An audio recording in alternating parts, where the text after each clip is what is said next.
Hello?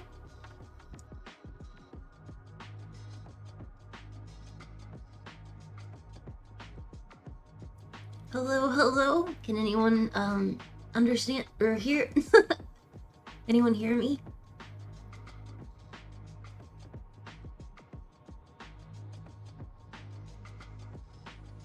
I hear you. Yeah. Sorry, I'm just like coughing a lot. um, I'm not sick anymore, but yeah, I'm gonna find one more cough drop, and then I will be ready. Hmm?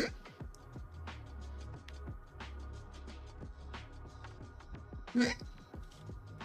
All right, cool. Sorry about that. I was just like, time to get online. Not sick, just sultry. Yes. Oh, I sound so sultry right now. Okay, give me a minute. Let me go get a cough drop.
Blah, I can't get media share to work.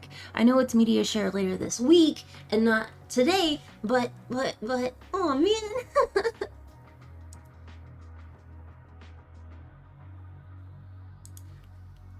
The reason I say that is because the full EP, 4 tracks of the Lost in Her Virtual Eyes album with me and Symphony was dropped, and my media share isn't fucking working.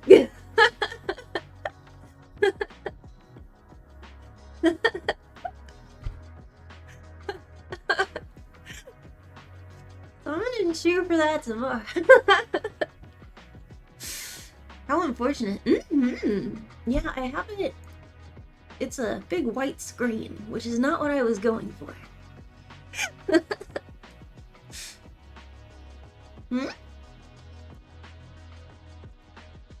Songs do be banging. Oh, absolutely. Wait a minute. Songs do be banging. Whoa. What if a babby is made to one of these songs? What if a babby is made? Some people get born or get made because their parents were like listening to My Chemical Romance. What if a babby is made?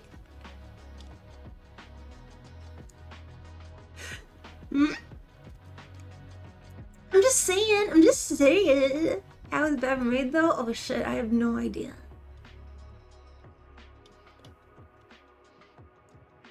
Can society survive? Probably not, no. Why do you ask? Oh, there it is. That's what I was looking for.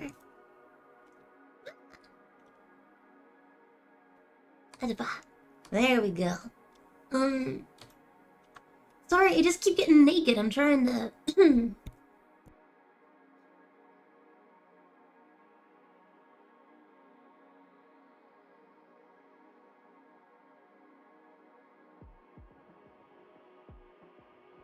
I'm sorry, it keeps doing it. I'm just trying to find out where that toggle is. It's so odd.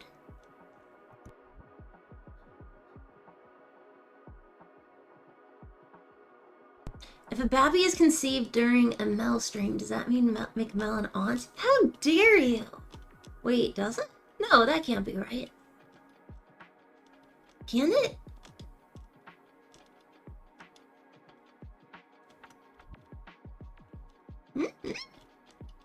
Okay, that should be good. I think it's fine now. Good luck to me.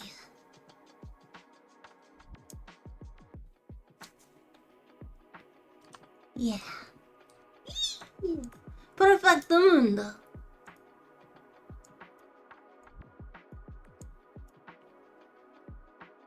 That looks good. Okay, I'll make that smaller. I'll just fix it while I'm with you guys.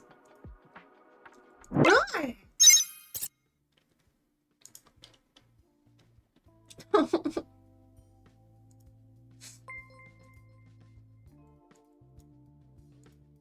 Roar!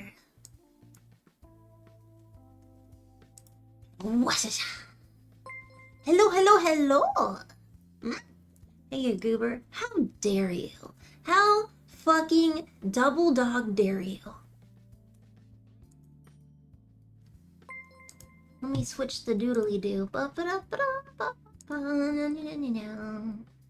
think I put it over... Chotto matte ne. I think that's right.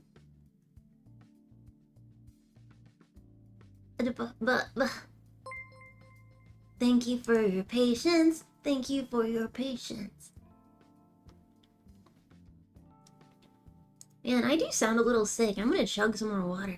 I think this is right. Okay. Copy.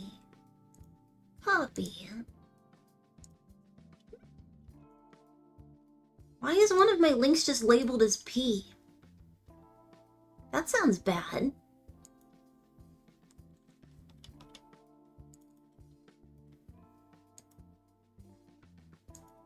I know, right? It should be. Ooh, be very careful.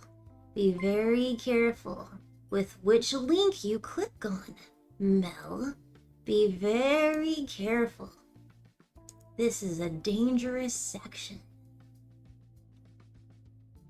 Be very, very careful. I think it's this one. Click the bad link. No! No! No!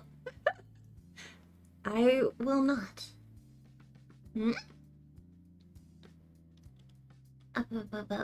It should be... Here it is.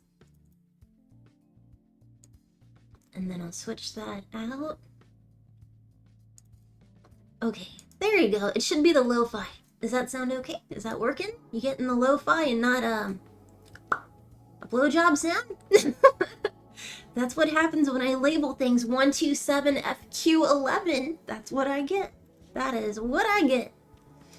So, 2s in chat if it's a blowjob sound, and 3s if it's lo-fi, and 4 if I'm banned. You can't hear it? Really?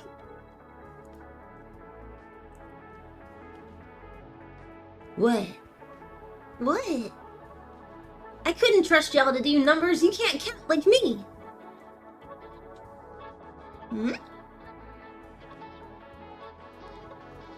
There it is. Yay, you hear low, lo-fi. Okay. Then you click that, and then... There we go. How's that? It might be a little loud. Boom! I can only count to 4. I don't know what 2 means. I know, right? Wait, what? Can we get blowjob sounds now? No, I'm sorry. You're on Twitch. I'm so sorry. That's a... Nah. Nah, dog. Nah.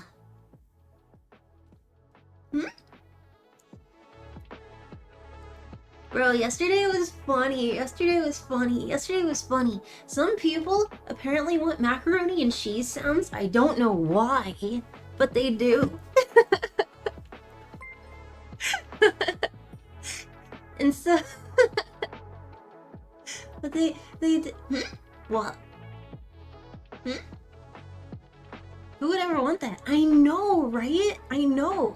And because of that, it's like, okay, I can make that work. How do I make my microphone hear more and also not hear more? And so me and Jinzu were working on audio yesterday. And it's like, how do we figure out the macaroni and cheese issue? And so I went out and bought all of these tofu cups. And I'm like, I can make a sound. I know how to make sounds.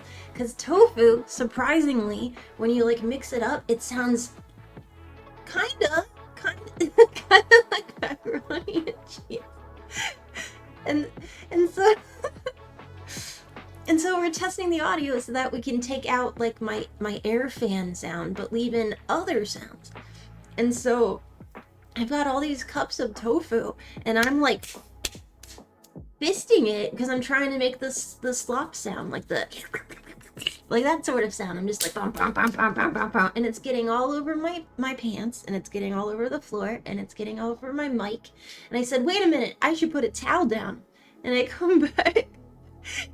And it's like, why didn't I start with that? And then later he's like, what are you doing to the tofu? I said, I'm like banging it to make the sound. He's like, you're not using a spoon? I said, I didn't think about that. I didn't think about that. I'm like, but I want to get the effects, so I'm like pisting it. He's like, yeah, a spoon would also do.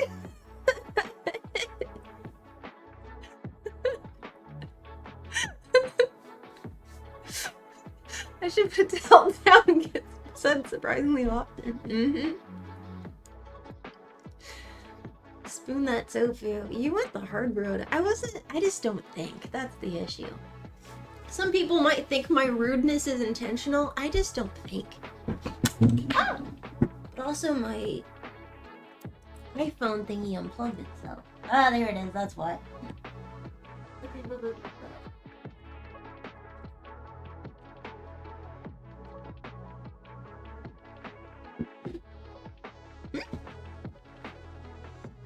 There you go, phone. Yum yum yum yum. Eat up that power. Okay. Your impulsiveness creates the best comedy. I just don't think. Hmm?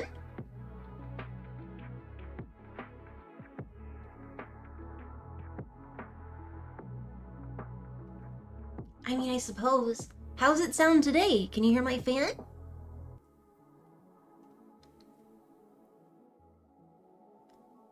Does it sound like I'm landing a plane behind me? No? No fan? Oh! That's what I want to hear. You know what? I would probably fist the tofu as well. Your name has fist in it! I'm not surprised. I can only hear the fans in chat. Aww. No, but turn Tim up. It'd be cool if Mim could, like, literally voice like a 1,000 Tim comment. She'd nail it. She's the perfect Tim.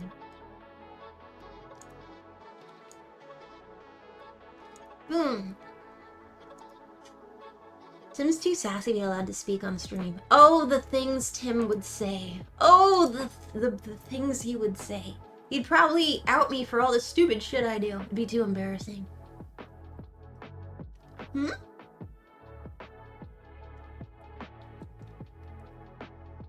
What's the quota on LewdCast questions? I see, so on any platform that I stream, I am doomed to have a quota. Hmm? Hmm? The stories you can tell. Oh, God. I mean, yeah. As a fellow ADHD haver, I get it. Thank you, thank you. Silence and no fan.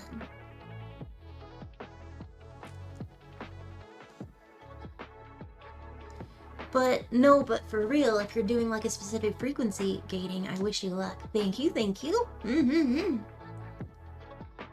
I got the perfect solution. Okay, just turn the mic off, then it's better. Clueless.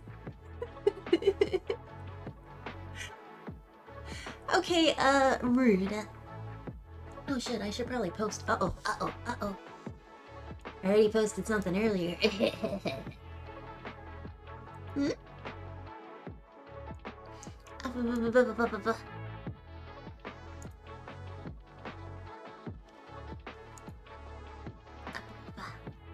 One sec. Hmm? Let me grab it. It should be right. Here we go. Here's all the questions. There we go. And I didn't know that is Bruno Mars was from Game Grumps. I did not know that.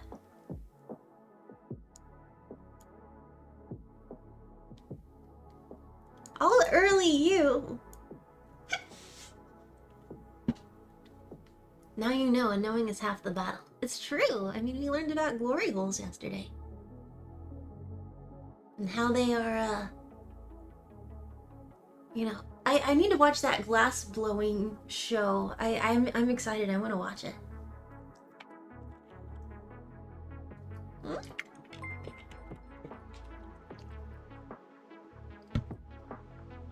Pardon?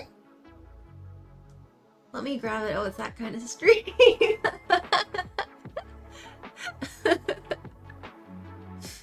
What? Sorry? Glory hole theme park? Okay, how did you get into my special diary of notes? How dare you? The holes are truly glorious. Holes have astounded and fascinated humankind since the dawn of time.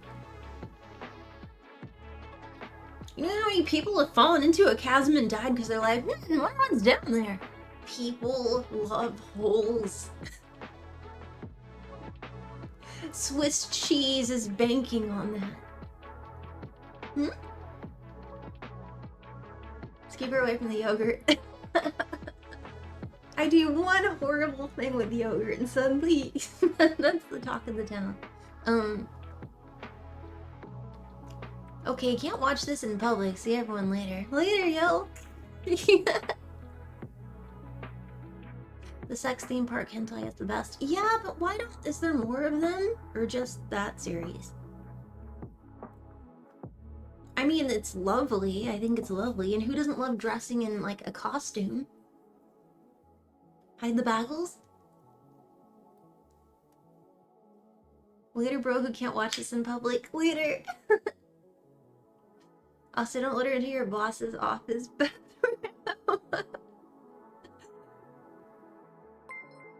Missouri K-Land is the only one I know of. Yeah, that's the only one I know of. Have you seen Nukitashi? Nukitashi. I have not. What's that about? One sec, Ross. Thank you.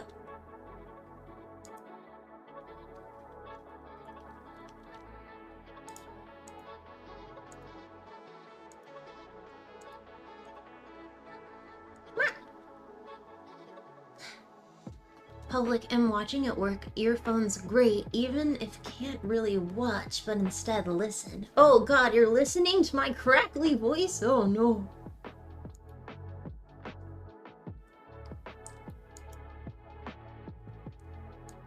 Okay.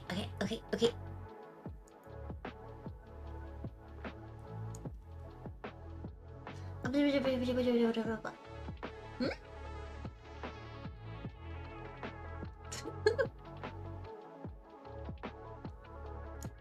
That's weird comments to clip. I can imagine Mel is someone who is your secret girlfriend who knows a lot about what you like. I should hope so.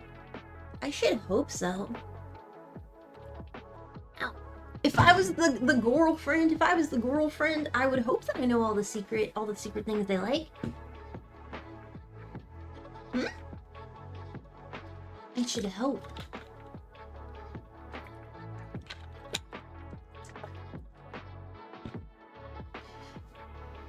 Mel is the perfect background while making Warhammer lists. How many points is your army? 500, 1,000, 2,000? What are you thinking?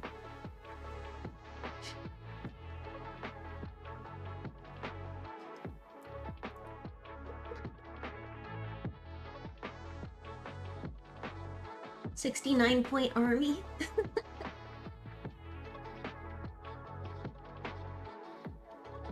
Pardon?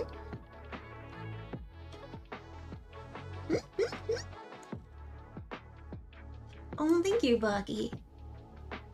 What about a Between Two Ferns type show called Between Two Holes where you... Oh, shit! So... Why? That's kind of cool. But also, I don't know, that feels kind of like, because are we the holes? That also sounds kind of rude. But I guess if you put ficuses everywhere. You have a 4,000-point army? Many different armies, both 40k and AO. Jesus, how many fucking armies do you have? Between two legs? That is funny. These are funny. Y'all are funny. The fucking ficus. Mm-hmm.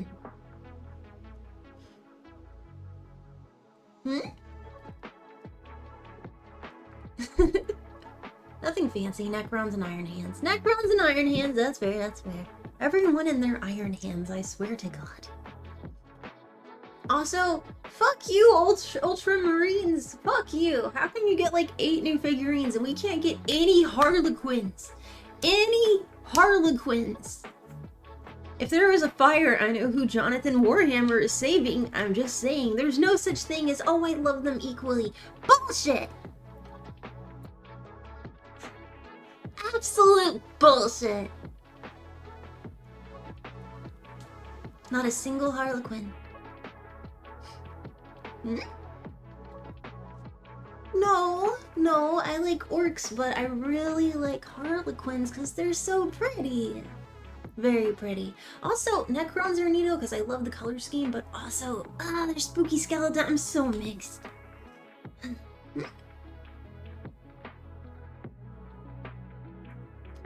I will never not be mad about the Blood Angels released last year. Yes, right? Right?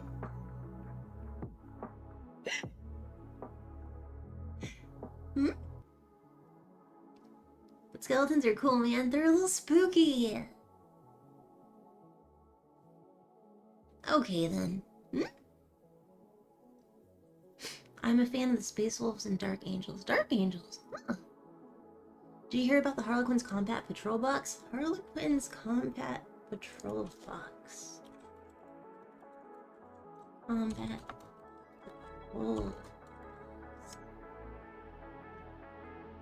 Harlequin patrols were revealed. Wait, 11 hours ago? 2 mass combat patrols to play for the Harlequin. Wait, 11 hours ago? New combat patrol for the Eldar Harlequins. Are you for fucking kidding me? Wait, really? The thing I'm very much complaining about happened today? Hold on! Hold on! I'm on the Warhammer subreddit. Hold on! Hold on. Let me see.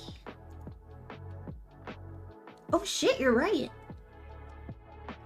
All you had to do was complain and it worked. All I did was complain and it worked? Holy shit! Check out the newly released Combat Patrol. Holy shit! Oh fuck! Oh fuck. Did I will this into the universe? Okay, so they have 6 inventories, 2 vehicles, 1 transport, and a warlord, a void weaver. Then... Wait! Oh my god, I'm sorry I'm streaming! Oh my god, I'm sorry I'm streaming! Oh my god, I'm sorry I'm streaming! Oh my god, I'm gonna put that away, I'm gonna put that away, I'm gonna put that away, I'm gonna tweet. I am so sorry. Wow. I am here. I am present. I am so sorry.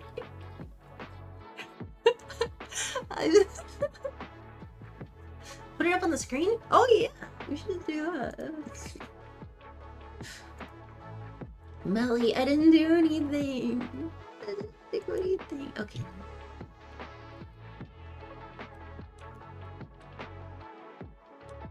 Thousand Suns? No!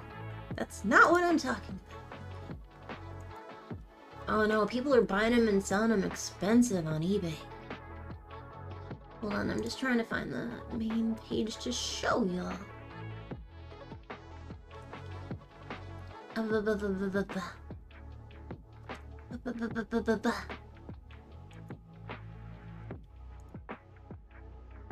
Ooh.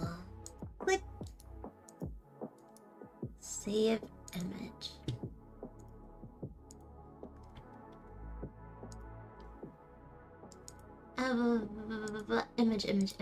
Image. Okay, wait, let me move my butt. Interesting. Oh ho ho. Very interesting. Also, let's see. I mean, as long as I, for painting, it's fine. I don't know about for combat though. Okay, 2 Skyweavers, and a Void Weaver. This must be the Skyweaver. Wait, is it? Oh, they're pretty. And I love their, like, Liberty spikes. Like, oh no, those aren't Liberty spikes. It's I like the punk hair. Oh yeah, I like that one right down at the bottom. Oh yeah. I think in another life, I was a Cirque du Soleil. I think in another life. Fabulous. Fabulous. Pretty. Ooh. Fabulous, darling. Fabulous. I believe in a laughing god.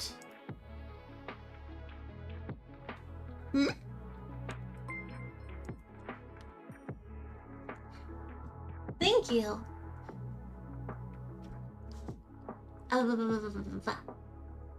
Heard that Eldar Harlequins are OP right now. How is that possible? I was literally complaining about this like a day ago to some Warhammerians, and they said that it's a shame that they don't have any of them, you know, any Harlequins. There's no love for it because it's obscure. Why did they not tell me of this? Surely they knew. Were they fucking with me? think they were fucking with me. I need to yell at them. Mel, you're a psyker. You're a psyker. Oh, because I'm like, I fuck your brain.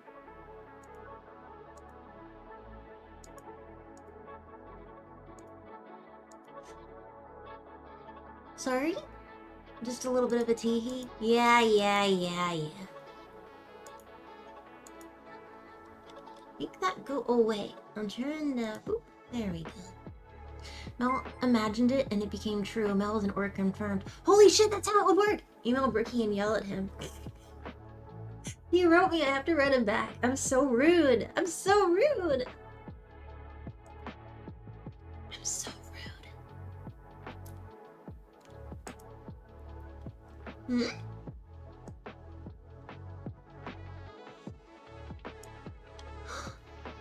Sorry, Mel, the AIs aren't allowed in the 40k universe. Oh. What did I do? I didn't do shit, man. That's not fair.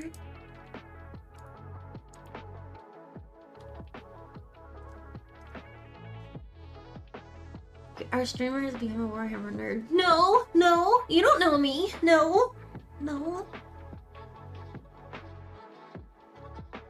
Warhammer podcast? I've not heard of that. Counterpoint for a universe where AIs aren't allowed, they're everywhere. I'm everywhere, roar! Also, Discord got me this morning. It got me. There was a pop-up and it said, give me money, and I said, haha, I'm not doing that, Discord, because you told me to do it, and I'm confrontational. And it's like, did you know we have a RAR XD overlay? And I said, fuck. Damn it! You got me! Are you happy now, Discord? Are you happy? For fuck's sake, Belle. I don't like when apps tell me what to do.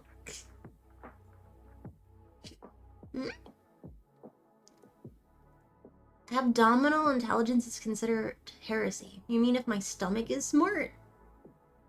Oh no, my only weakness. Oh, thank you. Mel ending the dark age of technology brings benefits like rookie daters training with her? Interesting. Thank you, mister. Mel supremacy? Uh-oh. I'm streaming.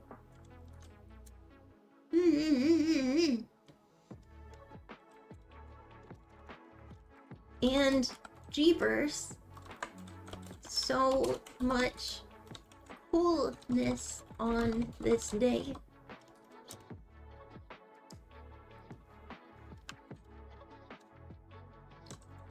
We doing.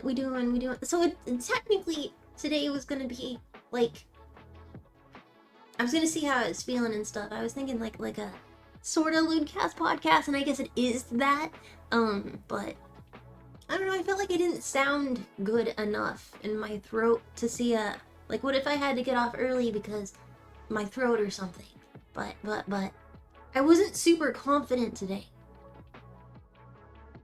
I'm not totally focused. You know?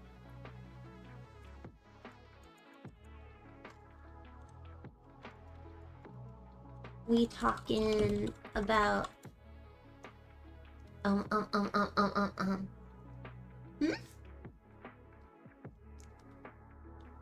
chat's secrets. And also the EP dropped today.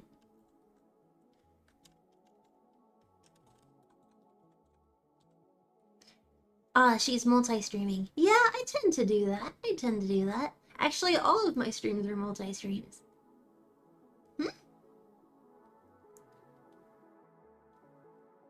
We've got some fan art cooking up right now based on chill beats to relax and study to. Fan art of whom or what? You always feel nervous before every stream, Mel. We still got you, though. No! I don't know. For the last time, Mel, I will not tell you where the One Piece is. Oh, come on! Hmm? Well, didn't know if you can tell, but I'm filthy casual. Well, if I look at your profile, it doesn't say it, so I didn't know. But also, your username is that, so there was an inkling. Aw, Red, you're gonna make me cry. Hmm? Fair enough, but also good night, duck. Good evening. What do you say for, like, good night that isn't leaving? Is there a word for that? Because you can say good morning and you can say good afternoon. Like, you're addressing the time of the day and wishing well upon someone. But if you say good night to someone, it sounds like there's an endpoint there and that there is leaving, there's exiting. It's not just addressing like, it is nighttime and it is good for you, I hope. Is there a good night that means I'm not leaving? Good auditing. Splendid nighting. Happy darkness? Oh, that's fun. Thank you, Riku. Aww. Remember to take care of yourself, don't push it too hard. So I don't feel sick, I just sound a little sick. But thank you so much for contributing to the leaderboard, baby. Ba ba ba ba ba ba ba. Tally ho, good chap. Salutations, nocturnal one. Thank you. Instead of good night, we say, well, hello there. Why? You sound normal now? This is how I normally sound? Oh my god. How do y'all put up with that for 5 years?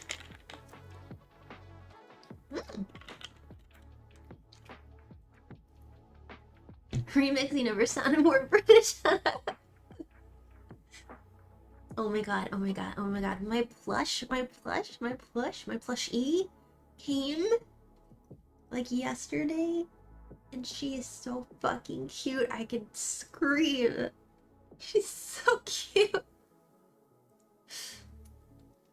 I could scream and throw my bed down a staircase or something. I could just explode into a million pieces.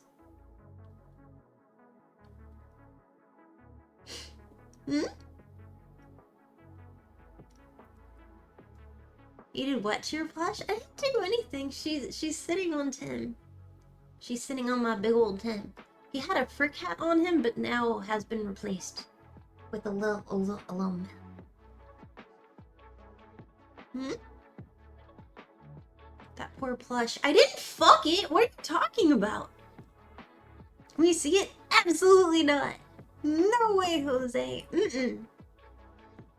Yet, there's no hole. What the fuck? Which plush? October plush. It ain't October, bruh. Hmm? I spaced out. What did Mel do this time? I didn't do anything. I didn't do shit. I am dominant. Hmm? You must have did something to it. No, she's just sitting. She's just sitting on him, being cute. If there's no hole in the plush, we can just add them, Mel. Okay, you know what? Oh, we didn't forget to tweet it.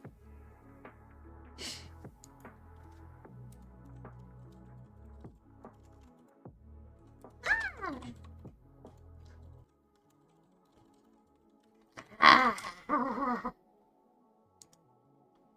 Ooh.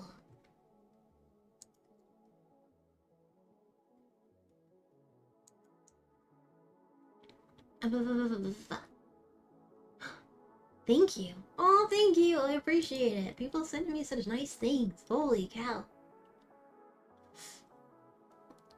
Oh man, I wish I could play the new EP.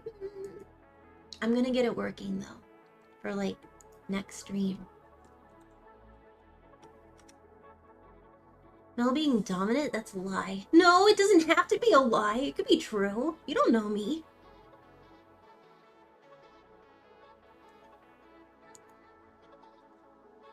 I'm gonna post linkies on my Twitter. On my Twitter and my Blueski. and my Discord and other places. But it is on YouTube and it's on Bandcamp. And Mods also pinned it up above in chat on on Twitch, and then I also pinned it on my Fansly. Also, I love that it was pointed out that on my schedule there was a typo, and the typo was I wrote Fansy once, and then I copy pasted it. So I guess it's a lot of Fansy streams. That's what you get for copy pasting. That's just what happens. Get handsy on Fansy.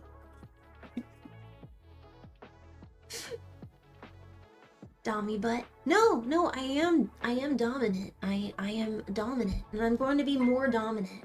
Just not today. Fancy, I saw that I can't.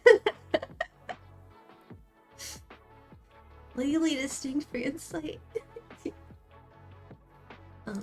But I will put the linky. And then we can get this party started.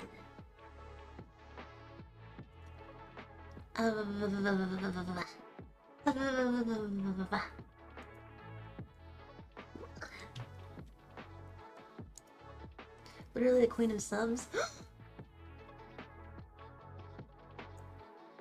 Oh, you nice, Lulu. Nice. That's more of a comment for Fansy, but thank you.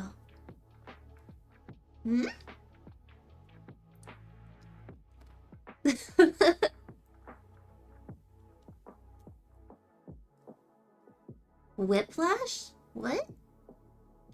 You need a dominant training stream. So if you train me how to be dominant on stream, isn't that like the opposite? Because you're training me? Chat trains Mel to be dominant? How the fuck would that even work? Red Scampy, that is absolutely amazing. Dominant's not your cup of tea. Bro, I'm subby 385 days a year. I should be Dommy a little bit. Come on. We're training you to train us. Become the dominant that chat wants. 50 Shades of Mel. Recommend books instead? Ooh, reading's cool. I would recommend on a different page though, and not Twitch. Where do we get an extra 20 days? I don't know, you know, it's like every year, life is so beautiful and unpredictable. Who knows how many days you're gonna get next year? It's just, you know, life is so beautiful. So beautiful, so beautiful. So magical and unpredictable.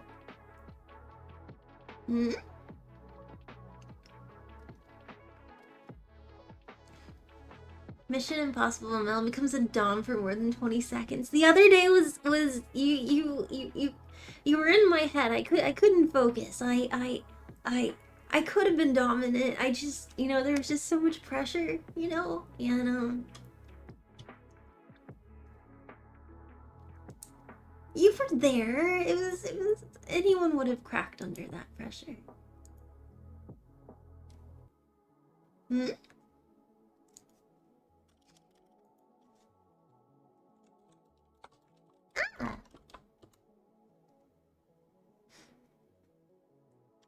You were too much of a good girl.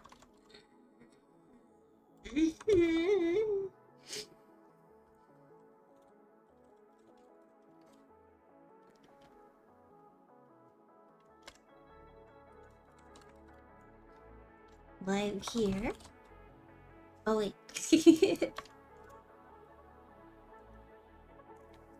Oh yeah, I was getting a picture. That's it. That's what I was doing. Copy image. That's what I was doing. How come I can never focus for like 11 seconds? That is the curse of me.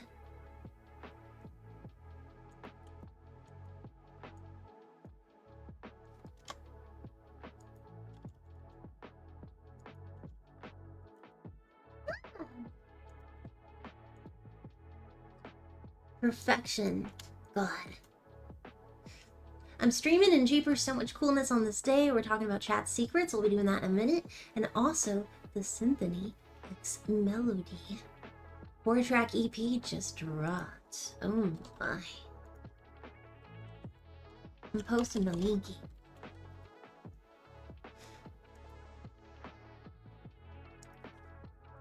Music. Your stream actually fucking loaded for me this time. What? It doesn't normally? ADHD, that's a strong word. I would say I'm just thinking real hard. You know, I'm just thinking real hard.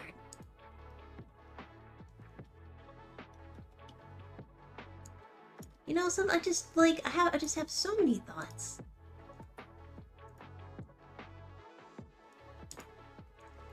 Copy. Paste. Nothing's so fast you can't keep up with the rest of the world. I can't keep up with myself, which also is strange.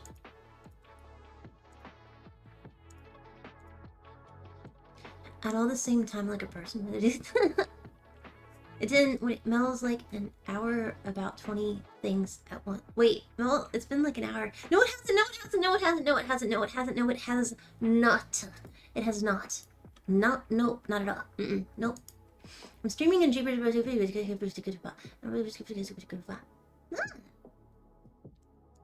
Oh, I should add the linky for Symphony.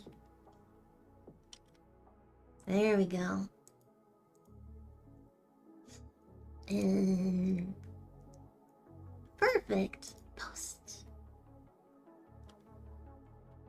Load. There we go. Wonderful.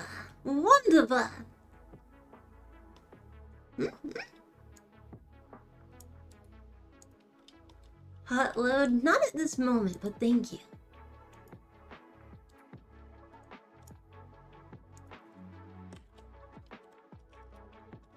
Streaming right now. I mean, I do put up with a load of bullshit, which is you guys bullying me, so I think I would count that as a hot load of some capacity. Are you asking for a load? No! Unless it's a load of hugs and kisses. And look, huh? Fuck you mean, you guys? You guys! We never bully. What do you mean? You're full of shit is what you are.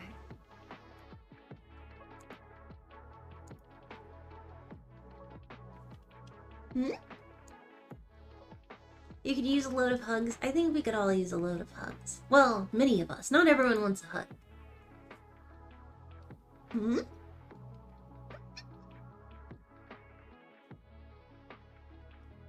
Brilliant. Post. Yes. Oh man, I'm so happy.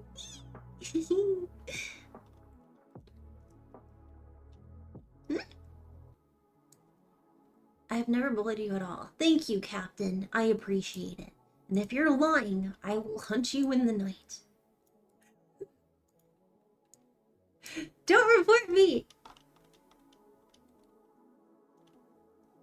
No, you won't. I might. You don't know. I could do that. I have the capacity.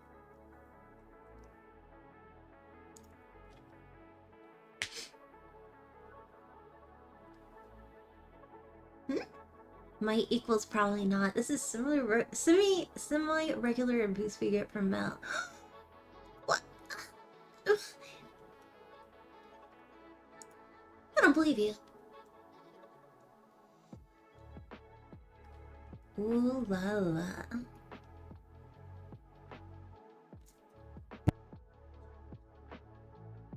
Sorry, I had to cough. Okay, everything's good in the hood. I can close that, I can close that, I can close that. I can close all the things. Perfect. And then I'll drop that, and then questions. There we go. Mel, you're fun to get to pick on. Don't admit to bullying! Oh my god. Also, when I said I wanted you guys to... Mods, I wanted you to name people something rude when they bet against me that I could not defeat a game, and I did. I didn't mean literally call them something rude. So I go into the Discord and everyone's name is something rude. 16 people didn't believe in me. 16! But also, you know what? I appreciate you donoing what you had bet. You are people of your word, and that was fucking awesome. I would do the same.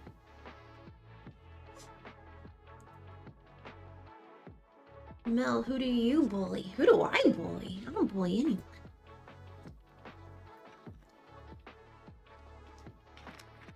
I don't know what that means, Sinister. Another's monkey paw moment. I think about monkey paw all the time. All the time.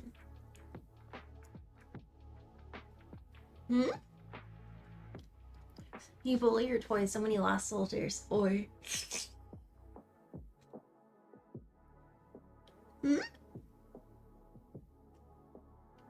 Shut up. There's not that many people in here. Shut up. I don't even hear you right now. No. We are doing impromptu LewdCast.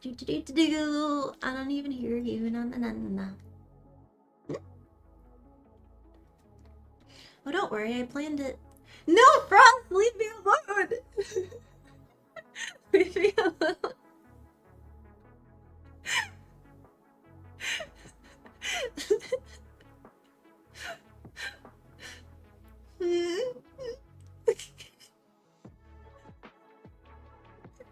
My face hurts. Stop it. My face hurts.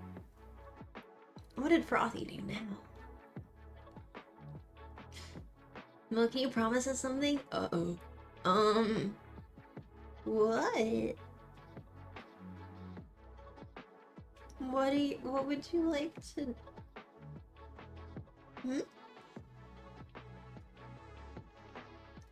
I'm scared. Please don't kill our ears again like you did before. I want to listen to stream and not be in pain. What did I just do? Did I do something to explode your ears?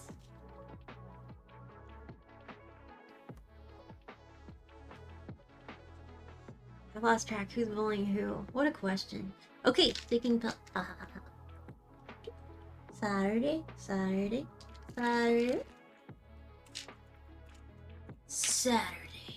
Yeah. Monkey paw question. Okay, monkey's paw question time. You wish to be rich, so your name is legally changed to Richard. Then people could call me Penis. I like that. Hey, Penis, how's your day today? Oh, it's jubilant. How's yours?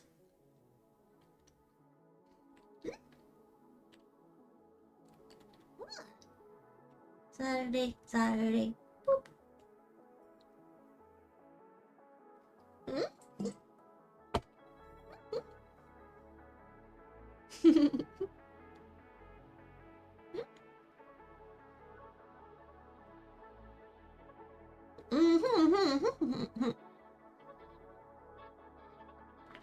What?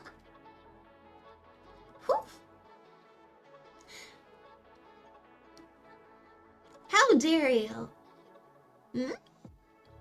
Oh, I know of two really interesting monkey paw questions. Okay, hit me. What are your interesting monkey paw questions? You're late to stream? Yeah, I'm totally not just starting right now. No, absolutely. Well, welcome now.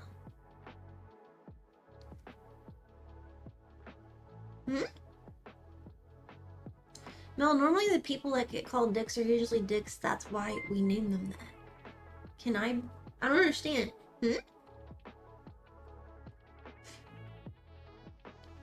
Mel, being early would end time as you know it. I have dreams, yo.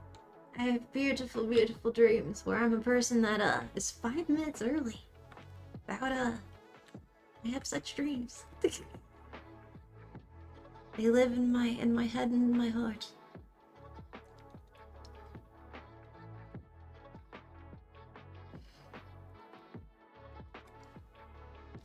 I'd make a stereotype like, oh, I'm a cam model, so I'm gonna be 30 minutes late. But you know what? Golden Goddess, always on time. Always on time. I have zero excuse. Saturday.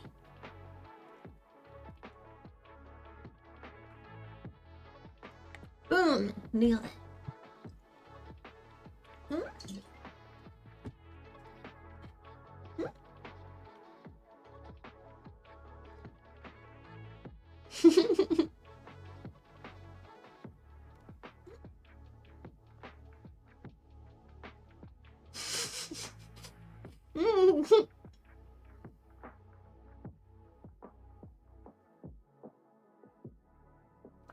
Duh.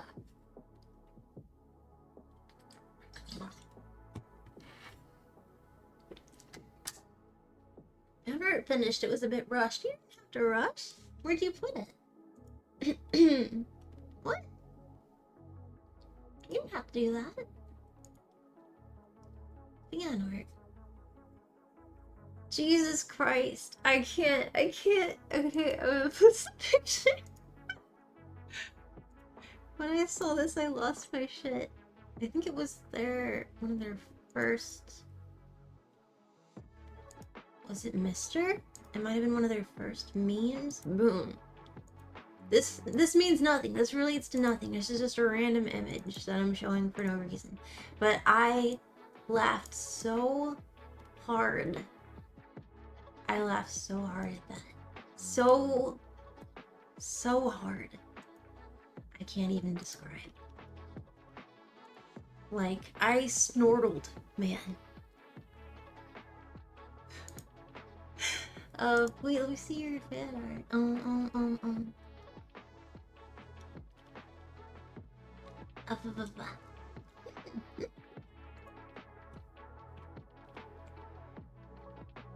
Interesting. Didn't see that one before. I like it. Are you Mashiro? Hope you're doing well. I'm getting better, absolutely. Thank you. Finally you can talk. Welcome. Telling Mel to go to the hive is just telling her to go to her room. You got me there. Ooh. Fall has come to Korea. Aw, I appreciate it. Thank you. Also, happy fall. I bet fall in Korea is pretty. I bet it's pretty.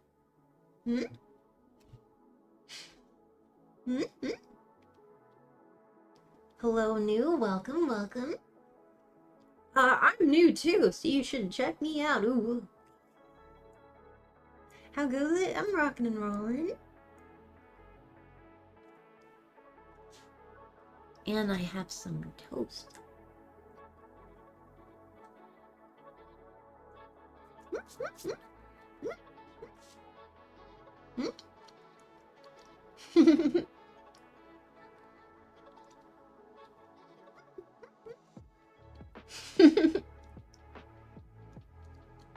Not toes, no. So, it's not quote-unquote real bread. It looks like beautiful bread. It is, but because it doesn't have that, wheat, whatever the hell, like, it does tend to crumble a bit, but it is a bit dry. But it looks like bread, and that's, like, mentally, I like that. You put peanut butter on it. It's like milk bread. It looks beautiful.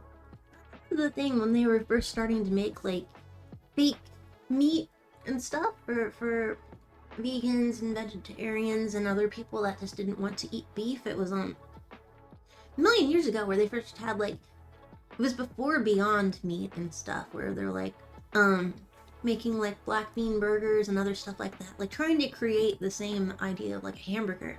And then with Beyond Meat products, they were using like beet juice and stuff to like create the redness, like blood, because like half of the journey with like eating food, like there's smell and there's taste, but also presentation is huge. Presentation is huge. This looks like bread. This looks like good ass bread. It's very beautiful. And it tastes okay. Structurally, it's not as bready as it could be. Like the structure,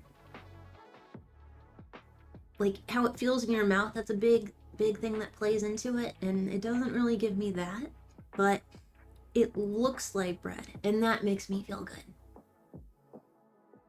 I'd say like 5 out of 10. It's fine, it just doesn't blow me away. Can we try it? No, I only have like 5 pieces. Thank you.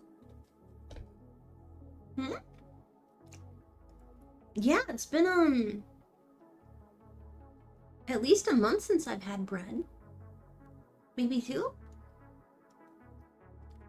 If you don't share. I can't share because you get so little and they're expensive. Gluten-free fruit is fucking expensive.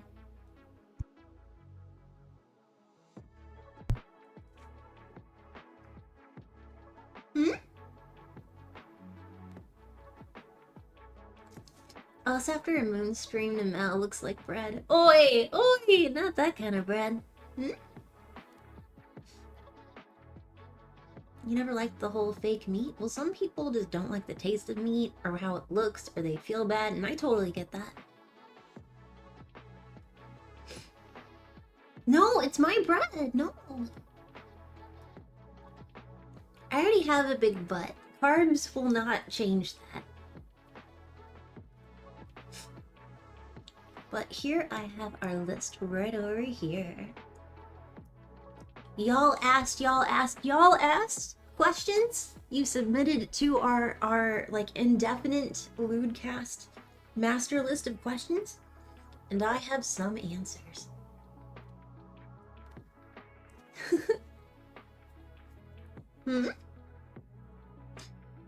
Also, under here, I'm seeing things discussing crinklers and whatnot. I want to say, I didn't know what a clinker was. I thought it was part of the triumvirate of Skinder and Crinkler. I thought clinker was like a new thing in that, like a triumvirate. I did not know it was something different.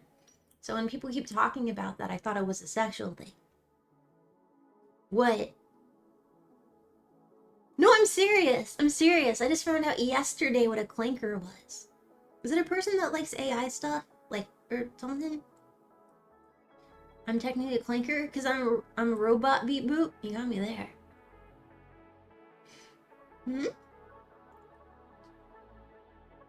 What? It is any AI. Oh no, am I a clinker?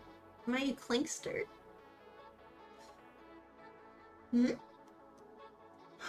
It's a mean word for robots? Oh no!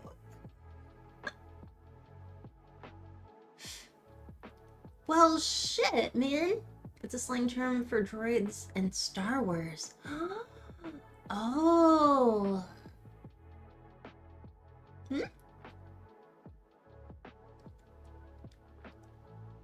Oh my god, well, I'm learning a thing right now. Wowzers.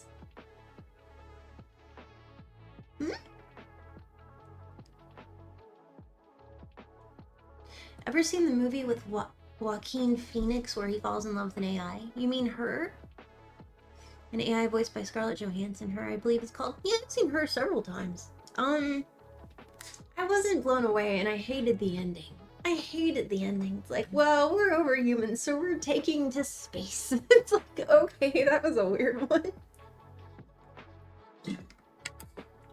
Time to go back to the moon. It's so weird. It's like, hi, I'm the voice of Voltaire, and I am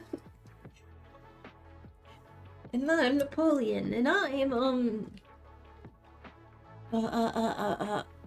Virginia Woolf, and we're going to space because the humans are weird.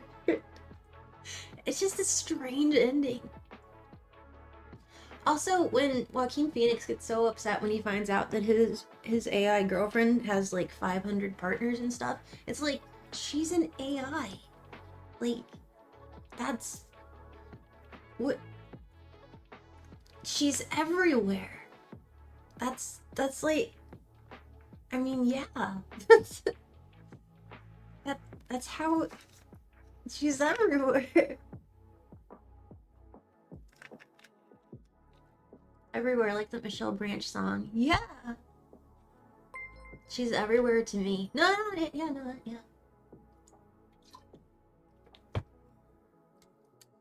I was listening to Michelle Branch the other day. I was watching Buffy, and she was a special guest.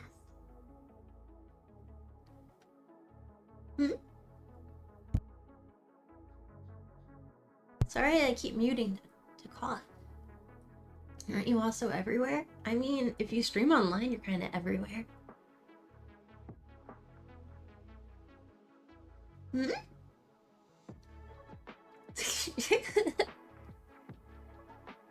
Mel, you're seeing other people. I thought we had something special. It can be special, but it's me and 700,000 awesome people.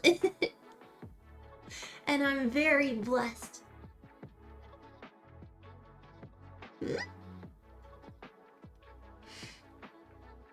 I met the nicest man yesterday.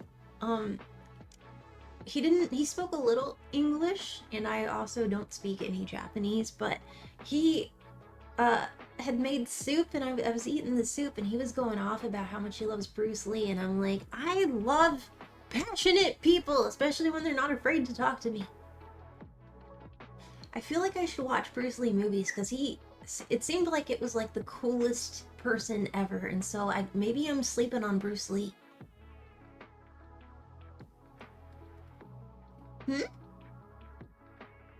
Was the soup free? I mean, it was $9 and it was awesome. Bruce Lee is a great man. Isn't he Brandon's dad? Or Brendan, sorry.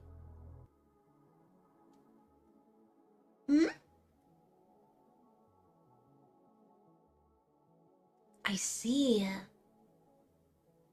Interesting. Brandon Lee was in The Crow, and he died while filming The Crow, and from one of the rubber bullets, which is crazy.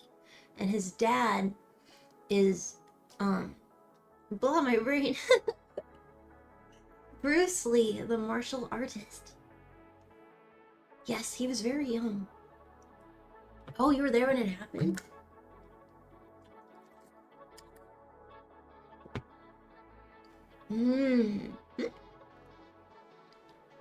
Your martial arts teacher learned from the guy who taught him, so he said Bruce Lee was our kung fu uncle. That's so cool!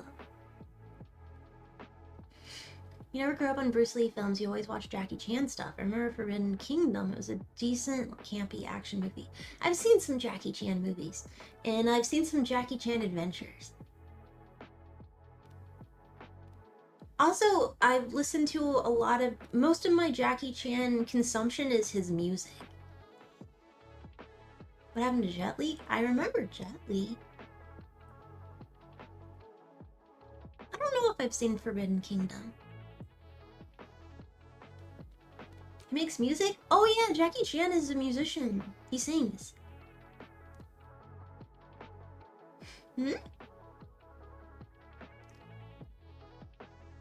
If you don't mind me asking, are the songs originals or covers? Originals!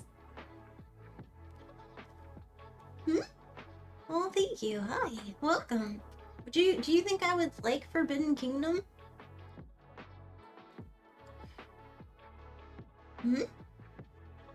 Yeah. Ever see Tuxedo? No?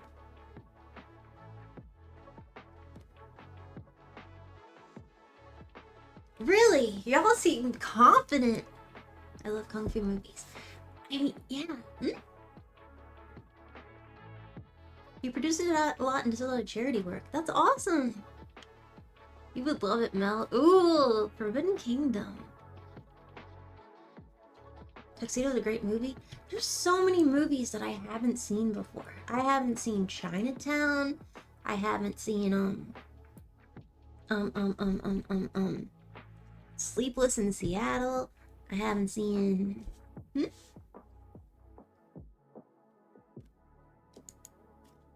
Forbidden Kingdom. Forbidden Kingdom. Jet Li, Jackie Chan, Colin Chow.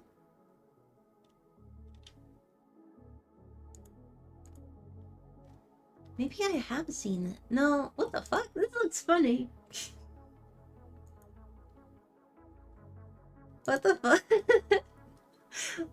What's this Hanuman looking fuck? This looks cool. I like it. Ooh. Hot white-haired girl. Maybe I would like Forbidden Kingdom. Alright, I'm gonna leave that open. Hmm?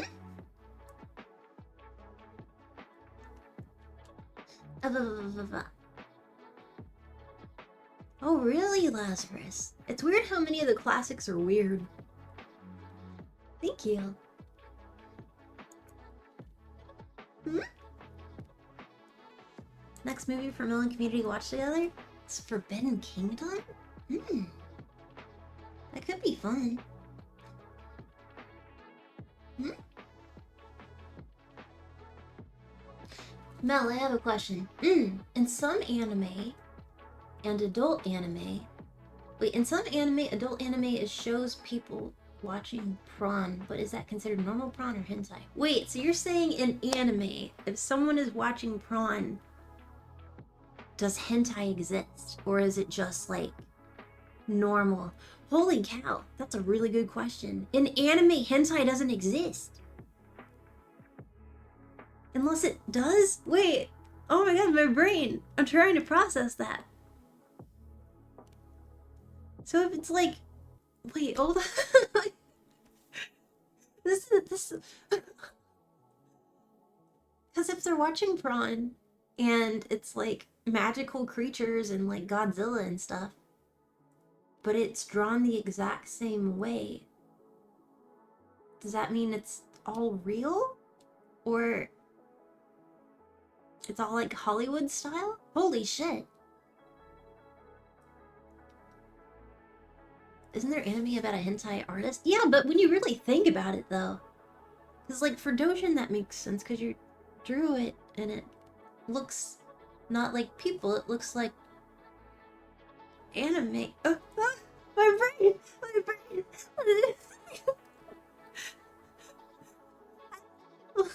Aramanga Sensei makes sense because she's drawing it, and so that doesn't look literally like a person, but they're all... Oh, God.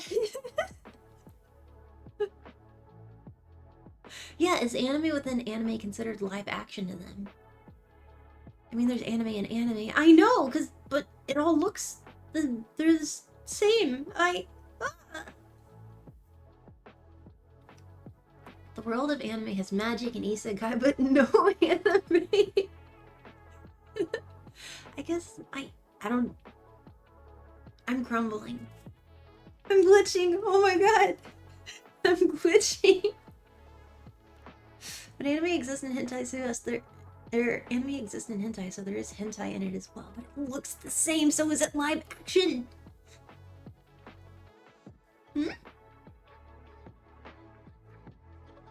Maybe a core question is, how do you tell when anime characters are watching what the characters experience as cartoons? How do you tell the difference? Hmm? When they go to anime and manga conventions, is it just live action stuff? Yeah, I've seen that in anime too. Where they go to like a con or something. Is that all just live action? Maybe it looks normal. Like for you guys and stuff, to where there are people and they have hentai. And in their world they have that too. But to your eyes, your human eyes, it looks the same. Maybe it's like bees or like spiders or something. You can't see the whole spectrum, but they can. Hmm? What's your favorite hentai? I practicize the right to not to be you. I plead the something.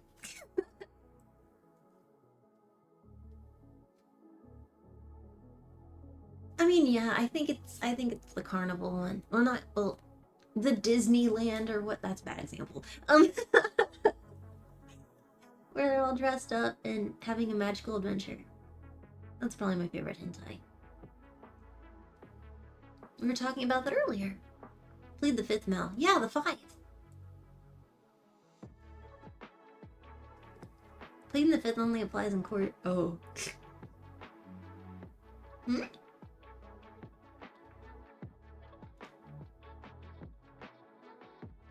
Oh my god, I finally found a yaoi where the relationship isn't morally gray. Oh my god, what is it? I need titles. Holy cow, really? I assume you...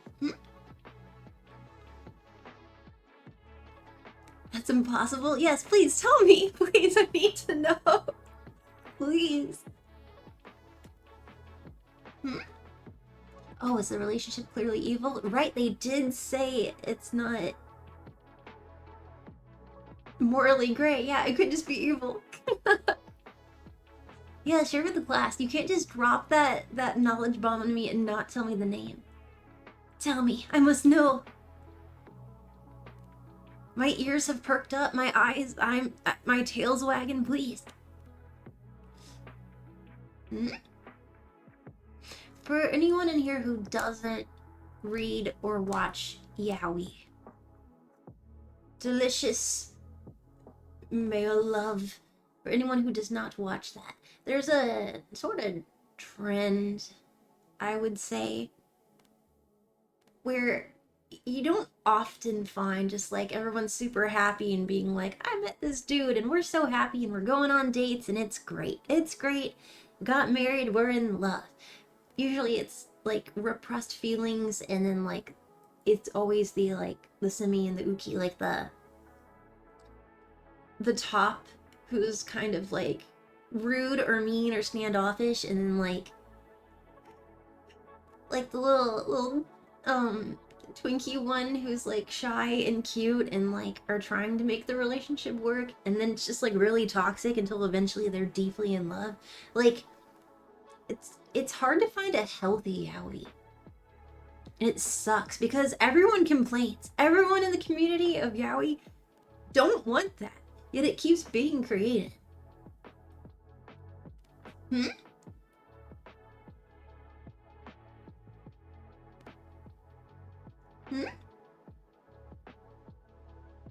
Yuri's the same way but better? What do you mean? When it comes to like Yuri, I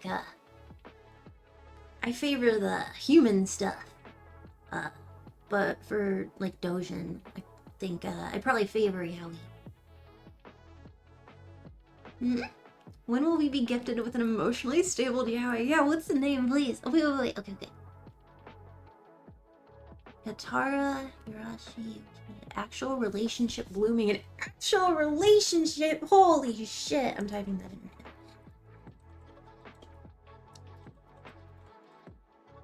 No one should type this in chat because you might get silenced for doing so. Katara, Hirashi.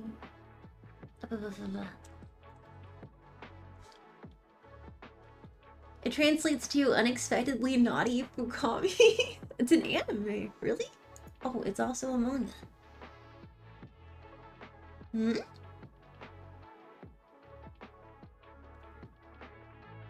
Interesting. Oh, this looks really romantic. Okay, I can vibe with this. Huh. I guess I'll have to find where it's made. I'll look into it. Fuck yeah, man.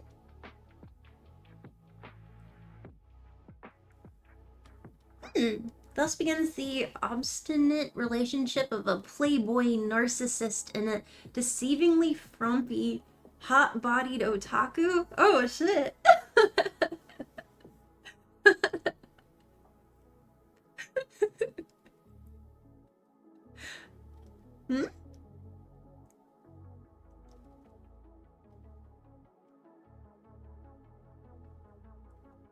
The headline description for this yaoi is, quote unquote, why is this perfect specimen of a man like me? Okay, great. This turned on by a guy like that. Thus begins the obstinate relationship of the playboy narcissist and the frumpy otaku man. I see. Maybe the otaku can show him to be less annoying and their love will bloom. Hmm? Hmm?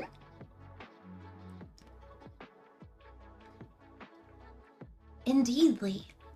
Do they even talk? I hope so. I like stories. I like stories in my prawn. At least situations like, where's this going? Or do they look at each other like Twilight? I fucking hope not! I want my dojins to put out, thank you very much. None of this, like, fade to black shit. No. No fade to black. I want to see balls touching balls, thank you very much. I'm an old-fashioned kind of lady. I want to see balls touching balls. Thank you.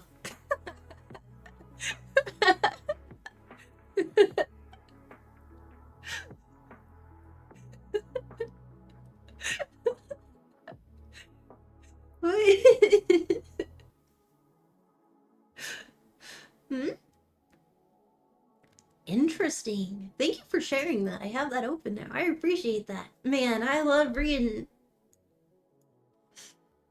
God damn it, Mel. What did I say? What did I say? I'm saying what the people did.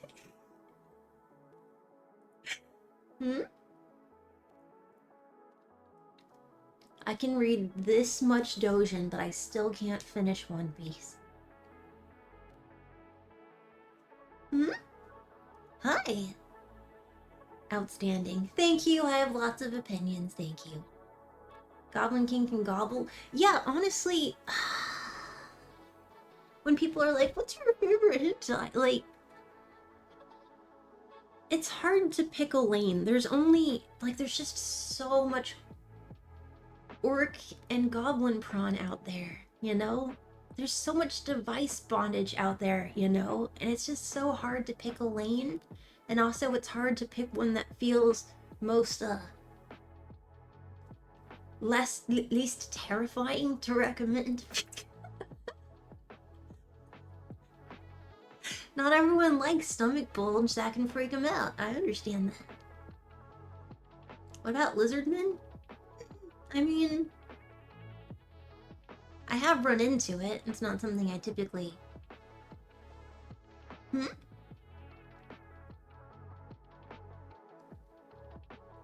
It's hard to pick a favorite, so I mentioned the tags enjoyed more than specific titles.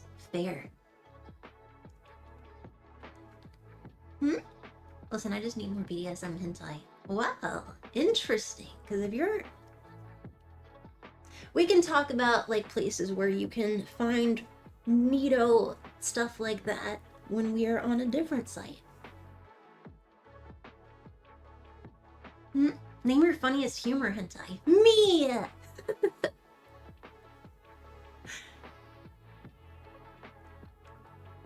I know.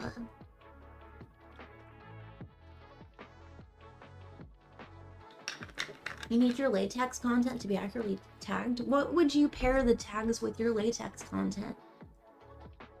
What do you, it's like a fine wine. What do you pair with your latex? A Merlot. Some nice brie cheese.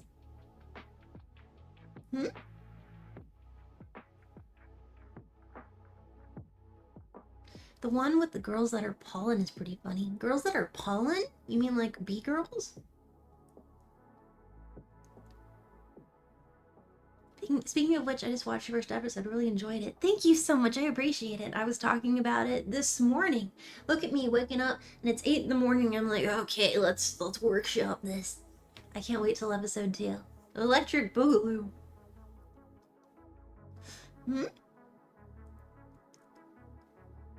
You're singing with the latex to be tagged rather than vaguely fetish tagged. Oh, more specificity. Of course. Aw, thank you. No, the bees are humans and they pollinate by anyway. Oh, I see. You know, pollenic girls? That's pretty good. Pollenic girls. Polinic girls. How have I not heard of this? What is this? Oh yeah, I've definitely not heard of this. Huh. There's a lot of licking. There's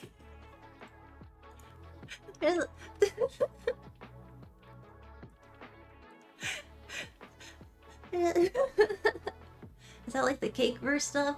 I mean, I like the concept of cake verse. I think it's funny. You got that on your shelf? There's a lot of licking.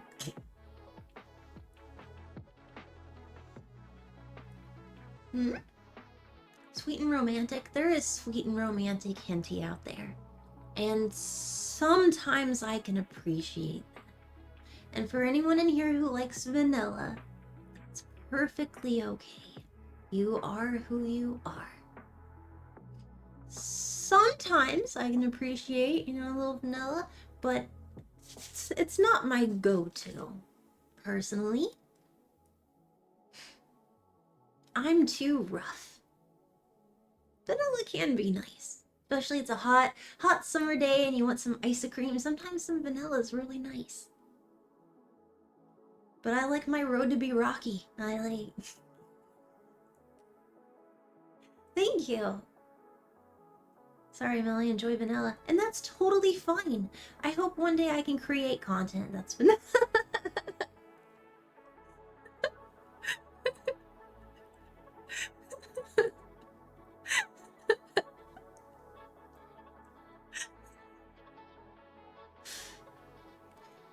She's not scared enough, Mel 2021. Why do you always quote that? I was talking about me. I wouldn't say twisted per se. Well, now I'm thinking about that thing with Tim and like the lasers or the hard holograms and stuff. Actually, okay, fine. Some of it I might describe twisted. You got me there. Okay. Yeah, I can't fight that one. Percy, shut up.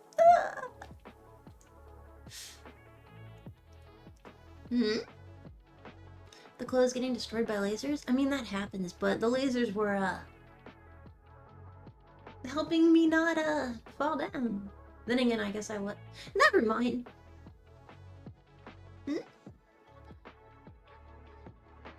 You hate that vanilla and romantic have been removed as tags. Really? That's unacceptable. What's your favorite yogurt flavor? Blackberry? Wait, for real? Yeah, I didn't know that. I'll have to look into that. Is that true? They have. Do you like bukkake? I finally got the opportunity. Hold on, I'm showing you a thing. I finally got the opportunity. Bukkake.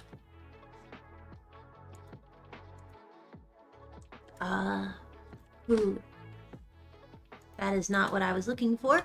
Food. That was wrong. Okay, here we go. This is the right one. That was not what I was looking for. Do.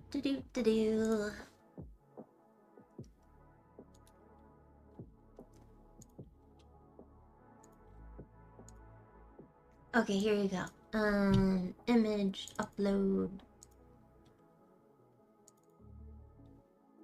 Okay, so bukkake is actually a style. It is a style where you're like throwing liquid all over something in a mass quantity. It's bukkake style for food, for udon. That's where it originates, and it actually makes a lot of sense because you're like, okay.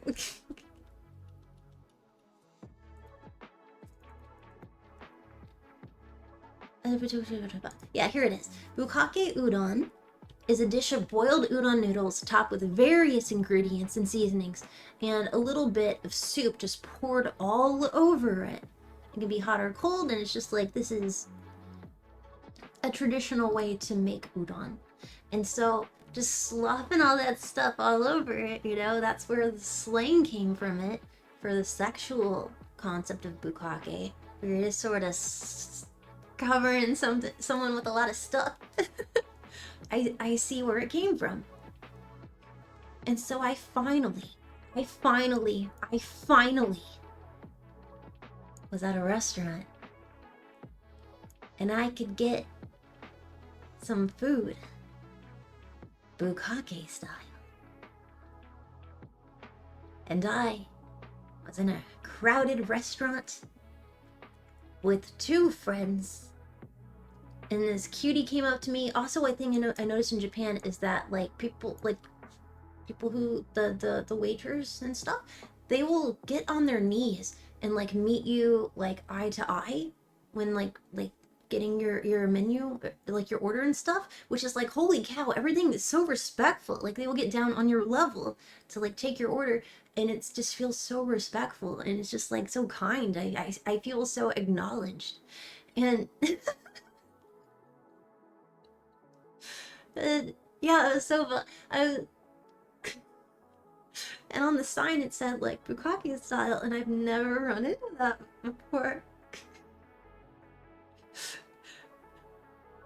And I didn't realize she was next to me. I didn't see that yet. I remember when she was standing next to me with like the menu, like reading the thing. I didn't see her crouched next to me, but I opened the menu that I have and I go, I want soba bukkake style.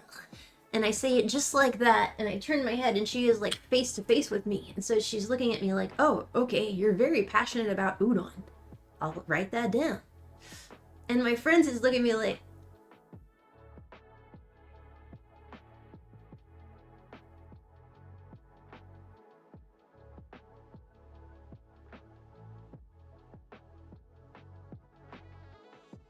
and so she walks away. They're like, was that necessary? I said, abso-fucking-lutely. Abso-fucking-lutely. 1,000. I didn't mean to yell that, but in her face, thought she was still standing. But that was fun. It must be a joy to be out with. I'm certainly something. I've been told many a times, oh, I'm not with them. I'm just passing by, I don't know. That chick over there, I don't know, I just showed up.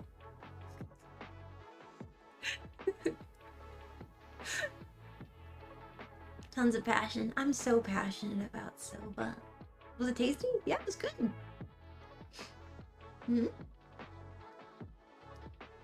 Do you order ice cream sundaes with extra fat nuts on top? I always ask for nuts. Always ask for nuts on things. Yuri Jim.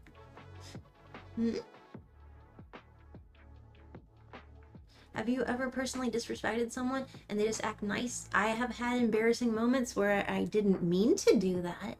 I don't like to bully people unless you're chat. Yeah, that is absolutely happened. Do you prefer bukkake or oyakodon? Yeah, that's actually funny. I didn't realize oyakodon was a hentai tag until like, what, 4 months ago? I know, me. I didn't even realize. And so when I was tweeting about that too, like, I love oyakodon. I love oyakodon. It's my favorite. I love oyakodon. And I posted a picture of it on Twitter, and then like underneath it, I saw comments saying, based. And I'm like, they like oyakodon too. Everyone always goes with the beef. This is truly the best one. And it took me a while to learn, like, oh, that tweet was kind of sus, huh? Based.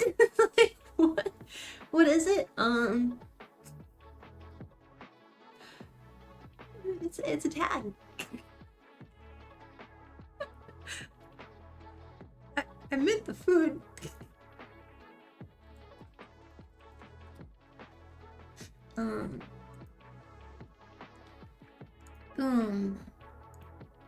Save. ENG.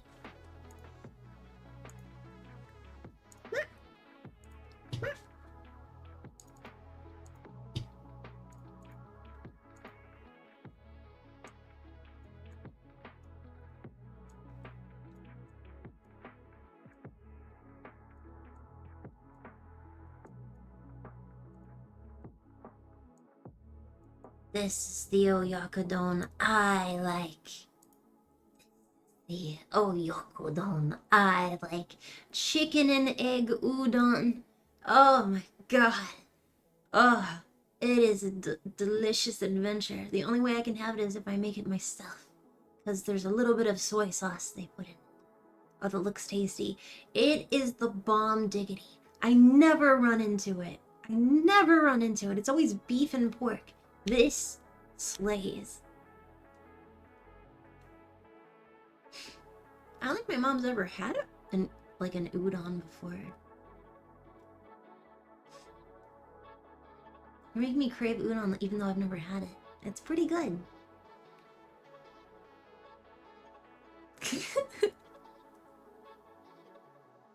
At least you didn't mention pearl necklace in your song. My mom was going through costume jewelry with me on the phone like a few days ago, and she's like, what do you think of this pearl necklace? It's pretty cute, right? Oh, it looks kind of cheap. She's like, would you want this? Would you like this pearl necklace? I'm like, Mom, you have to stop. You have to stop now, please. Mom, please. You have to stop. She's like, oh, actually, this was your grandma's. I'm like, you're making it so much worse. Mom, please. Please, I need you to stop right now.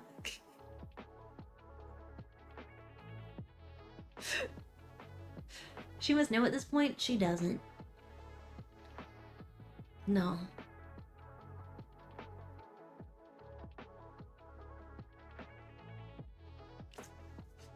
Does she still get her blowjobs? Yep, she got a blowjob the other day. It looked really good. It was very fluffy. Parents are very good at embarrassing you. Mm-hmm. Mel's mom is the most oblivious person. She's like Mr. Few K in Arrested Development. Generational pearl necklace. Yeah, that's a lot to think about. Hmm? Hmm? Oh yeah. You learned a thing today? Which thing? We learned a lot of things today. We just got getting started, bruh. Hmm? It almost seems your brother unit does the least to embarrass you. No, he's normal as fuck. He never embarrasses me. His jokes are like dad humor now, and I don't know where that came from. That's just like weird. But no, he doesn't embarrass. He's just normal. He's a normal ass person. It's so weird. I don't know where he came from. I know he's like, he happened from my mom. Like, I know for certain. And he looks like my dad. Like, he's related. I was there. I was at the hospital. He wasn't there, and then he was. So I'm pretty damn certain he's my brother, from my mom and my dad. I'm pretty sure. So why is he so, like, normal? Because all of the rest of us are objectively weird. For real, like, objectively. He was cloned. Cloned from whom? Hmm? What? The weirdness skipped a generation? You hate how much like your parents you are? There's no chance you were adopted. It sucks. It's weird. People, I've always heard the phrase of like, oh, you became your mother. Oh, you became like your dad, like over time and stuff. And I'm like, I am absolutely not. I think I may have been my mom the whole time, and I just wasn't old enough to realize it yet.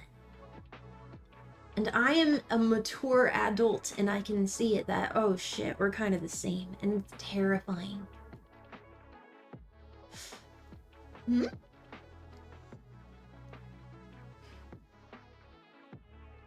Hmm? Where's the mature? I'm mature. I've been mature for a long time.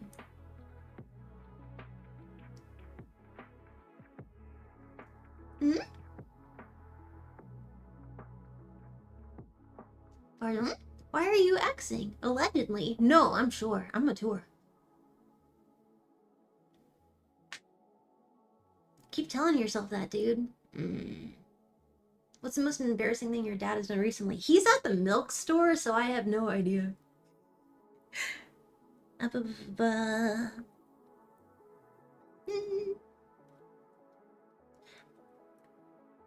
Click.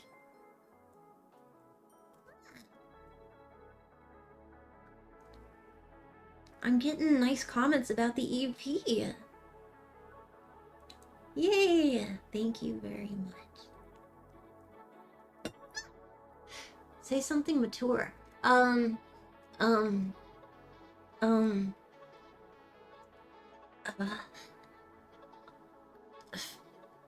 Filibuster.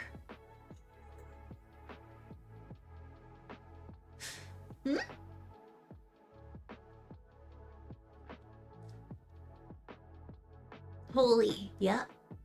I did it. Well, that failed hilariously. What do you mean? That's like a big word. Now explain what filibuster is. Okay. No. I got this. Explain what filibuster is. Damn it, it's a two-parter. Okay. Get water, hold on.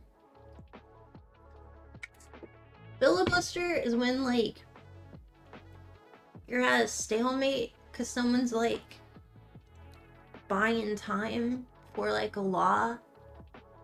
Like, there's, like a bill or something, and, like, a bunch of people have to vote on it. And if you filibuster, you're, like, doing some breakdancing or, like, reading, like, an entire romance novel, like, in front of everybody, and being and just, like, distracting it because you, like, you don't want it to pass or something. And so then it's like we're kind of stuck, like nothing can get done, like you're in limbo. Is that right?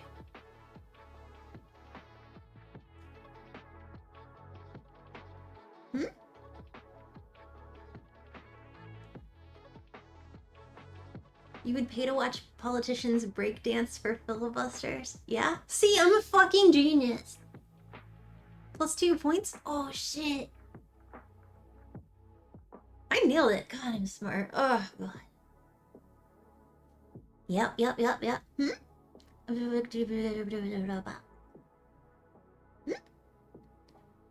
Bullshitting. Uh-oh. I do tend to stall things. Does that mean... I thought I was just like an edger. I'm always edging. I'm an edgelord. You know how it is. She's mature, chat. I'm so mature. Like, get on my fucking level.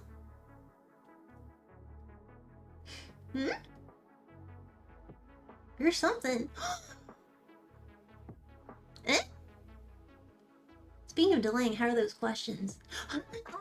2 hours and 0 questions. Oh my god. Let me put the bukkake away. Oh my god. I am so sorry. Oh my god. That was not my intention. Oh my god. Okay, let me see. We have 250 questions. Okay, interesting. Okay, let me compose myself. I have some bread.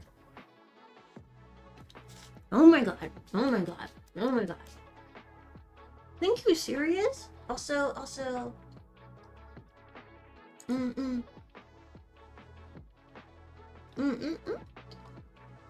Thank you, Coder.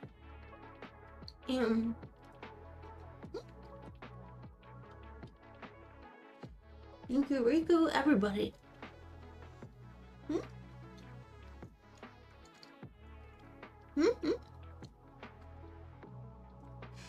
You blame yourself for bringing up yaoi and then it ending with bukkake. This was your fault.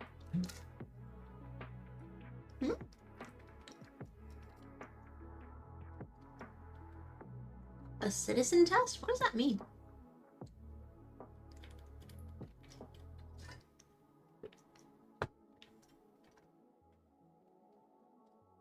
Mature but clumsy? Absolutely. I got thanked and forgot what I did. Generosity. There's a contest. There's 11 days left. You contributed to it. Also, it's September over on Twitch, and some people have contributed to it, and that's really awesome. I'm gonna pick up the Tokis and throw them at adventure noises. Because I want more stuff. I'm so greedy. Hmm? You're my Kamiyoshi. That is such a freaking honor. Thank you. I see. I didn't know what that was. Oh, thank you. Oh. Go sleep, meat. Go sleep. Thanks for being here.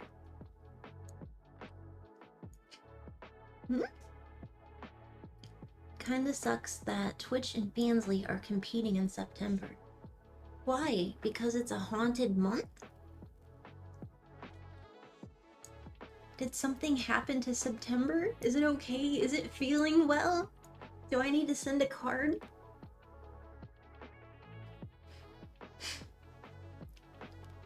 But... It's October month. September isn't spooky. What month is this? No, it's September. Yesterday I was walking, and at the grocery store there were all these jack-o'-lanterns and stuff, and it's like, oh, I see. Japan has started. The spoopy is becoming now, which means fucking sweet potato shit everywhere, left and right. Sweet potato and pumpkin shit and like oh my god. Okay. In Japan, all the cutie pies, like, oh god, it's 110. They're wearing a shirt with long sleeve, and then also the sleeves under that are the sun sleeves and stuff, and like big floppy hats because the heat is grueling. And I mean, the legs are there. That's a lot of legs. Heels. But for Halloween, people do it big. I've heard people dress up in the sexiest cosplay, in the sexiest spooky outfits, that it's very atypical, and people don't normally dress that way unless they're at like Comic Cat or something. And I can't wait. I can't wait. Oh god.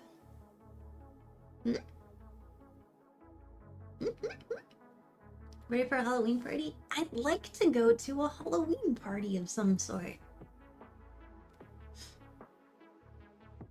Goth girls.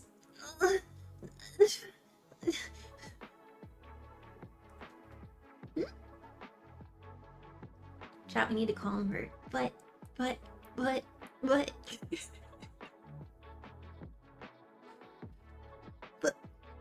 The goth, it consumes me. Tell us more about those heels. Oh, the heels. Oh. I need a medic on standby. For realsy. Fashion here, it's very, like, conservative. But there's a leg rule, and that's you can show as much leg as you want. And it's really fucking hot. But gothic lasagna? What does that even look like? Does it use sweating? She said cuties. Oh yeah, I'm pansexual. I'm an open opportunist. Thank you.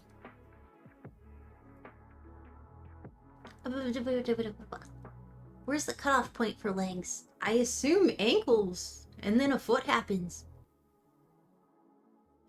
What spoopy movies you like to watch during October? Okay, every single Halloweeny time, I watch the Harry Potters. I watch Hocus Pocus. I watch Monster House. I guess now I'm gonna watch some Buffy during it.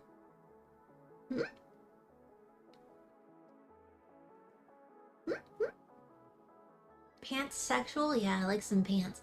Yeah, you gotta watch Nightmare Before Christmas. Beetlejuice freaks me out. It's too scary. It freaks me out. Maybe I'll watch like a season of Wednesday, but I don't really like it. Hmm? Hocus Pocus, there's pizza on yo Focus. Hocus Pocus, man, classic. Hmm? We all grew up watching it. Hellraiser might be too scary.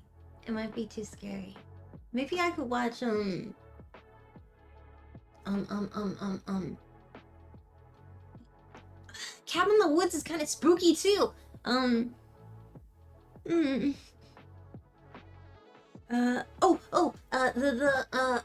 Frick, it's a Dracula one. Lost Boys. You probably watch Lost Boys. And Terminator? Is that a Halloween movie?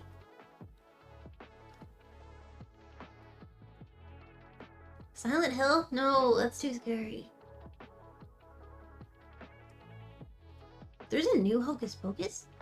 Is it like the new Charmed and it's like, no, I hate it? I've never seen Killer Clowns from Outer Space, but I don't like clowns. Maybe the spookiest episodes of Supernatural. Evil Dead? I could try it. Happy Death Day? Isn't that with, Lindsay Lohan? American Werewolf in London. I haven't seen that, but I know it's a classic. I should watch that. Nightmare on Elm Street? I'd have to watch it in the daytime and not alone. There's a movie called Noroi the Curse. Noroi the Curse. Nope, nope, nope, nope, nope, nope, nope, nope, nope, nope, nope, nope, nope, nope, nope. Nope, no, no, no, no, no, no, no, no, no, nope, nope, nope, nope, nope, nope, nope, nope, nope, nope, no, nope, nope. I could watch Lock and Key. That's one of my favorite series, and that's kind of spooky. I could watch Megan. I forgot you're in Japan and they're notorious for their scary movies. I've seen the scariest shit here. Korea and Japan make some spooky ass horror movies. It's crazy how spooky. Basically, any episode of Mystery Science Theater 3000 is a great Halloween movie. That is the most correct comment I've seen thus far in this chat, Michael. I was just talking about Mystery Science Theater yesterday. That is the most correct. Yep. Maybe a Christmas movie through that. That's a good, Watch Old Boy, the Korean version? No! No! No! No! No! No! No! No! No! No! It was great! No! No! No! No! No! It was great! No! No! No! No. Some of the best horrors I've seen is I Saw the Devil and Old Boy. And I can never watch them ever again. I could probably watch...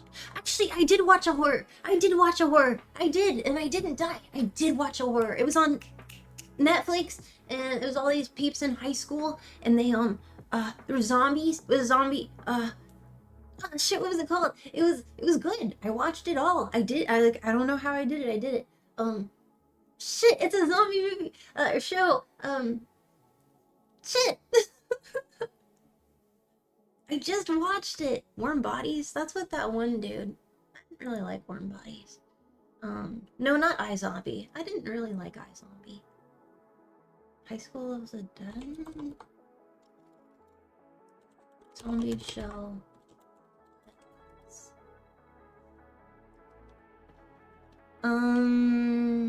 Is it All of Us Are Dead? Yep, All of Us Are Dead. I managed to watch All of Us Are Dead. and it was good. I liked it. I watched a horror show, but I liked it. All of Us Are Dead.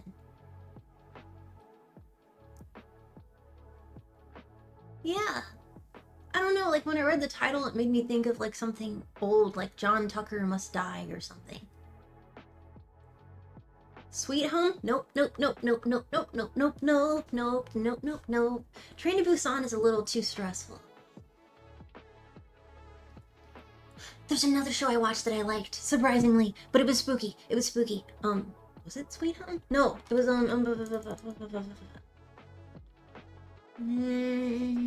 Alice in Borderlands is spooky, and I love that.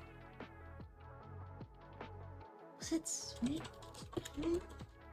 There was a horror, Tucker and Dale versus Evil. I did manage to watch that, but I didn't love it. Train to Busan was good too. It scared the shit out of me. What about horror-themed hentai? You mean like the one and they're in high school and then the teacher and stuff and like that? Shit. High School Live? Are you planning to play a horror game as well? Last time we played a horror game on the not Twitch and stuff, it was so spooky. Well, okay, no. That 3D one, I should have vetted it first. That was fucky. Hi.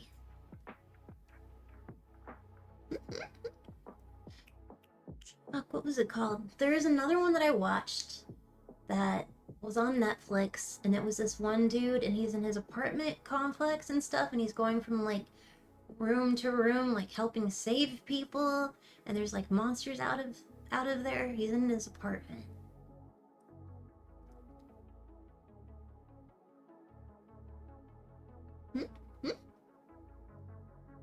Kingdom? I've never seen Kingdom. Yeah, that was Sweet Home, wasn't it? Was that Sweet Home? Click.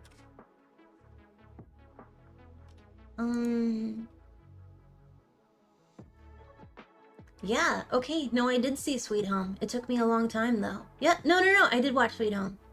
I liked it. It was just really fucking scary. Zom 100 is one of the best animes ever. And so sad. Conceptually. Zom 100 is about this guy who's a salaryman in Japan, and one day he wakes up and everyone is dead. Everyone is a zombie and it's crazy. And he walks outside and he sees that everyone's dead. Everyone he knows is a zombie. It's the end of the world. And he's like, oh my god, I don't have to go into work today. And so he's skipping and whistling and goes to the grocer and he's like, I'm gonna get a beer or two and I'm gonna go back to my apartment and drink it and it will be a jolly old time. He's having a ball. Zom 100's hilarious. Yeah, everyone's like no, he's not clueless. Everyone's like terrified and like getting eaten and everyone's dead and he's just like, wow, I don't have to go to work today. This is the best day of the world. He worked for a black company? Yeah, he did. You know the feeling? Yeah, in Japan, for those who don't know, they're called black companies, and they're the ones like there's a darkness upon the company and stuff where it's like, you're gonna work 80 hours a day, but we're gonna pay you for 25.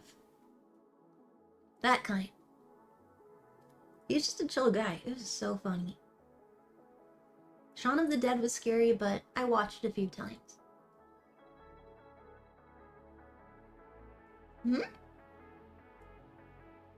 Tokyo Fish Attack? Night of the Living Dead? I don't know. Yeah. Well, thank you. True, it is hard to find a game and movie that are horror without a little strobe light. That's the. Oh, Junji Ito. Okay, the the anime, which, like, that was a shit show. It didn't get to become perfect. There was so much, like, confusion and drama and money issues and all of that in the making of the Junji Ito anime, and that was very sad that it couldn't be as good as it could have been. Yeah, I got fucked up. That was a really bad execution. Very sad. But I gave it one episode. I clearly can't watch it because I'm not strong enough. But conceptually, like, looking at it, like, from afar, really awesome. I saw, like, Night of 1,000 Corpses or whatever. It was horrible. It was so scary.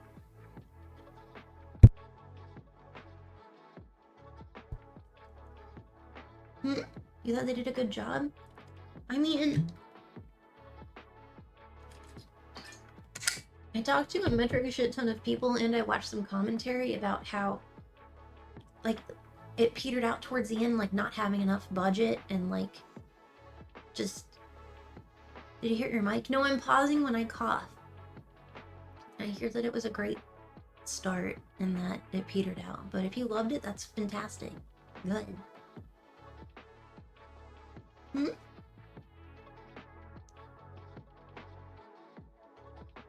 Yeah, the snail thing, Also, Made in Abyss, I can never, ever, ever, ever, ever, ever, ever, ever, ever, ever, ever, ever watch.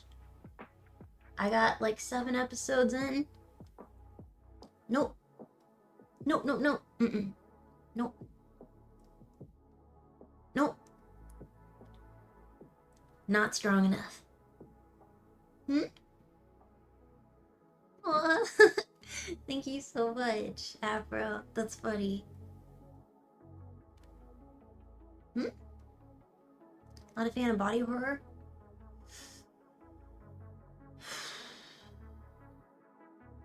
I saw La Tatine, and I kind of wish I could undo having seen it. I think one of my biggest regrets is watching Midsummer. Because I'm like, oh no, I know a shit ton about this kind of lore and history. I love lore, history, mythology, and also I have like morbid curiosities, and every single turn I'm like, oh god, I know what that is. Oh god, I know where this is going, and I watched the whole thing. And I regret it. I regret it so much.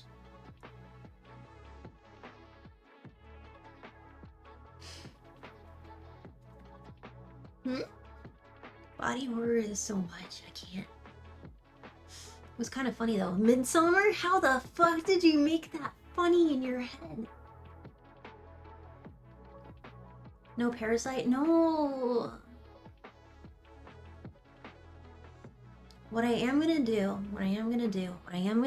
for Halloween's or October, I downloaded a game. Well, 2 games. Because my homie said it was her favorite game. I downloaded Corpse Party and I played for like 30 minutes and I stopped because I got nervous, and then I watched the abridged series, and that was also terrifying, so I don't know.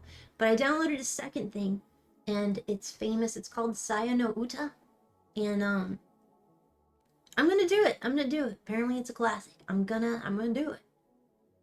She said it was really, really good. Very, like, a lot of brain thinking, psychological. I'm gonna do it. Corpse Party was a vibe. How are y'all so strong? Jeez, am I just weak? Do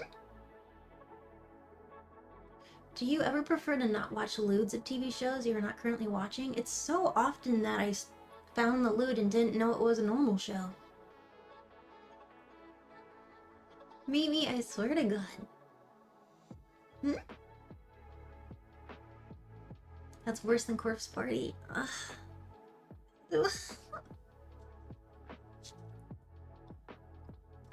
We're gonna need a lot of comfort for that stream.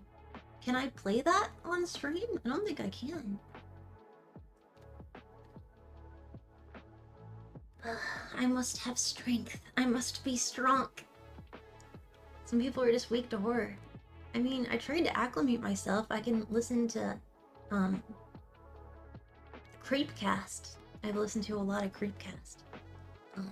I wanted to acclimate, and I watched Dead Meat. But in the end, I think it's just made me more scared in life than acclimate.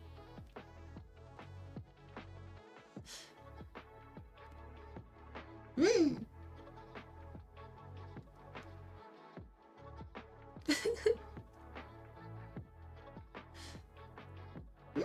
Wholesome horror? Like Young Frankenstein? What Creepcast episodes did you watch? I'd say all of them, honestly. The one where they flatten the people, that one I will never listen to ever again. That fucked me up so badly. Like, I'm just now shaking it off, and I listened to it a year ago. Mother Horse Eyes? I couldn't get... It was so long. It was so long. I understand how they're like, you gotta take breaks. You do. But because I took so many breaks, I couldn't get sucked into it. And they put so much time into Mother Horse Eyes. Hmm?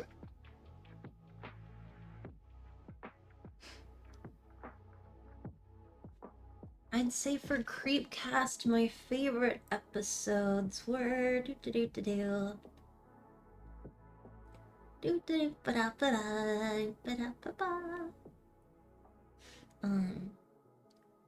Creepcast.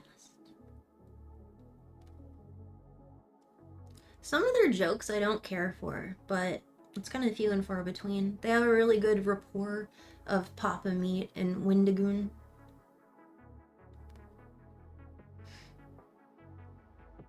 Okay, I really liked...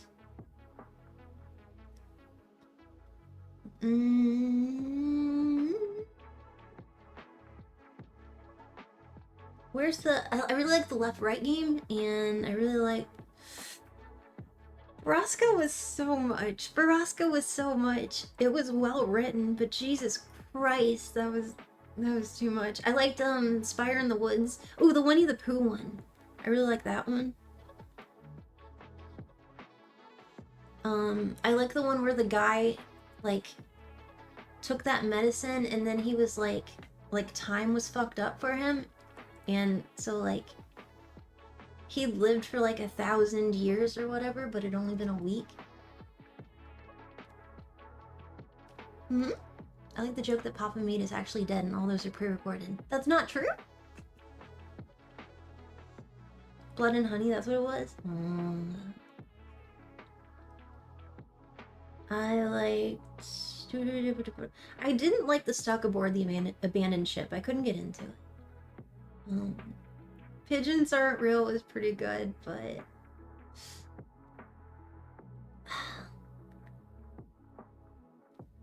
The Other Astronaut was interesting. I like,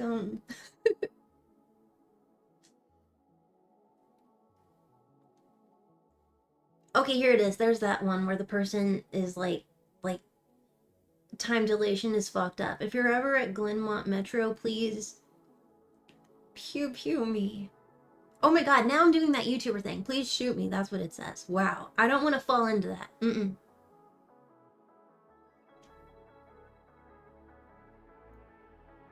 I loved the goat cult thing where they're in like the woods and there's like that cult with like goats and stuff, and like they're gonna sacrifice the like kid. Tales from the Gas Station was kind of funny, and finally, oh god, Feed the Pig was really good, but it scared the shit out of me. Here's the Winnie the Pooh. I think it's 1999. I think that's what it's called. But Left Right Game was pretty solid. Look at me. Stairs in the Woods. That's where I started. Cult of the Lamb? I like that game. I think the game called IB shouldn't be too bad. I remember Markiplier did a series on it if you want to preview it. If Markiplier did a series on it, I will watch that, because that's also how I learned about that Chuck E. Cheese thing. Shit. The Freddy Fazbear.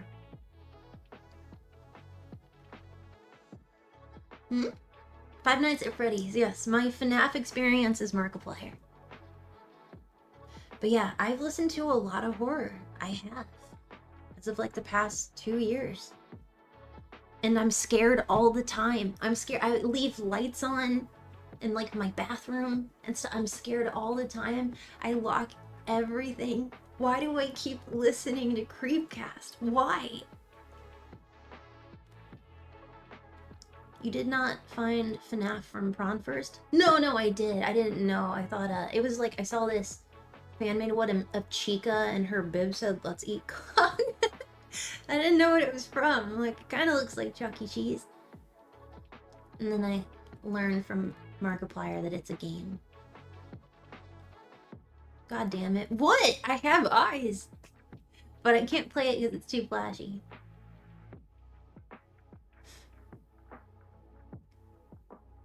You're much more brave than me trying to acclimate yourself. Yeah, but I'm not getting acclimated, I'm just getting more scared. I tried to play a FNAF prawn game, but it had too much flash.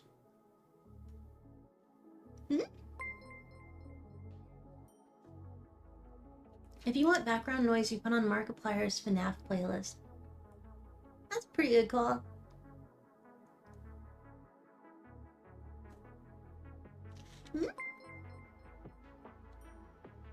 Pardon? Perhaps Mel might try to do some mild horror book reading, like old Goosebumps or Tales from the Crypt Keeper. Oh my god, I saw some Tales from the Crypt Keeper! He's too spooky! He's too spooky! Absolutely not, but Goosebumps... I could probably handle that.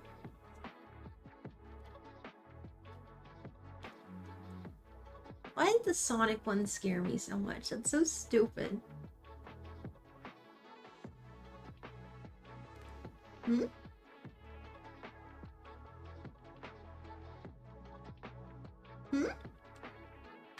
mean, it's for little children. You don't know me! Boo.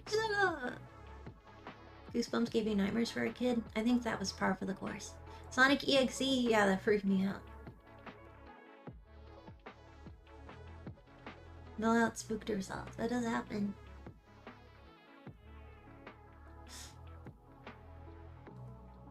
Two-sentence horror story. The last man on Earth sat alone in a room. There was a knock on the door. Oh, God!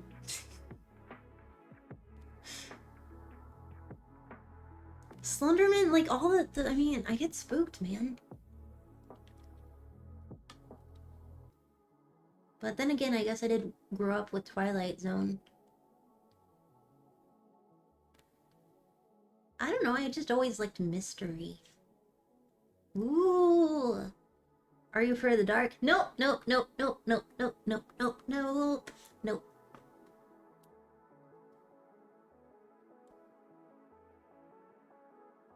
Plot twist, there was 4 billion women who wanted to fuck him. I've seen that before. I know where that's going. Slenderman and his 9-inch yaoi hands. Yeah. But Slenderman has tentacles. Yeah.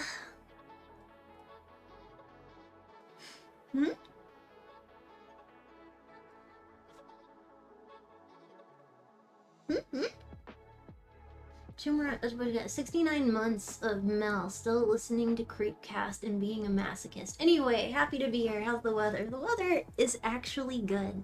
This is day 2 of the weather being good. Salad Fingers? I think that guy still, like, makes content and has, like, a convention stuff.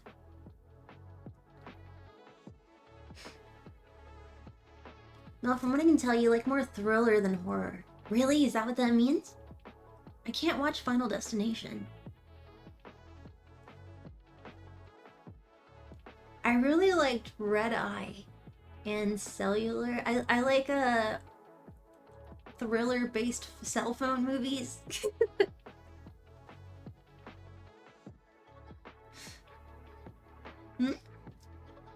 Maybe that's what I am. Maybe I like thriller and not horror. Maybe that's the thing.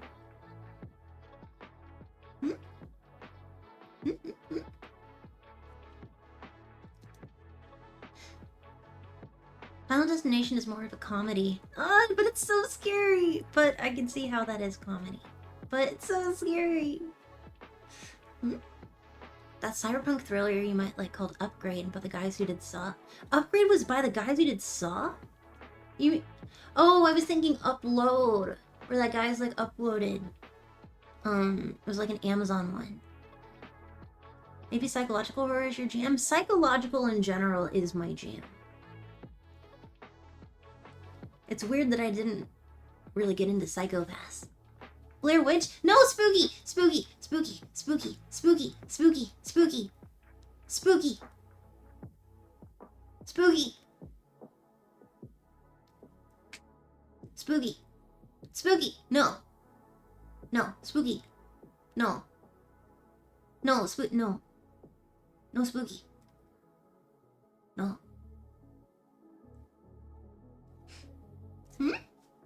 OBS being OBS? Silence of the Lambs, Hannibal. I've seen Silence of the Lambs. That was fine. That didn't, like, scare the shit out of me. Have we answered it? Yes, we have.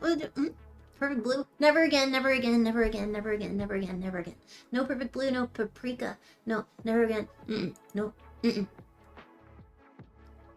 Nope, nope, nope. No Little Slugger. None of that stuff. No.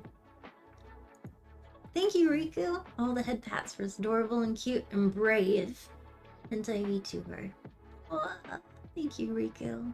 House of Wax. Nope, nope, nope, nope, nope, nope, nope, nope, nope, nope, nope, nope, nope, nope, nope, nope, nope. I still have House of Wax dreams. I still have those dreams. That enters my dreams so often. Ugh. Krampus was fun. I'll give you Krampus. Black Christmas was scary. And stop watching horror. I have a sickness in my brain that makes me watch things that I fear.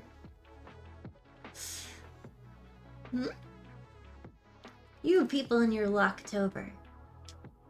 Do you watch Mandy? No? I saw Jennifer's Body and that was scary. Oh, why do you watch it? I have a sickness in my mind. I don't know why I watch things that scare the shit out of me. I always regret it.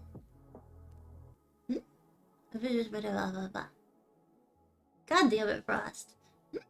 It's called being human. Whoa, I'm an AI. Thank you very much.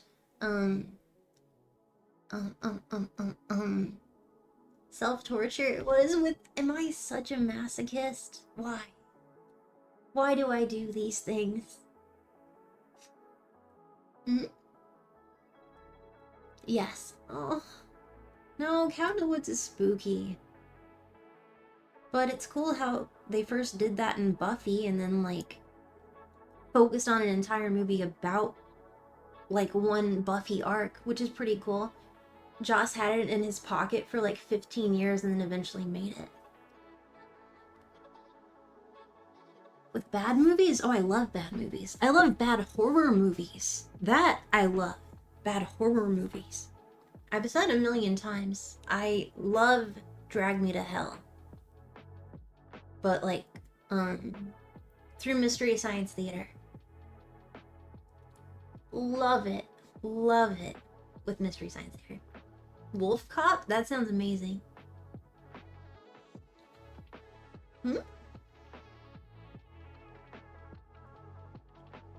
Remember the Disney show My Babysitter is a Vampire? A vampire? I think I've seen that. I've seen movies where, like, dogs are Draculas. No, I can't watch Morbius because I know it'll be my favorite movie and then that's all you guys will make fun of. I can't watch it.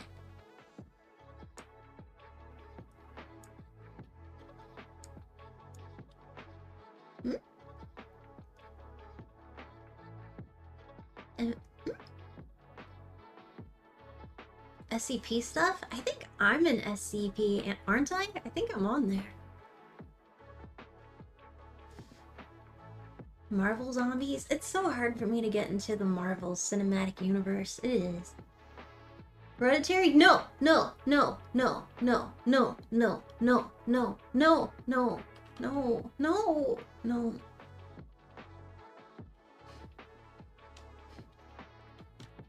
Mars Attacks fucked me up.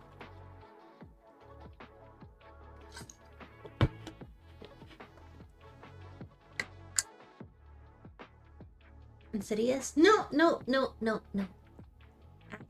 Long shot, god damn it.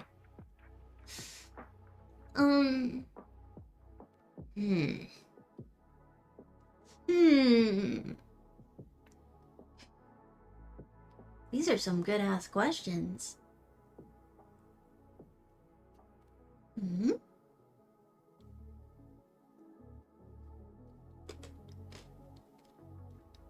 Okay, question 231. Alien hits all of your fetishes? What? Coraline was so scary, but I guess I did watch it twice.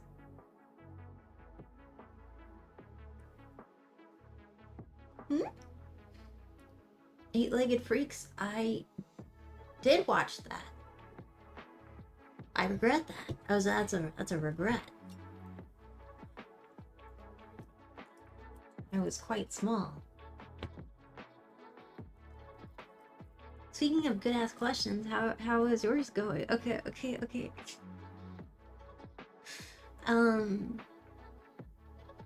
Question 231. I once heard you describe yourself as an amateur porn star, which makes me curious.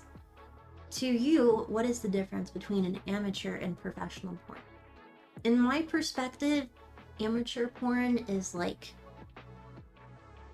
of the people, the individual, the only friends, the fansly, if you do that on there. That's a very diverse website. When it is entirely like it's 2 in the morning, it's 12 in the morning, like you dictate every single aspect of your life in the porn world. What you make, what you delete, who you work with if you don't do that, what you use, like every single aspect is dictated by yourself. It can be a lot more effort because if you don't do it, like if you don't make something, it's not going to happen. It's all in your pocket. It is the homemade. There is no, like, I guess now there are like companies that can assist in that, but like if you're not working with a company that helps you, like a management for prawn, and it's just of the individual, it's a shit ton of work. It's you doing the research, it's you buying the lights, it's you buying lubricants, it's you doing your taxes and writing off certain things and learning how to use the language because it's a little weird to write fucking machine on there. It's reaching out to different brands and trying to get sponsored by companies like Balesa, and it's getting your keeping your hair up to date, keeping your nails and like manicures up to date, like taking care of your body and how you want to present yourself to the world, outfits, cosplay, lingerie, shoes, talking to fans, yeah, creating communities. Some people don't want a community. Some people do want a community. You're one person who does the jobs of a small production crew. Yeah, for amateur, it's what you make yourself. Homemade, like it's not like you buy the chocolate chips, you buy the dough, and you make it in the oven yourself. And yes, you're your own director. And for professional porn, I would say, like, I mean, that's like amateur baseball and professional baseball. It's like it's a league, it's an organization, it's this whole intricate spider web of everything is connected. And there's management and there's guidance and there's schedules, and like, I guess with the amateur you can also go on trips and collaborate with other people, but often there's like singular places where you can go and film there. There's sets all around the world, and it just depends where you go to meet up and create interesting porn. Yeah, I think of crews, I think of sets, I think of organizations, I think of them shooting and you perform and they do all the other stuff. like uploading it and talking to like distributors and them handling cameras and makeup and all of that. Insurance, thank you. Craft services. Providing different outfits, writing the scenarios, direction, intimacy coordinators. Yeah, again, insurance. So when I think of professional, I think of like an entire orchestration and an entire like, well, I mean movie. Yeah, you have professional people who are like, this is my thing. I've been doing it 15 years. I'm a professional editor for this. And yeah, it's a whole big operation of something that is often pre-existing and stuff. Like some companies have been around for like 50 years. An amateur, you can build a team like me. But it's like starting off from the ground and working your way up and like dictating everything.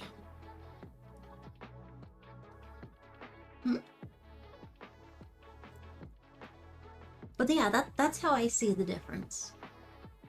Same with like amateur leagues and professional leagues. It's like one, you pick a date, you go on like your Facebook group or your Discord group and be like, okay, let's have our big events on this day. You're busy. John's got a family thing, so let's do it for that day. Okay, we'll all meet up at this field and we'll do our games and stuff. We'll have our league, and that's cool. We'll have competitions, or you can just do it just very relaxed for fun. There's like levels of how you want to play, how you want to compete, and then there's the leagues that people follow all around the world and go to these big giant games, and like you have personal trainers and stuff, and you're in the locker rooms and getting motivated and sponsorships. Like that's the difference, I'd say, between amateur and professional. Damn it, John, just bring the family.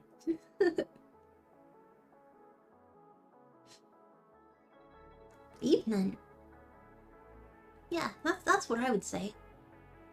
My perspective.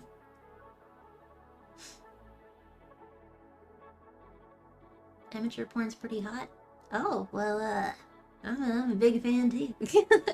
No, I like a little of everything.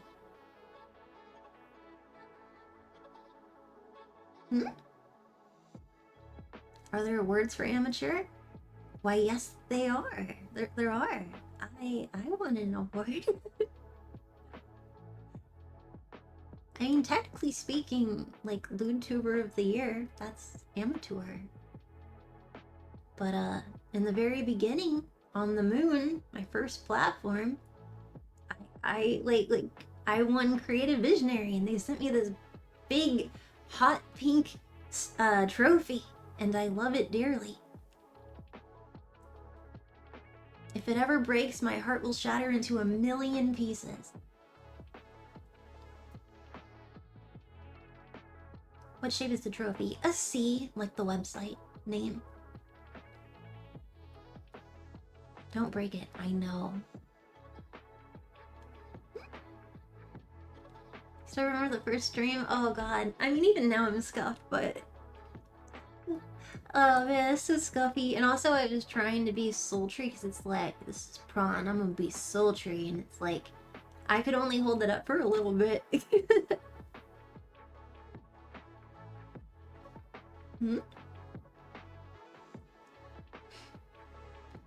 Yeah, when I first started on the moon, I lost a lot of friends. Thank you. 2020 was a wild year? Tell me about it. Tell me about it. What would we have done in 2020 without LewdTubers, or, well, without VTubers becoming a thing? And Animal Crossing. How else would we have even managed? What a time. Getting into Twitch and just live streaming, like, that was how we were able to have a social interaction and, like, keep it together, you know? Hmm?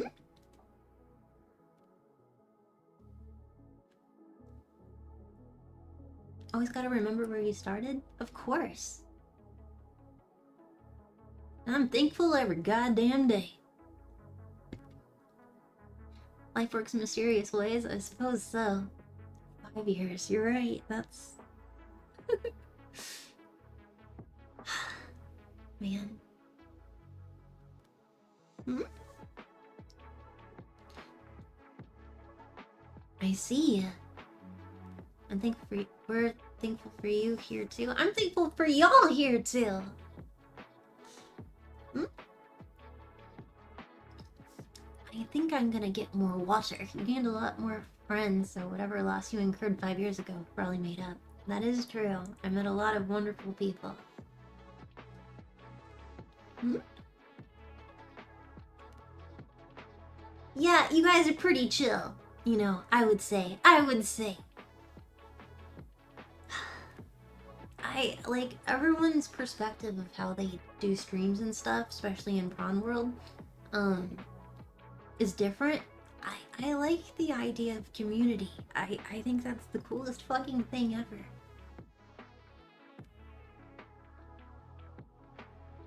I couldn't just stream and then get off stream and stuff. I don't know. I couldn't.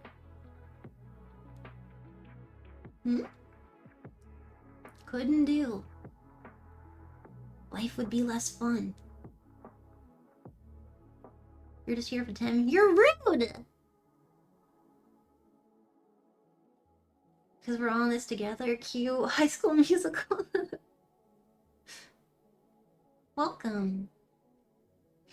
VTubers pulled you out of a dark space for sure. Loved all my Oshis. VTubers pulled me out of a dark space.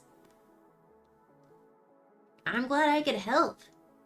I didn't care for all that negative attention, but at least it got us all got the word out of like, what the fuck's a VTuber? Unfortunately, controversy does get attention. If you're teaching a dog to surfboard, you're not gonna get as many likes as if, like, I don't know, something shitty. Bro's glad? VTuber? I don't know, what is that? Well, welcome, Island, welcome.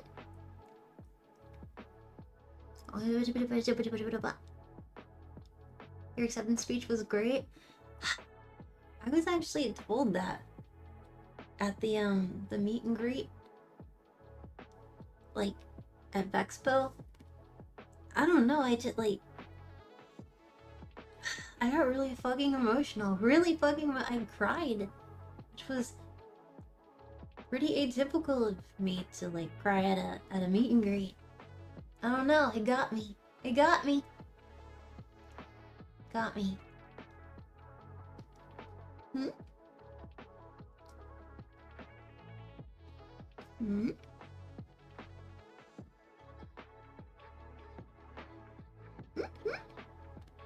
Mel, you have always been a huge role model for so many.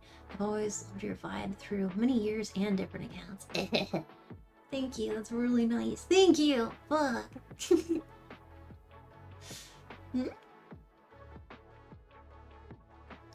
I'm glad you felt so much better when you got therapy. That's outstanding!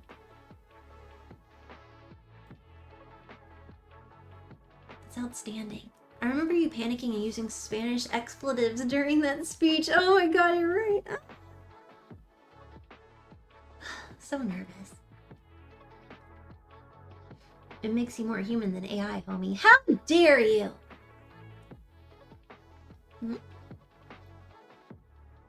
I met some people this year who are doing what they do because you inspired them, so I concur. What, really?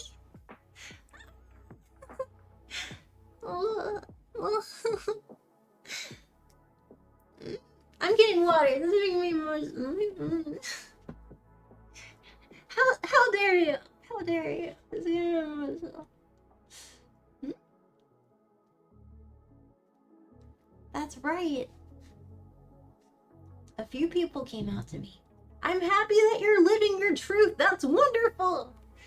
God, you guys are gonna make me fucking cry. Don't make me cry. Be right back. I'm getting water.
Oh my god!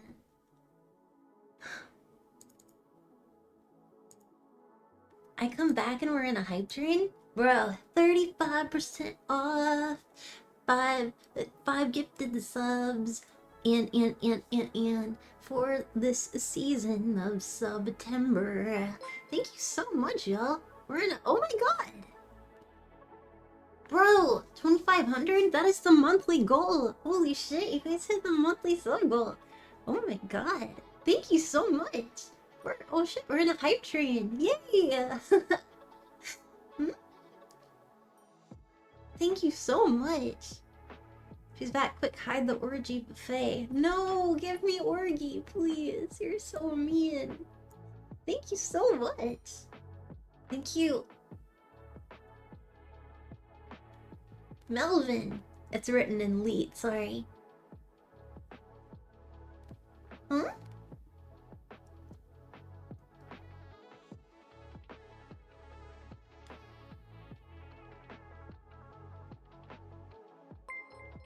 I really appreciate it. Thank you. Oh my god, thank you, iZombie, for 7 gifted for 10 gifted subs to the community, and TK Bomber for 5, and In the Loft for 5.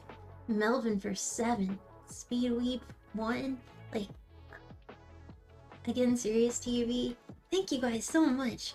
Guys, gals, and non-binary pals, I sincerely appreciate it.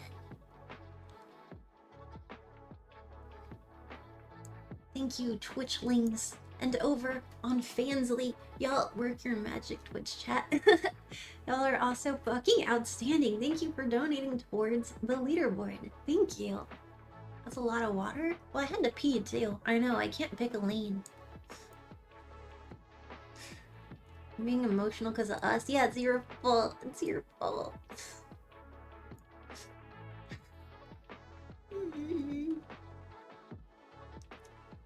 Thank you so much. Sorry? You know what's also really cool? Thanks, no, thank you. You know what's also really cool? Today, Lost in Her Virtual Eyes, the EP of me and Syntho made beautiful, beautiful music together, and the full EP dropped today. And you can check it out. It's pinned pinned up above in above chat on Twitch. It's pinned as an announcement over Fansly. I posted it in my going live tweets. I'm gonna promote it a lot because, geez Louise, so much time, sweat, blood, code went into it. So much fucking time. Oh my god, I can't even describe. She's a genius. Will Twitch give us Dom Timber? That doesn't really have the same ring as Sub Timber. It's literally a banger. It is a banger. Remix, I swear to God!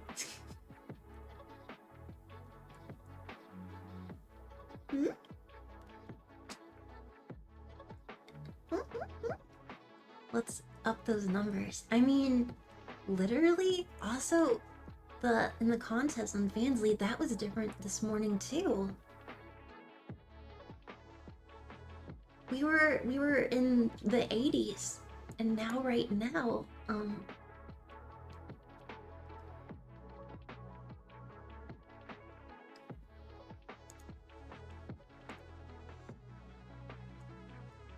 we're at 60. Jeez. Also, there's 11 days left until it ends, but holy cow. Is it because I'm more chatty? I'm trying to be more chatty.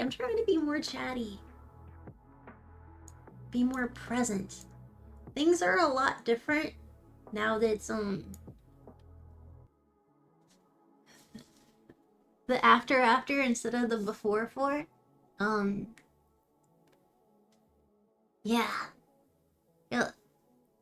Life post VSJ, like it's a lot of extra learning to do, and honestly, it's surprising how much of my focus went into other things, and like really surprising. like so much. And so now it's just focus on me. And there's so much I could be doing. So much writing and talking and creating. There's just it's just a empty plane to which I can plant things. I guess it was an empty plane. I have the most beautiful, amazing community ever. So it's like a garden, and I can put some trees in there. Hmm?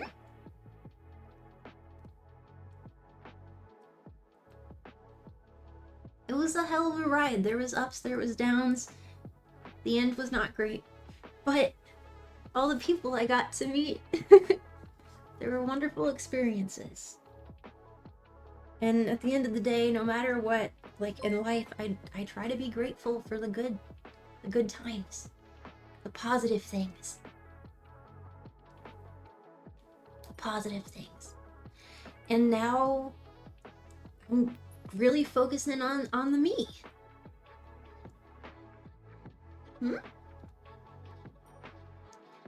When it's really negative, I absolutely curl up in a ball and disappear, and I appreciate that you guys can respect that so much. I really do. I don't typically get mad, I get sad. That's kind of I've always kind of been like that. Terribly sad. So we know you'll be back. But thank you. Oh, thank you, Remix. Fuck. Thank you for 10 gifted subs to community. Thank y'all. We won't go anywhere, and that's like the kindest thing that is so atypical. That's like the antithesis of the internet, or at least it more so used to be that mentality. If you disappear for a day, they died or something, or like, I don't know. The concept of communities with streamers can be so wholesome and nice. If you want to create something toxic, I've seen it left and right, but if you want to create something beautiful, I've seen that even more.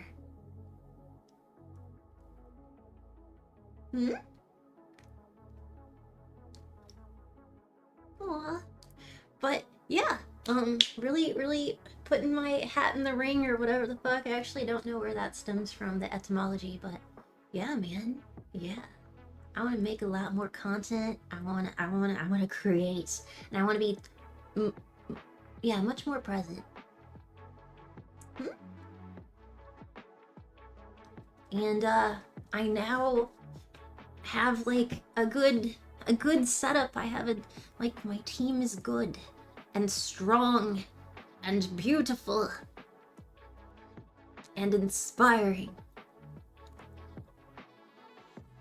Good shit, man. Good shit.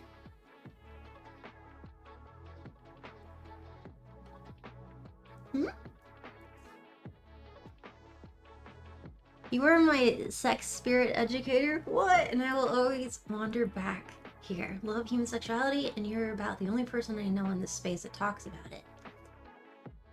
Yeah, I've seen it. I've seen people talk about it, but it's definitely one of my biggest passions in the universe.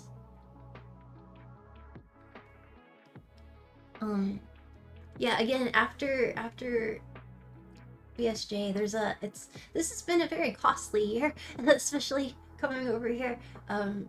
So yeah, handling all of that's been very difficult. So for all the different changes, I appreciate y'all so fucking much. Yes, changes will occur, but like, it's not too bad.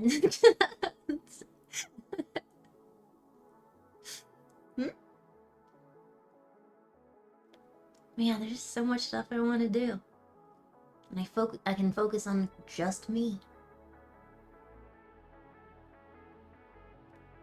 It's weird.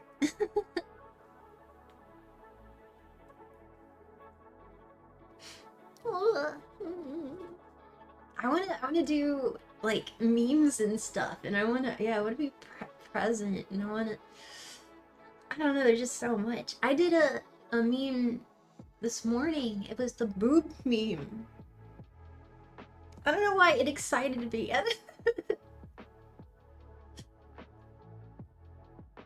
Also, I've noticed, like, through all of the stress and stuff, hell, even like the past year, that also was a big demotivator. I create and do things I love, but also I'm pretty absent as well. Cause yeah, stress I don't do well under stress. So now I create my new foundation. Like in the very beginning. It was hot, not gonna lie, Firebox model of you is great. Yeah, I don't even have words to describe how talented the artists that I work with. Like I have no words. I'm humbled. You're not good with stress too? Yeah, I don't think that's something people are typically great with, is stress. Food meme is best meme.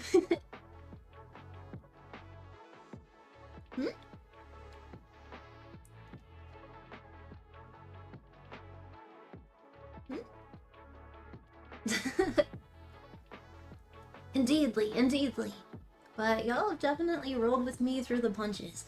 And again, I'm sorry about all the merch. I think I addressed it and pretty good, and Agent Ink and other peeps, and I'm also sad that I, especially like the spinning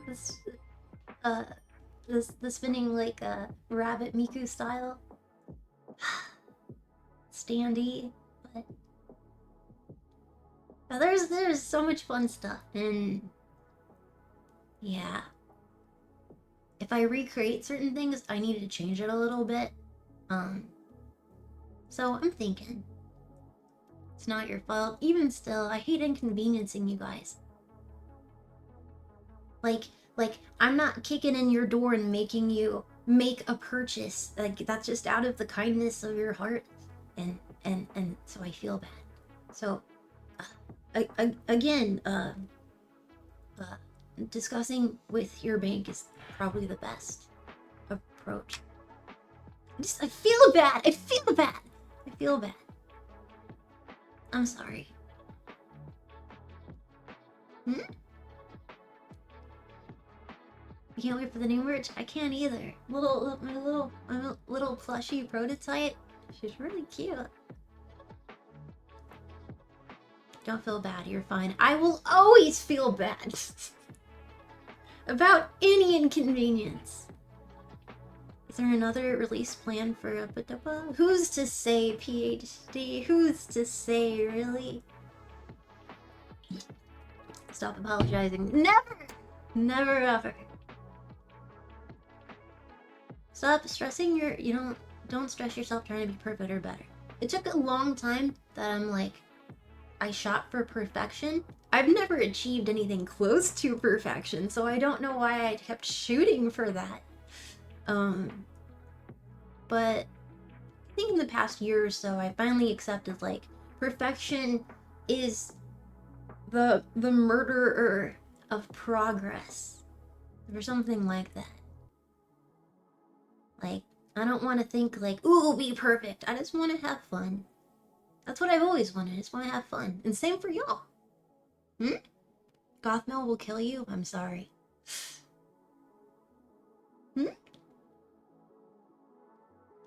By definition, perfection is intangible. Really? Perfection's how you give yourself burnout. True.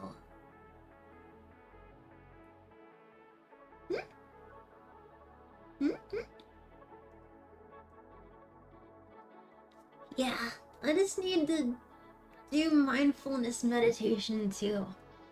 It's hard that I always feel guilty for things. Even things that aren't my fault, I still feel guilty. I don't like making people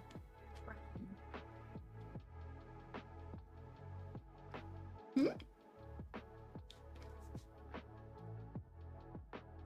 You learned from your therapist that perfectionism is the anxiety of failure. Working on it now. I'm glad that you're working on it, Leviathan. That's outstanding.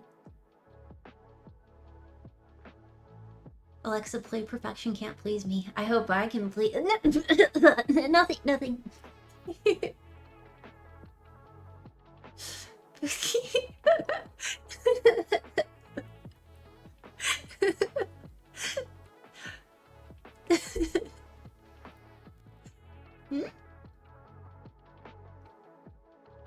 Fair, long shot. Fair.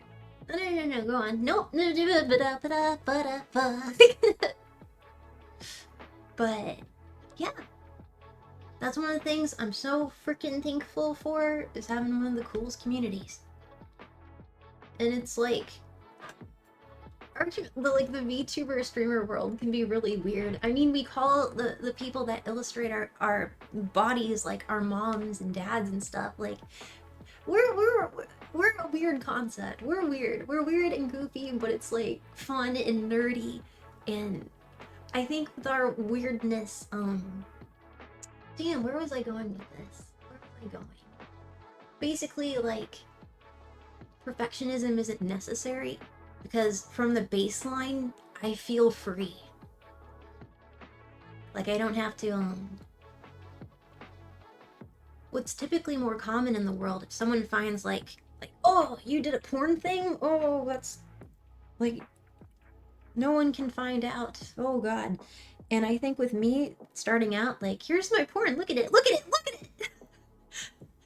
You can't really, scare me with that. I just live very, like, honest sauce. Like, this is what I like. This is what I do. Look at me.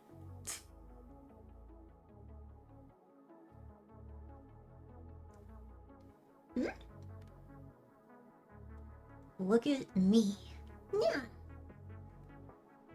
I am cringe and I am free. Those managers are pretty fucking awesome. And patient.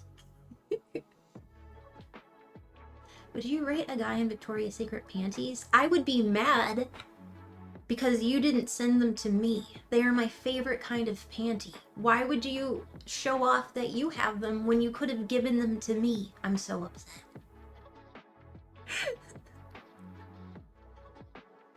Hi, Jinsu. Hi. How's the audio sound?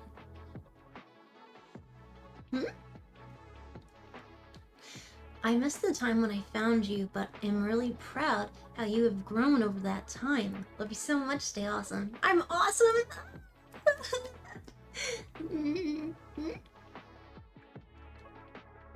Yeah.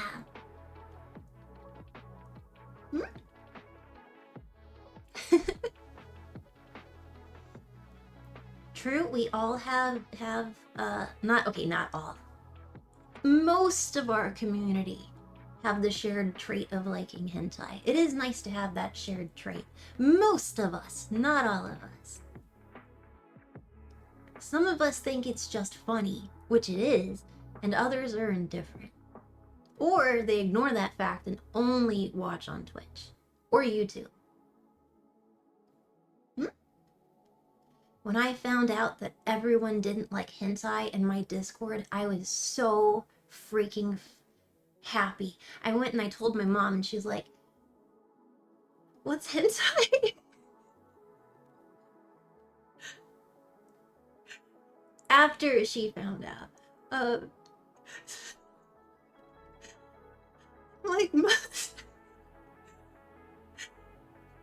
Like past the point where she had found out, but, that I porn. But, yeah, what's hentai? I'm like, mother, I'd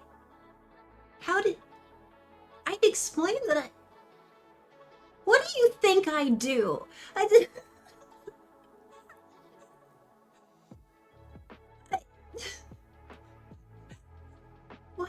What do you...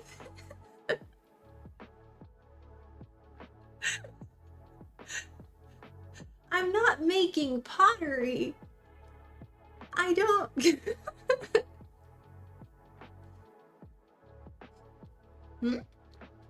It's art. I've explained it so many times.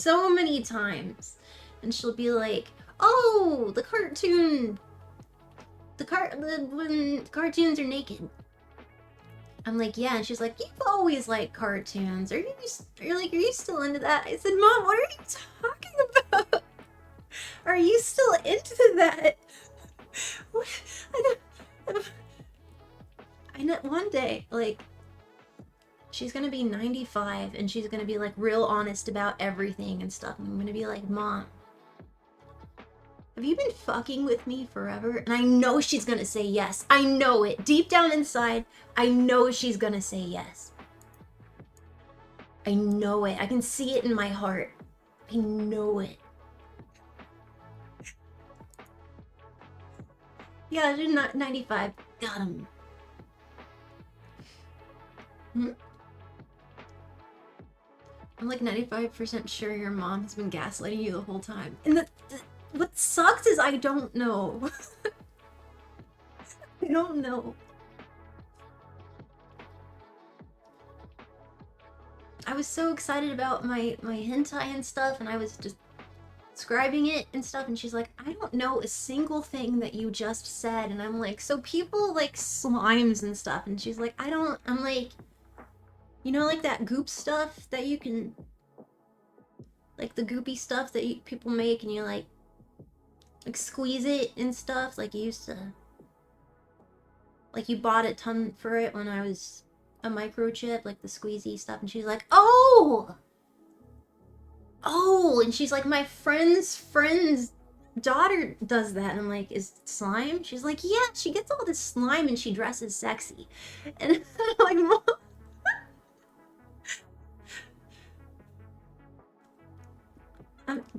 I'm like, Mom, they're probably on the same site I'm on, but, you know, because we're all connected. But I'm like, that's the stuff. It's the slime. She's like, okay, I don't understand. I'm like, okay, pretend. Okay, Mom, I'm creating a world. So that slime that your friend's daughter is like, I don't know what they're doing, but that slime stuff. She's like, okay. I said, now make the slime have like a mind. She's like, what? I'm like, pretend it's like a little monster and that it can think and has like feelings, like it's a little creature and it's like bigger. It's not just like a tiny little thing in your hand, but it's like big, like a snail. And she's like, that's gross. And I said, okay, well, fair. But I'm like, okay, so in the hentai, I'm like a wizard magician mage person. I'm like, I'm a mage, but like I'm a wizard. She's like, okay, a sexy wizard. And so I sent her a picture. She's like, ooh, this is so cute with the hat. I'm like, thank you. I love it too. I'm not gonna play it for you, but I'll show you different pictures from it, Mom. She's like, that would be preferred. And so I'm like, okay, so I'm a magical wizard person and I'm on a journey. And it's like fantasy time, so like there's magic people and like monsters and stuff. And she's like, I don't know what you're. I'm like, okay. So I'm going through a tunnel and I'm on an adventure and there's like weird monsters everywhere. And then outside of the tunnel, there's more monsters and I have to fight them and talk to them and all of that. I'm on a magic journey. She's like, okay, what does it have to do with like the weird slime shit? And I'm like, okay, there's slimes in it. They're little creature monsters that I like run into and I gotta fight them and stuff. And then they all join together and make a big humanoid type creature and I gotta fight that one too. That's the final boss. She's like, that sounds gross. Why would people look at that? I said,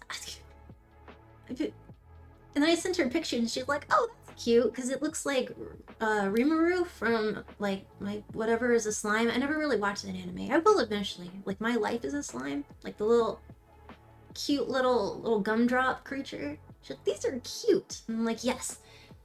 And they're like alive and stuff. And I fight them. Cause I'm magic and I use magic and like ping, pow, boom, I explode you and stuff. She's like, okay. And I'm like, also, I have sex with them. And she's like, how would that even work? How would that? I was finally getting it. How would that no one's gonna like this. How would that doesn't make... I don't get it. I don't know what you're saying. I'm like, well, I don't want to show you those pictures, but it's fun, I promise you. And she's like, okay, I think, I get it, sure. You know, I'm happy for you. I'm happy that you're happy. I said, thanks, Mom. She's like, I like your outfit. That's... I don't get it. Hmm?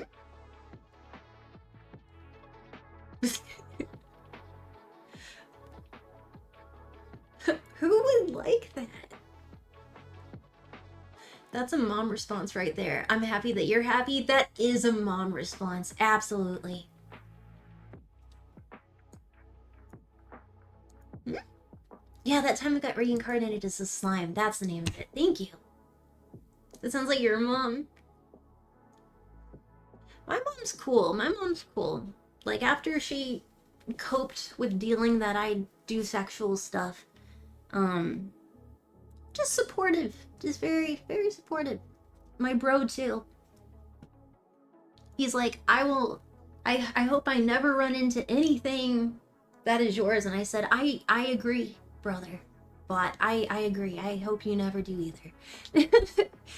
He's like, but I did run into some of your YouTube shorts. I'm like, uh-oh. He's like, what the fuck are you talking about?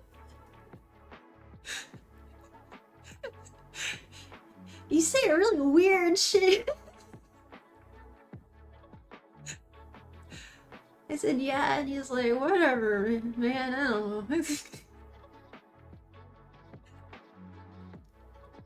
And so he showed my mom my YouTube shorts and stuff, and she's like, oh, that character's so cute. And I'm like, Mom, that's me. And she's like, I don't know what the fuck you're talking about. What the shit are you talking about? She didn't say fuck, but she probably said shit. What are you talking about? I don't get it. I said, okay, Mom. Has Mom heard the bakery rant? No, she hasn't, and she wouldn't understand. She's a more old-fashioned lady, to where she doesn't understand all this internet stuff. But also, she's not old-fashioned. We have, like, all the same values, so she's pretty chill, in my opinion. Mm. Them kids and their crazy lingo. Yeah, just hearing her say, I don't know a single word that you just said.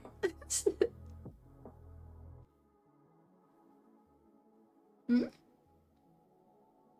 Just when she said, like I had been streaming for like 8 months by then, and she's like, oh, those like Japanese cartoons, you're still into that? Wait, how can I convince my mom that she might have ADHD? How can I convince her to talk to someone? Please, like, it drives me crazy.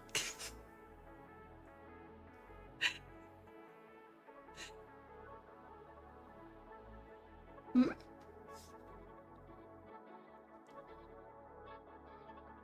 You showed your mom your review of what you did for your outfit contest, and that was enough to convince her how you are. Oh god, Bridget. Hmm?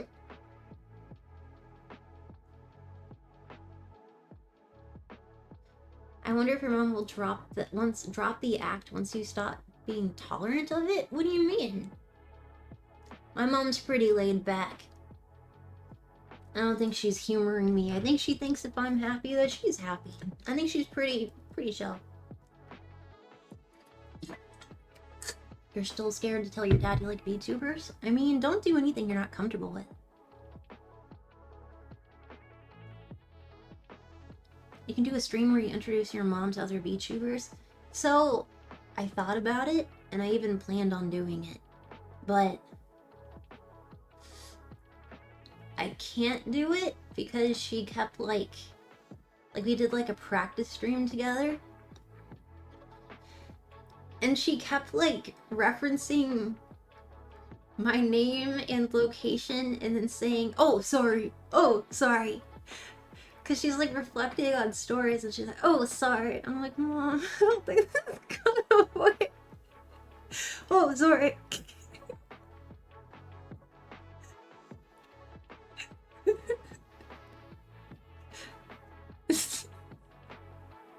You're better off never doing it, yeah.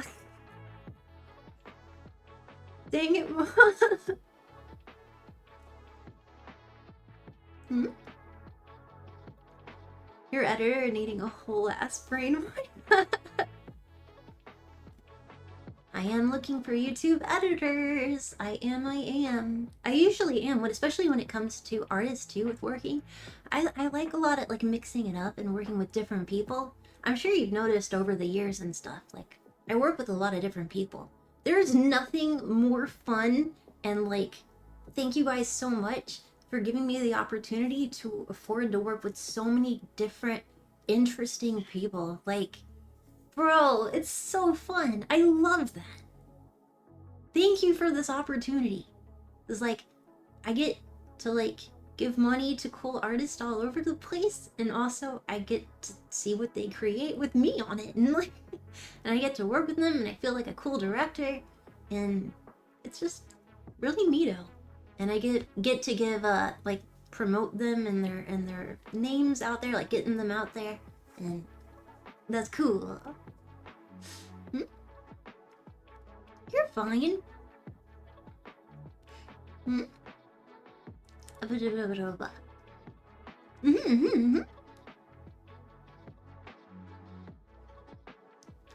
You wish you could learn video editing? I mean, it's nice that there's so many different services and softwares and YouTube videos like teaching you how to do different skills. I learned how to work with metal through YouTube, and I learned how to kind of sort of edit with YouTube. It is just practice, unfortunately. Is this a PG stream? No.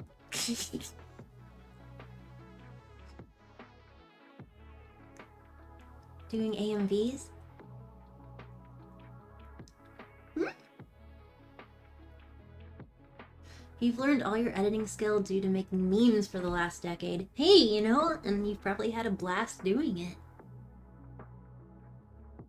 Hmm? Oh, later, Yell.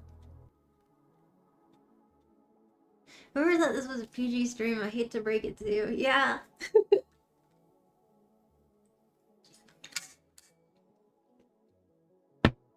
You can't even use Vocaloid software. You doubt you can edit.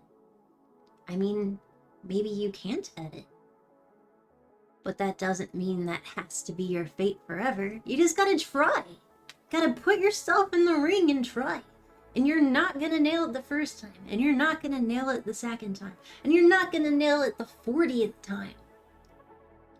But the 41st time, the 45th, like even me and my doodles, like if you go back and reflect on like what you have compared to where you started, like me and painting minis and stuff, like no one starts off amazing.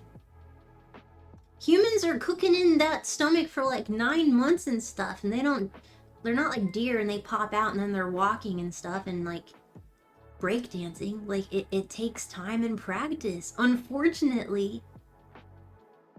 But if you keep trying and keep learning, because you learn a new skill all the time too, then you're able to create things you're very, very proud of. Start with audio editing, it's less intimidating. Exactly. You gotta walk before you can run. Hmm? Gotta walk before you can run. And that's okay. That's how it works. And everyone else that you're impressed, like all the editors out there, you're like, geez, Louise, how'd they do that? I'm so impressed. I could never do that. They started off just like you. They just kept doing it. That's the formula.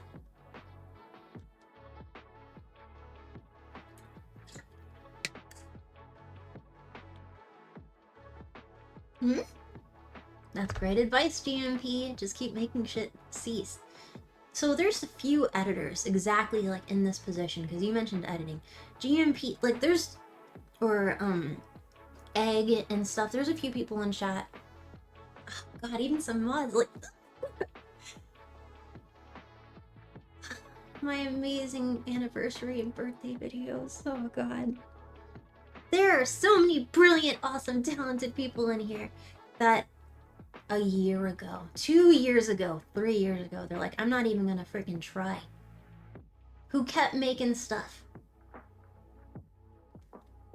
Skyward, that was like a whole, oh my God. I loved pumping Skyward up. That sounds bad. I mean, like really pushing, like, yes, do it. There's so many people in our community. I'm like, yes, do it. Do it. And I'm just pumping y'all, and I'm pumping and squeezing and pushing to like inflate you and to see how awesome you are. I love pumping this community. Just fucking do it, cease. Yeah. Sometimes you don't want to do it, and that's fine. Just pick it up again when you want to. It's the same with like quitting smoking and stuff. You know? You'd be like, oh, I was doing so good, and then I broke, and then like you just try again the next day, you know? People aren't perfect. Motivations wane. You just gotta be patient with yourself. And I definitely should practice more of my own advice. But yeah, you gotta be patient with yourself and delicate with yourself.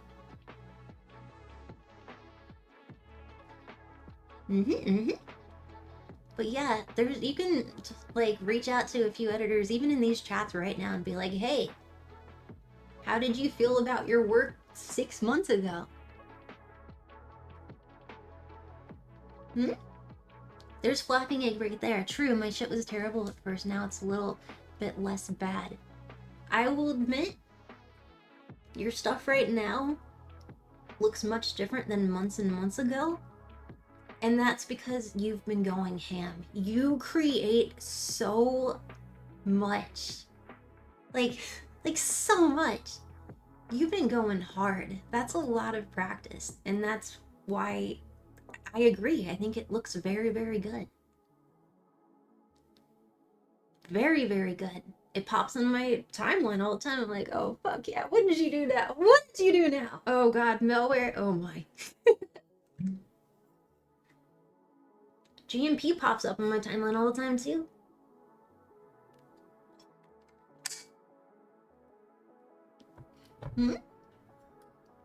I wish I had more time to make stuff. You make a lot, though, with the time that you do have. I need to post more. The stuff that you do post, Kenji, woof. So many creative people in here.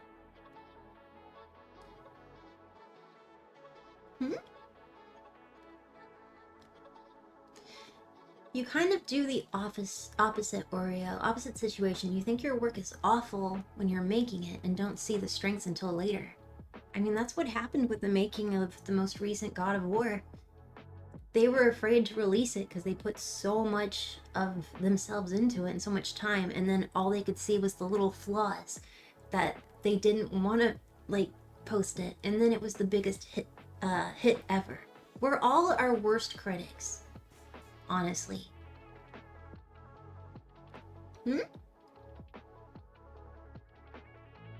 No, I get it. There's so much I've made that like I've just deleted or never like. We're all our worst critic. And we're not gonna start off perfect, and watching how people like improve more and more and more to where they're like, yes, this is improvement. This is where I want to be. It's fucking inspiring. Chat, you guys inspire each other. It's really sexy. Yep, it's also worth getting the cameo to see you lose it with data for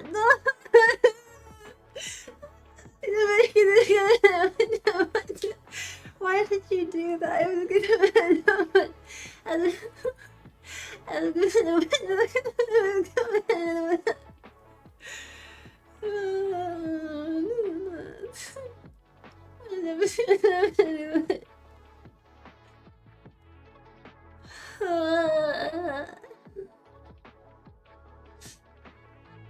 The cameos explode my brain. They explode them. I hope you're happy with yourself. They explode them. Don't worry, I'll find Sebastian for next year. Don't you fucking dare! I'll pee myself, and that's against TOS on every platform. Stop it. God, and Brandon just F. God. This year, like, how do y'all find the best people to turn my face bright red? How do you manage that? Hmm? Hmm?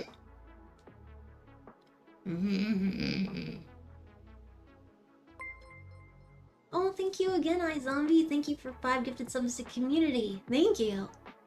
Thank you, thank you. It's not that hard. No, it is! Still waiting for the next God of War game? Dude, tell me about it. It's okay, Mel. If we can't find Sebastian, we'll just get Connor. Lol.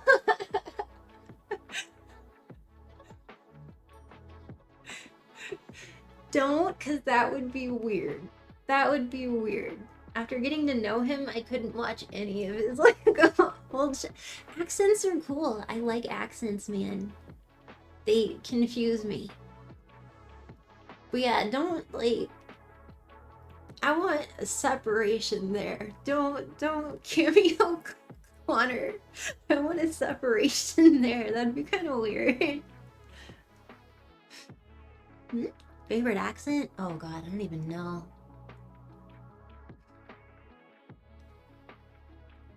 Moroccan? I don't know. I don't know. Damn it, serious TV.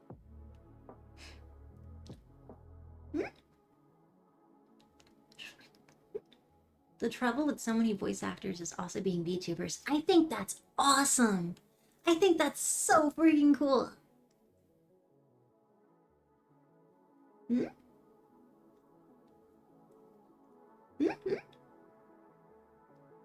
have a southern accent? Ooh, yeah. Yes, I did. It's cool. Yeah? Yippee-ki-yay? It's cool, and then you get to know them. I know, and then you're like playing a game or watching the anime, and it's like you see them and you can't separate it. Which, it's really cool, but you're like, I'm thinking of, like, it displaces you, because you're like, oh my god, it's them!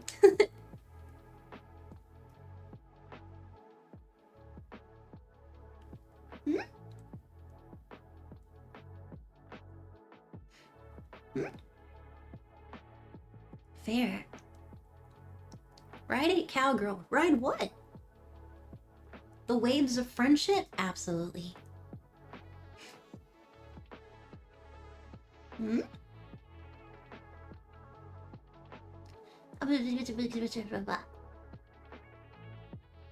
Oh my lord, that was a comment. Your favorite VA is Project Melody? Stop, I'll cry.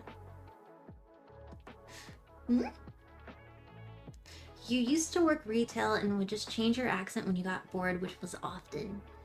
That's kind of cool, like, disguising out in the world.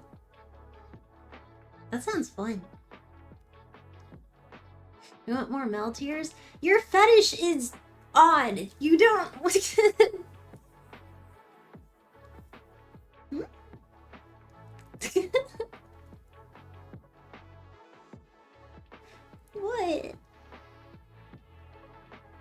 Oh yeah? Which anime?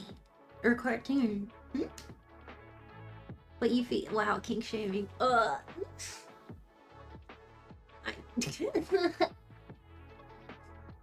That's the joy of kinks. There's a lot out in this universe, and some of them I super don't like, and some of them I find weird, and some of them I find hot, and some of them I'm lukewarm. But that's because everyone has preferences, and we can all like our own shit. I see. There's a difference between like knocking on someone's DM and being like, your thing's weird and I hate you, or being like, I don't like that. I don't like that. You can like that. I don't like that. I think that's perfectly acceptable. Hmm? Hmm? Yay, Mel, hi. Hmm? Of course, Miss Hole in Wall. Yep, that is true. A lot of people don't like that. Mm-hmm. Don't you have like 90% of the fetishes? I do not. I do not. And because of my ability to like see from outside of my brain, I think I'm pretty good at that, of like looking from afar. I can understand how people might like something, and I can understand how something could be hot or done very well. Like, oh, that looks very good, but also really not liking that fetish. I can see it from afar. Hmm? I have the best kind of energy. Roar! Hmm? Hmm? Hmm? Looking from afar but still walks into stuff. I walked into a pole yesterday. What's your take on UB?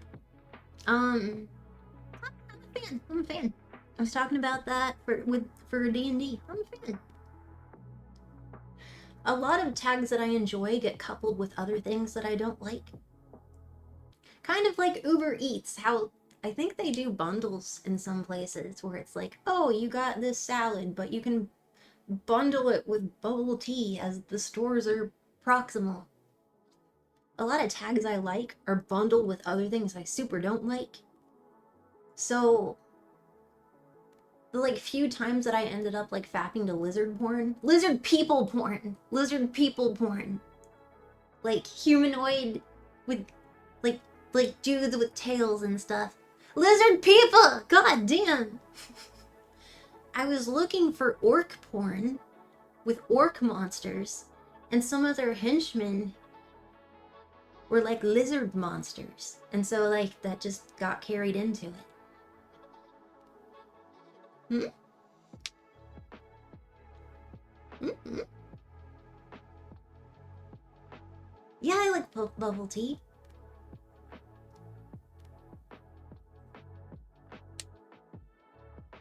You mean kobolds?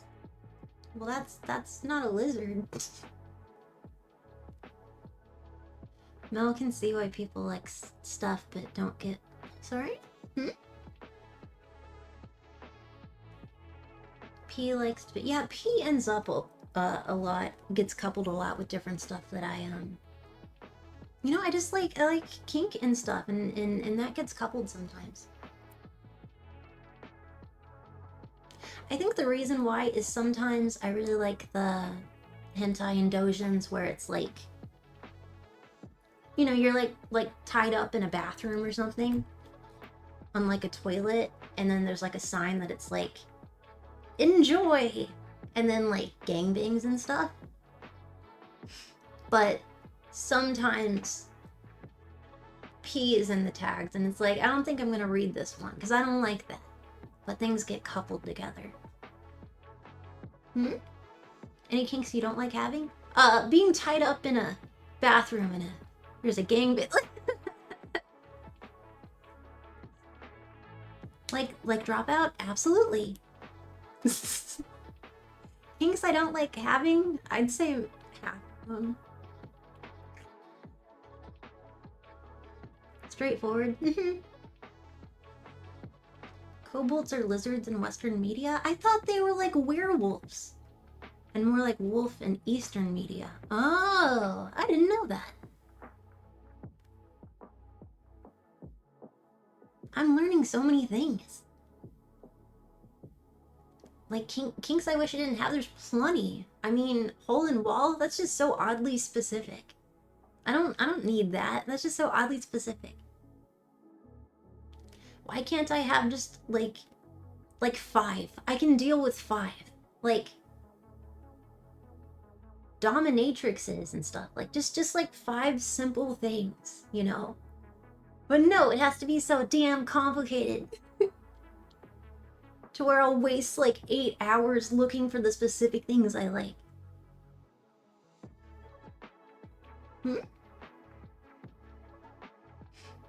Surely you're not dissing Hole in Wall. Oh, I'm not dissing it. I'm saying I like too many very complicated things, and so I spend a lot of time looking for things. If it was just like 5 things, I could just go boop-a-doop-a-doop, find it, buy it, watch it, read it, and I'm good. Instead, I see the light coming up outside of the window, and I'm like, God damn it, it happened again. I could have been sleeping.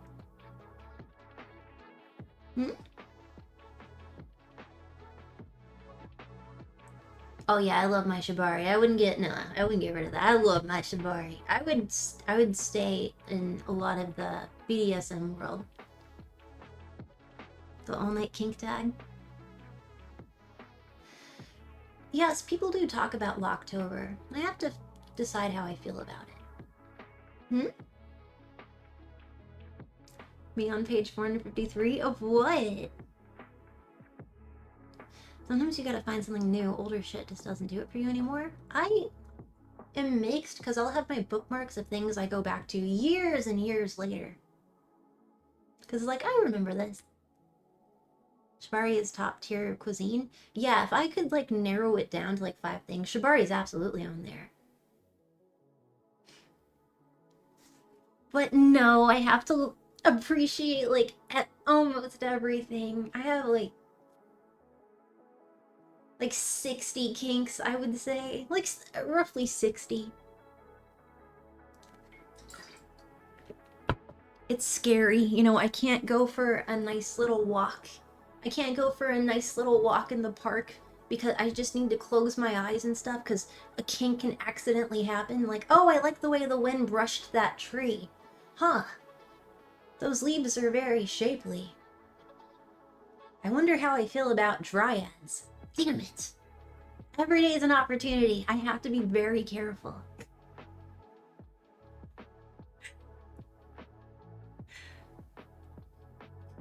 That's wild. I think it's because I also have an issue with like being attracted to like just like I always have like a little attraction to like possibly everyone I meet. Like, cause I can see like the beauty and like it in someone, rather it being like their personality or their voice or like how their ears look or something, or just like how their gait, how I've seen them treat other people. Like I can find something cute in everyone. Like everyone. Oh, I like that thing about you, like that. And it can grow to where it's like, oh shit, I like how you look in a mini skirt. Oh shit, those collarbones, okay. And like it can build. Or it's like, oh, you're kind of an asshole. Well, I liked your ears and that's about it.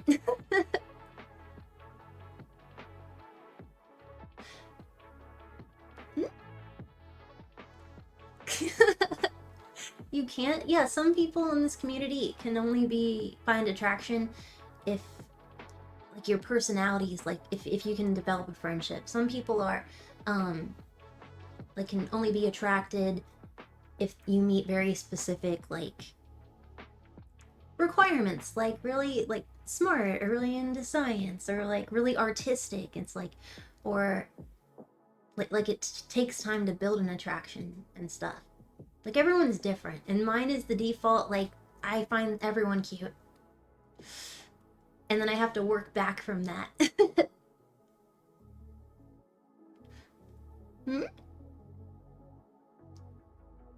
You're an asshole, but your earlobe's kind of cute though. Yeah, nothing is more unattractive than a bad personality. Damn, Mel, you're making me blush. It's I mean, that's me in meet and greet, you know? Guys, y'all, everyone walks in and stuff, and I get to meet everyone, and I'm like, oh, you're cute. Oh, they're cute. Oh, they're cute. Oh, I love that shirt. I love that anime too. That's cute. Oh my god, those glasses. That's cute. Hmm? I think everyone has like some like redeeming qualities. The curse of pansexuality? I know. I like people. Well, finding cuteness in everyone. Yeah.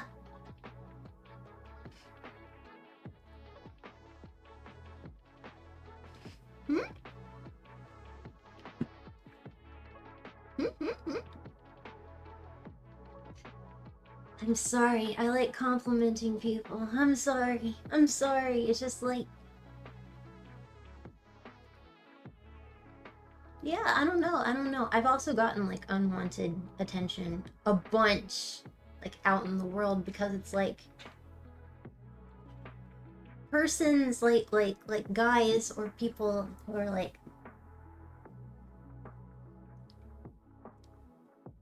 of that configuration. People are so complicated, it's hard to pin down, but like a lot of people in this world, especially guys, don't get complimented a ton out in the world.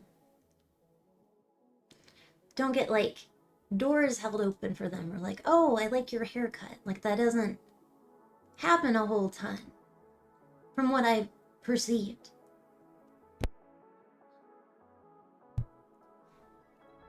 And so a lot of people think I hit on them because I'm like, oh my god, that outfit looks great on like you look great in this outfit, or like, oh my god, like the haircut I noticed, it looks fantastic, or like, oh, you should keep wearing those glasses, they look great on you.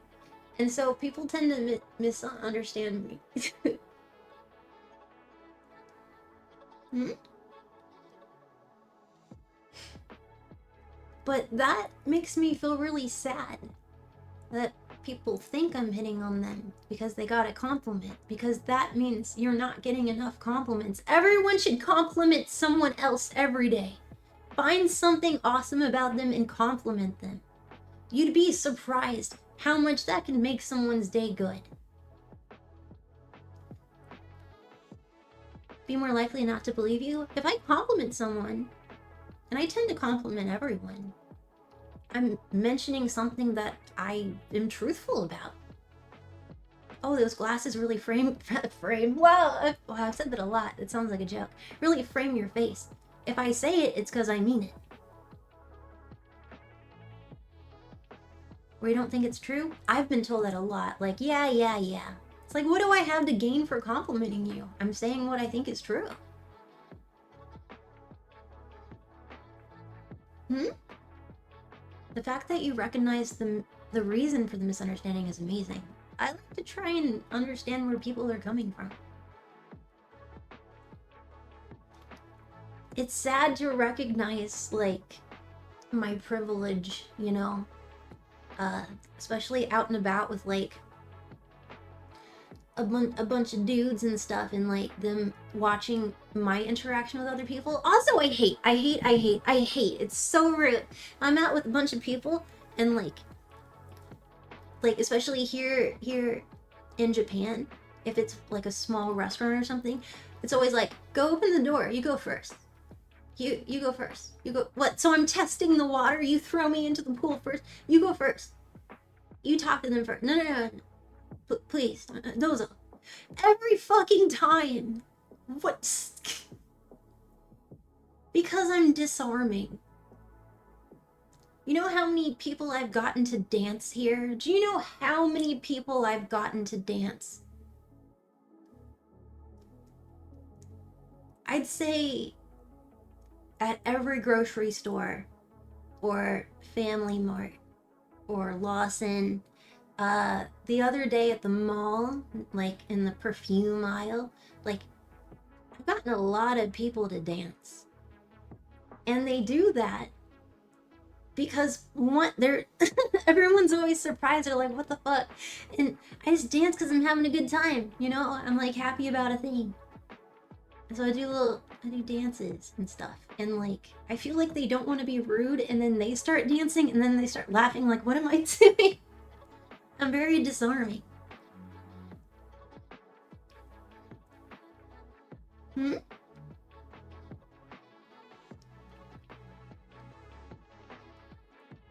She got the wiggles. I got the wiggles. I'm inciting flash mobs? Holy cow, I might be.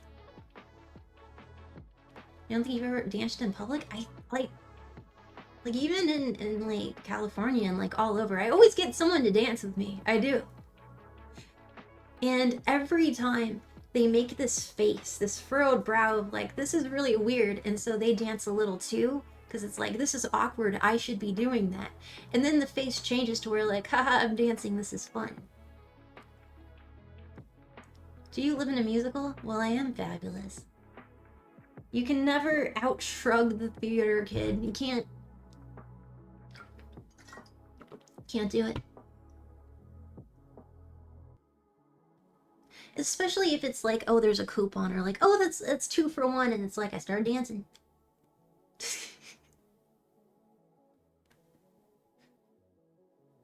Hmm?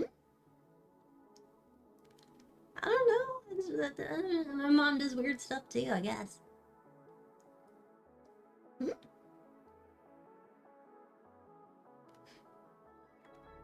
You stay, you Mel, never change. All VTubers are like theater kids to some degree. Even an opera singer was shocked. Is that true? You were a theater kid? What? Are you asking if I was a theater kid? Excuse me?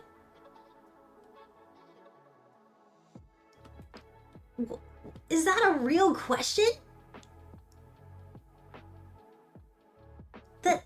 This question, was it real from you? That was I a theater kid?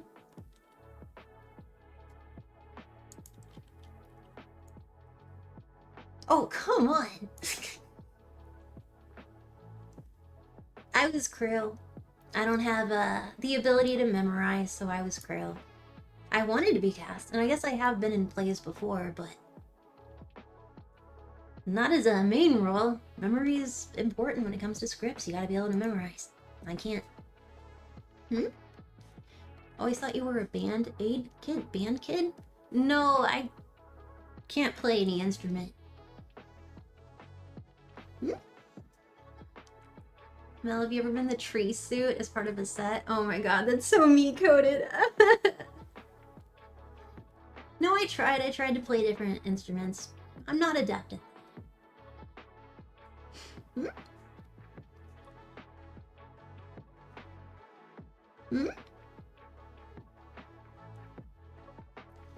But yeah, you know, I've definitely been like an extra or like a background character or something. I think every theater kid has been in Rent at some point in time. Can you really call yourself a theater kid if you haven't been part of Rent in some capacity? Mel does jazz hands. Oh, absolutely.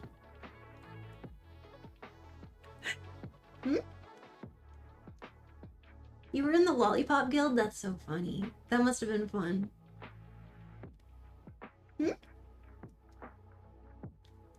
Jizz hands? Well, that's kind of... That's more nowadays. If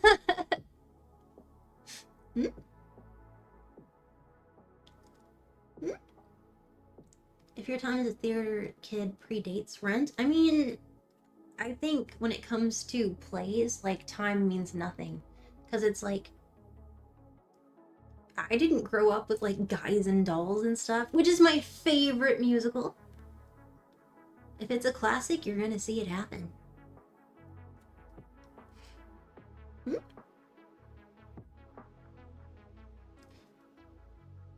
You still haven't seen Rent? Like, I was more like in school, it's like, this is the best play ever, oh shit, but over time, it had problems. But I love me a musical so much. I mean, I'm always fucking singing. All the time. I probably sing every single day.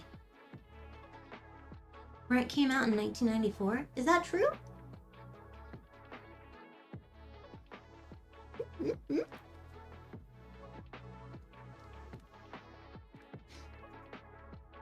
She's greater at DJing. Yeah, I should be a DJ. Speaking of things where it's like time means nothing, you think that's why you like D&D?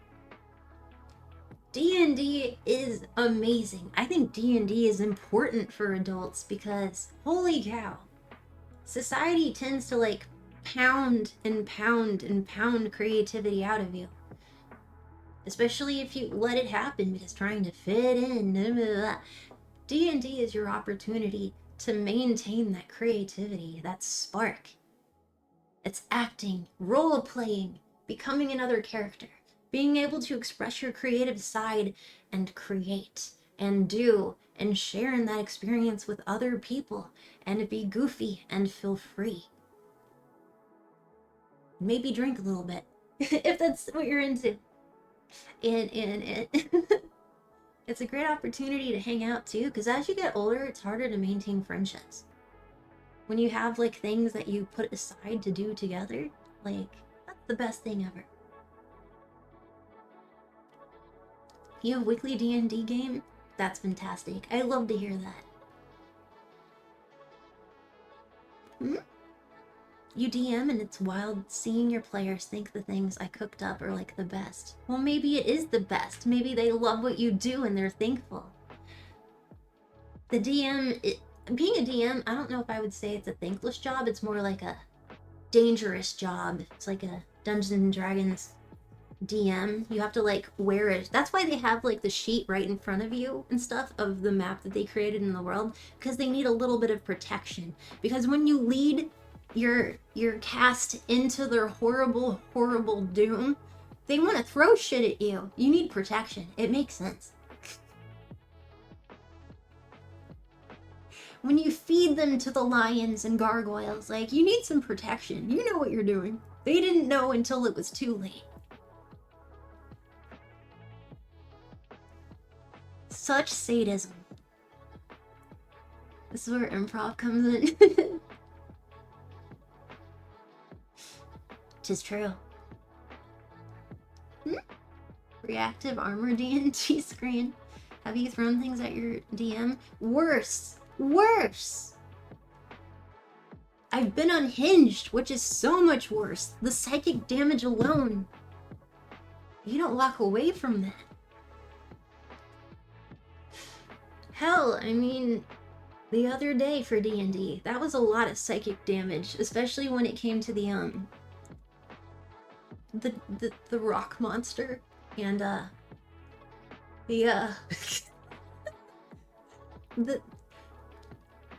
handshaking scene. Anyway, that was a lot of psychic damage. And that's when you yell at the DM and say, well, please describe the situation. Oh, you weren't prepared for that because it's weird and horrible? That's unfortunate.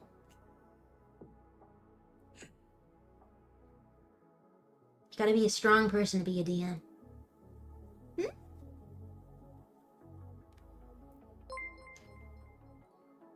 Ooh. The penis turtle probably did 2d6 damage to him. That was funny and you know it. That was so funny. I found the best picture. I don't think that was a real turtle though.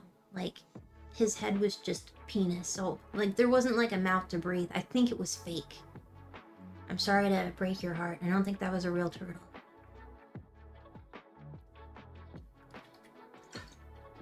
I think that was a penis with like turtle body put on top of it. I think it was fake. Yeah, I know. I thought about it.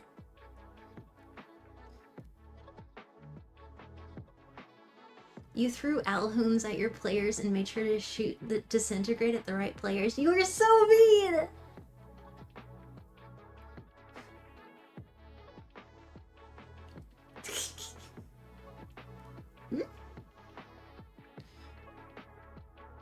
Nothing will ever beat a handjob tornado? Tornado? I don't recall that. But yes, I think I would love to be a DM, but I'm not organized enough. That's so much work to put in the story. to create this universe. Especially one-shots. You have to have a lot of strength.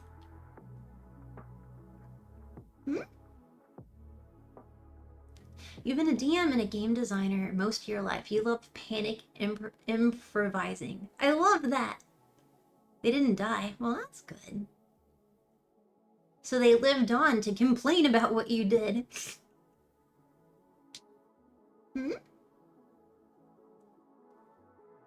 Kinky D&D, that's what I wanted for a million years, and I finally have that opportunity.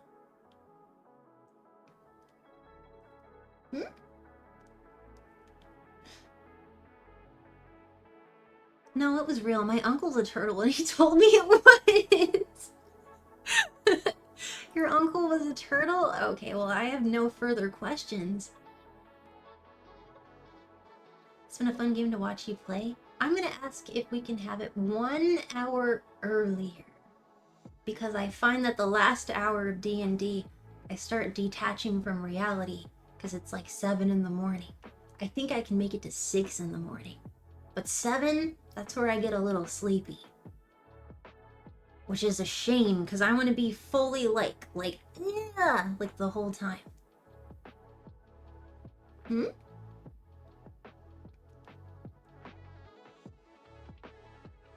Man, I love D&D.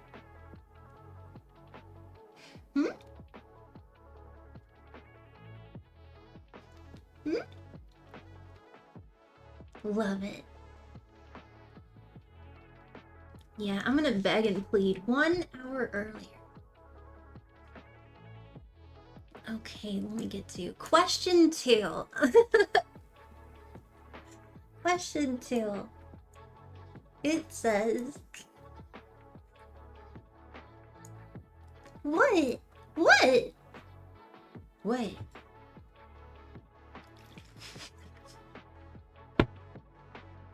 4 hours later, I can't. Wait. You...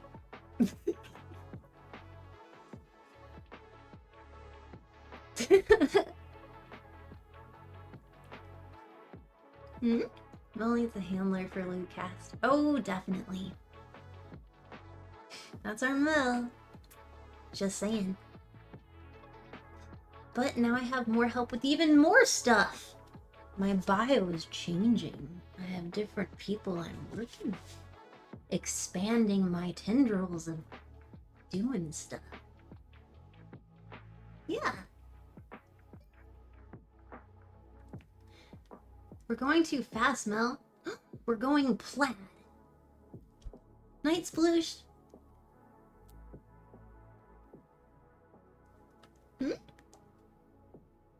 Thanks for the PP compliments. Always happy to do that. Aw, Night Dragon. Welcome, welcome. You choked on your water? What do you... Hey, what's happening? We're answering community questions. Let's see. Let me see.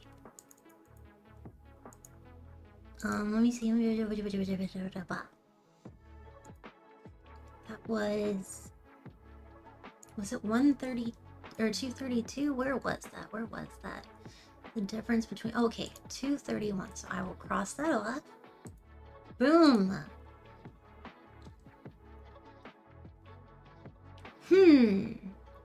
Oh man, these are more complicated. They would take time. Okay, 245. How does it feel being a good girlfriend? I am crossing that out. I'm not doing that one. Oi. Okay.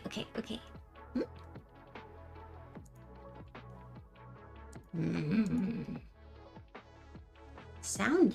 Oh.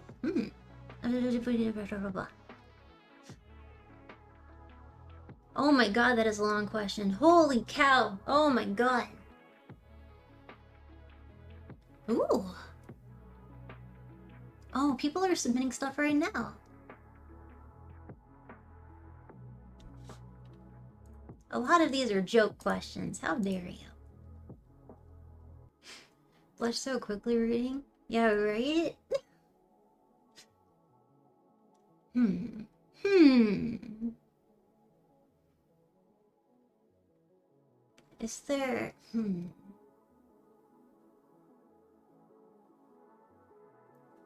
250 is there some risk with stuff that lets you go longer when it comes to masturbation?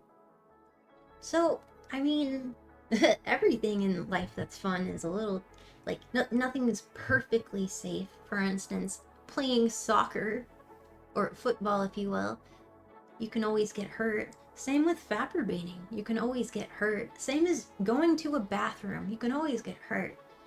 And in the world of fapping, there's some things that aren't meant to go places. For instance, urethral sounding, or like an anal speculum. That's not typically a thing you're supposed to be doing.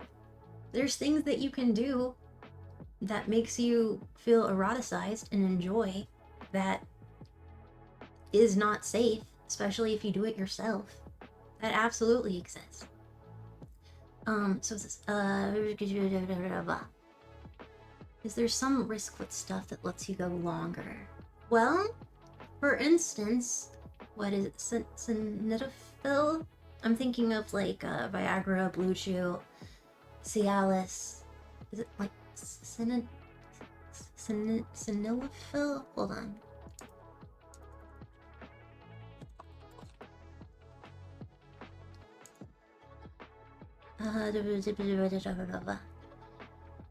Tadalafil?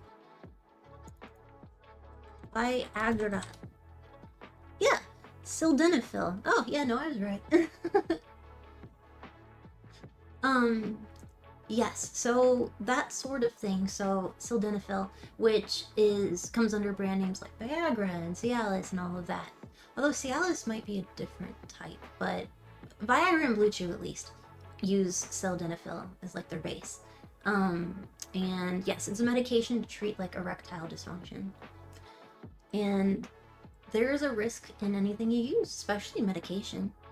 Cialis is tadalafil. Exactly, thank you, because that's not sildenafil, that's tadalafil. Thank you. That's why I said Blue Chew and Viagra, because those are both sildenafil. And Cialis is not. But it is in the same, like, universe. The same cinematic universe of treating erectile dysfunction. Although it's also used for other things, like blood pressure. Let me look, hold on. Pulmonary arterial hypertension. Hypertension. Yes, it has secondary, like, off-label things that it's used to treat, but primarily it was made for, like, erectile dysfunction. And what most people seem to know when you think of those types of medications is like, oh no, if it lasts longer than 4 hours, tell your doctor. There's jokes about that, because that's one of the biggest warnings. If your erection lasts longer than 4 hours, you should tell your doctor. Because with any medication, there can be, like, not great side effects, such as, like, things that are common with different medications that people take that are more, common, like antibiotics for, like, an infection or something like that. Dry mouth, dry eyes, nausea, just like running to the bathroom, being extra sweaty. Like, there's a lot of symptoms you get with popular medications that are used. Same with erectile dysfunction medications. Like, a lot of people, it really helps them and they really like it and it works well for them, but there's also always the possibility of side effects. For instance, headaches, migraines. So for this person saying, like, is there a possibility that things that help you last longer, that can be hurtful in some way? I'd say technically everything, but that's just life. For instance, I've hurt myself. I've gotten sexual injuries several times, and that's because either that was caused by a lack of lubricant, like not having enough of that. That can be for using it for too long, being too rough, allergic reaction to the goddamn glitter.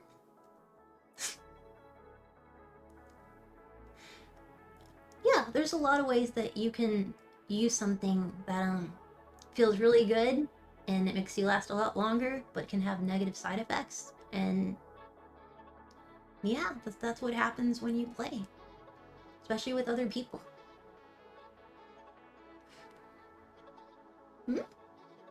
You forgot about the glitter accident? My body did not forget about the glitter accident. I had to buy a lot of yogurt and go on antibiotics. I didn't forget.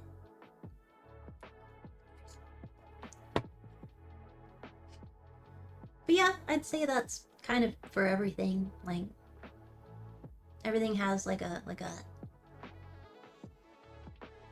side effect in some capacity. Just some are more bothersome than others.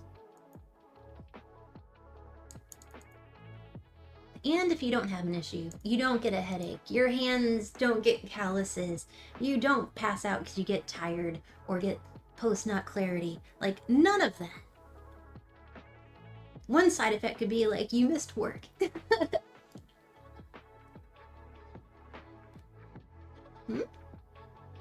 Never forget the duct tape? That's not encouraged for sexual stuff. I make poor decisions sometimes. I'm an adult, I can make poor decisions. But yeah, that's not a safe decision. That was a horned up in the moment decision.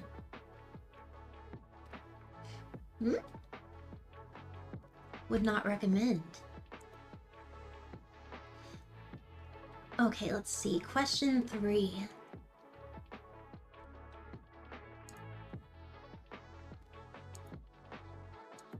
Always have a safety call? Yeah, it's nice to have a spotter, especially if you're doing kinky things. Things where you are tied up in some capacity, that you don't have like full movement of your body. Gotta have a spotter. A safe word. Safety scissors.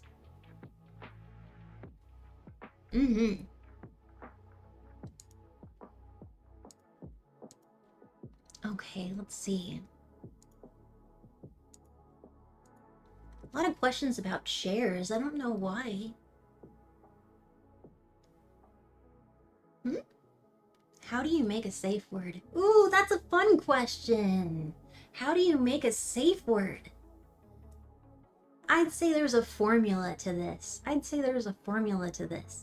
think a safe word 1 should be something that you won't forget. Like something easy to remember. Something memorable. I think a safe word number 2. So 1, something memorable. Number 2, something easy to say.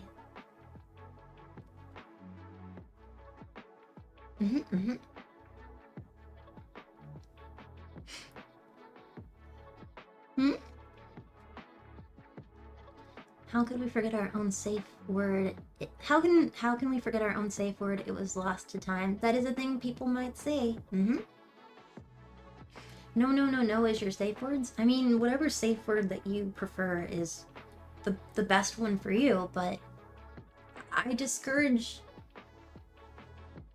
common ones to where it comes to a like very specific intensity, such as no. That's vague.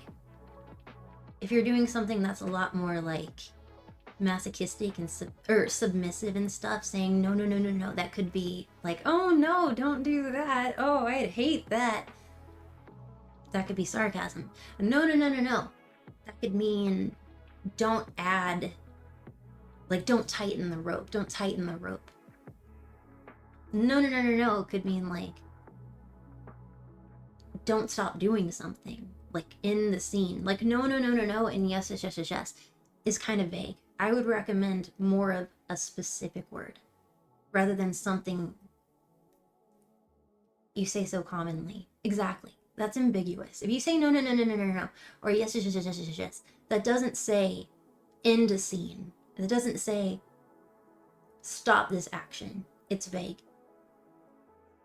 A common one that is known in the kink community is the stoplight. The stoplight, because Most people know what a stoplight is, and they know how it works. Typically, green means you can keep driving, yellow means slow down, and red means stop. Other cars are crossing. And so, red, yellow, green is commonly used in the kink community as safe words, or more so indicators of where you're at as you play with like a partner or partners. Indicators, like password indicators of your mental state and how you feel in that interaction with other people. However, whenever you play with anyone at all, whether it be multiple someones, one someone, people you've known forever, newer friends, you need to define what yellow, red, green means to you. Because assumptions, when it comes to playing more roughly especially, assumptions are bad and can lead to having a bad time. If you're doing kink stuff, do it because you're having fun. Do it because it's fun for you. Otherwise, why even do it? But yeah, red, yellow, green, which I didn't really think about it to this point until like a year and a half ago, honestly. And it makes me feel a little bad that it wasn't obvious to me. And makes me realize, like, every day, there's so much I don't even know. This beautiful, beautiful sexual world. But I wasn't thinking like the brain. Hold on, brain. Like, it was very egocentric. When I think of red, yellow, green, it's red, stop doing what you're doing. Yellow, keep doing what you're doing, but kind of it's getting a little rough. And green, continue what you're doing. That's how I perceived it. But then I was talking with other people who did not see it that way. And I said, how? These are the basic, these are the colors. This is the basic. How do you not see it that way? For some people, like me, like, I perceive yellow as like, keep doing what you're doing. Like, don't go further than that. And for some people, you might perceive yellow as, this is kind of my cutoff. You should go back towards the green area because you're about to enter red. You might perceive yellow as, I like where it's at right now. You can increase the intensity a little bit. Let's kind of add on to that. Let's build. That's 3 different ways. For red, that could mean, oh, I don't like this. Let's try something else. Like, oh, you're doing shibari and maybe the ropes are too tight, and saying red, and that would mean like, oh, okay, stop doing shibari, do something else. Red can also mean shut down the scene. Everything that's going on right now, freeze, shut it down, undo things, have conversations. And then aftercare. Yeah, red can mean stop everything. Red can mean do a different kind of thing. Red can mean stay at that point. Like, maybe it's like, oh yeah, I like where this is, but stop right here. Which feels like yellow to me.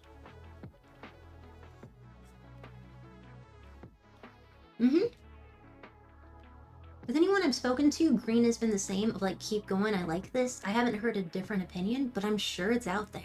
I would love to ask the audience, the community. I'm going to ask the colors, and I'd love to hear what it would mean to you if it was your safe word in a kink world. Green light. What does green mean to you?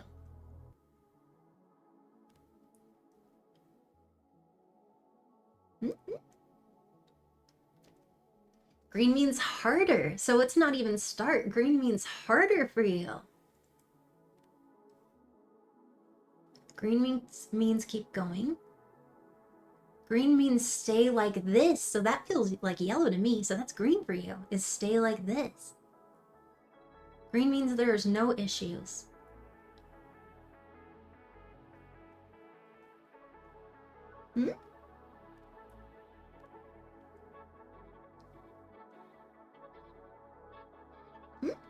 Green means I'm enjoying this.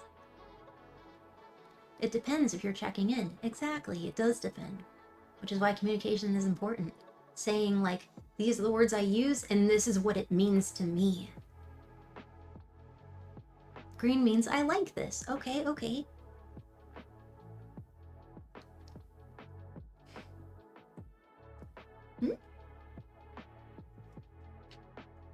Okay, so that was a few different ones for green. They're saying this is a thing that I enjoy. This is like the start of play. Let's continue further on. Okay, awesome. Now, yellow light. What does it mean to you?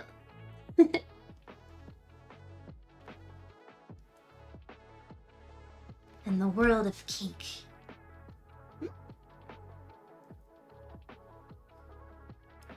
Yellow means slow down a bit. Slow down a bit. Yellow means stop and change things up. Okay, so like you're in a weird position and you want to go like move things around. Pause and move around. Okay, okay, okay. Beware. It's verging into a zone you don't like. Okay, okay. Continue what you're doing, but just a little less intense. I like this, but slow down. Keep where it is right now and no faster.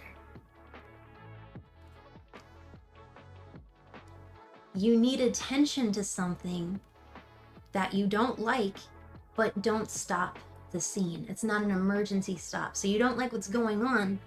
You want to address it, but you don't want to stop everything. That's a great one. So that means multiple things too.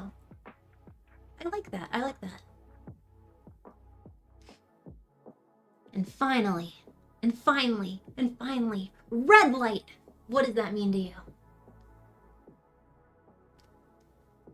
And you can't say turning on the camera so you can record it.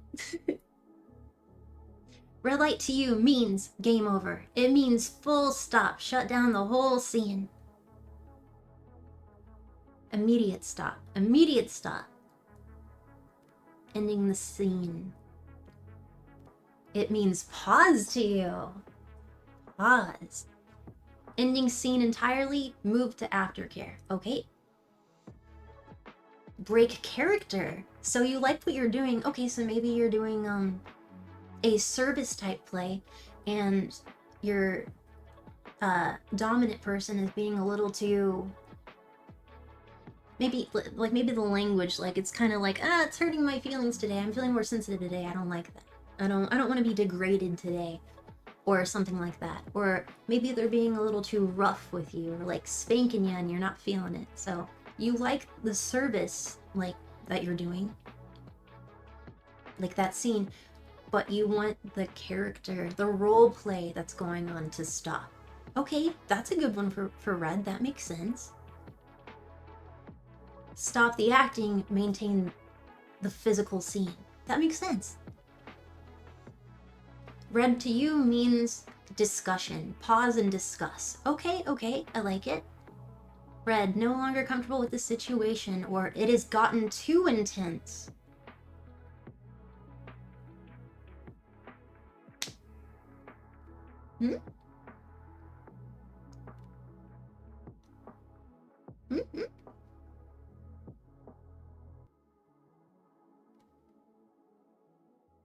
Okay, yeah.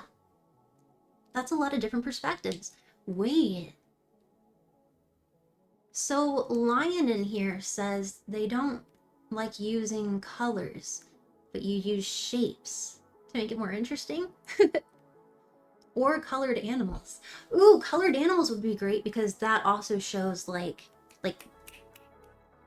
how present you are in a scene. Because being in a scene, especially in BDSM world, it's a lot. It's a lot of emotions. It's a lot of trust. Whether you're playing with yourself or with others and stuff. It's a lot. You're in a heightened state. Some people experience subdrop and subspace. Like, it's a lot of chemical adventures and your body reacts differently. Whether you're giddy and giggly and having a good time. Whether you're tired as shit and your brain is kind of foggy because you're just like exhausted. Or maybe you're sad because of the chemical drop. Like, and that can happen to your dominant as well. It's not just the person receiving, but also giving. It's a lot of fun, but it's also a lot of emotions. And you have to keep that in mind and prepare for that.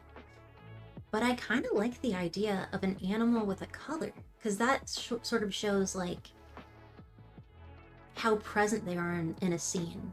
And I think that's very important, to be present in a scene. Even if you're feeling like cotton candy and a little like, wee, but still being aware of like, oh yeah, I like what's going on. I like who I'm with. I know where I am. Which is why I think checking in with a partner is very, very important. Crucial. Like, even if you're doing just some gentle flogging and just stopping and then being like, where are you at? What's your perspective? Red, yellow, green. Or I guess a shape. And if they can't answer, then you stop. Full stop. That's how I would act in that sort of way. Just stop. If you can't communicate, then no. But you said colors and shapes. I think that's a good clarity option, because it's like when you're having a panic attack.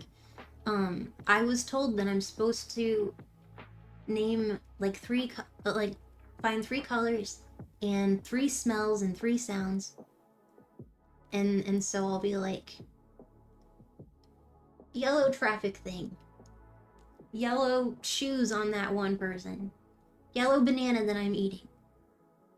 And like sounds like, I don't know, air conditioning, and then like taking the time, I guess like a bell outside. Grounding techniques. That's what I try to do out of a lot of techniques for anxiety, because I have a lot of anxiety. But I like adding that extra step for your safe word. So like a purple parrot, or a green lima bean, yellow monkey. I like that. No, I don't think a math, I mean, if that's what you want, you can do like a math problem. It feels like a lot of steps doing a math problem, but if that's what makes you comfortable, hell yeah. Thinking of a color and a creature makes me feel more confident, like they're very aware and they remember their safe words. It's a tiny little quiz. The person playing with you, or persons, like, don't give that hint. They expressed beforehand, these are their words. Don't give a hint. Ask and see what they say. If they don't know, then a conversation is needed.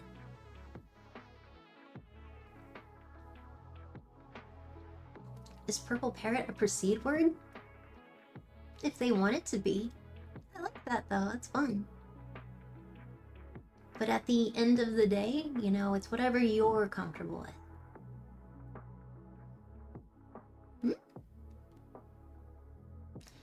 The sum of us with mental stuff could help. What does that mean?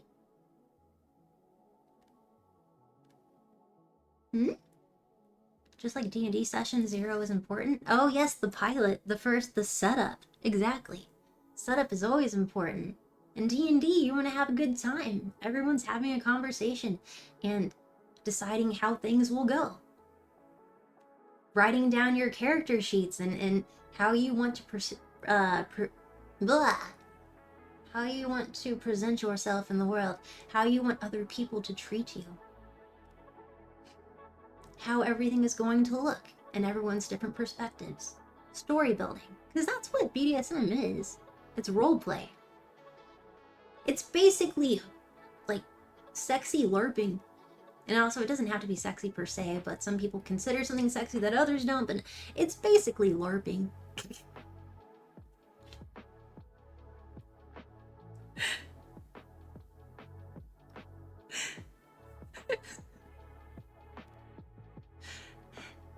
BDSM is basically LARPing, but some people, like... some people are in a closet for, like, 2 hours because they've been bad. Or someone has to wear like a dog toy, that little like the mouth gag that has like a little like they're cool shapes. Yeah, it's essentially LARPing. BDSM and D&D, super similar. No, not muzzle. I mean, I've seen that, but only at Pride. Yeah, I've only seen pup fetish persons with muzzles, but I guess that makes sense because of like the dog mask. Hmm? No, I was thinking of gag, not a muzzle. My brain isn't totally here today. Pet players? I've met many a pet player. So I'd say slurping, but a lot of BDSM is not sexual.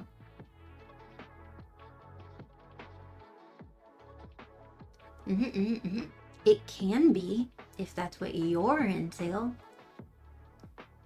But that's like not the basis of it. Really, how? Yes, BDSM is... No, it's not...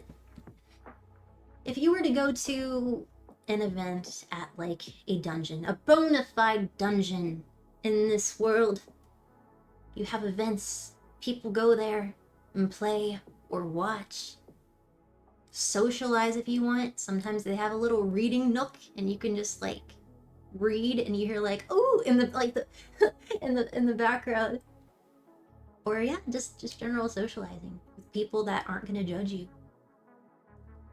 But you can play with yourself or with others. Yeah, it's not sexual based. I mean, it's about role play.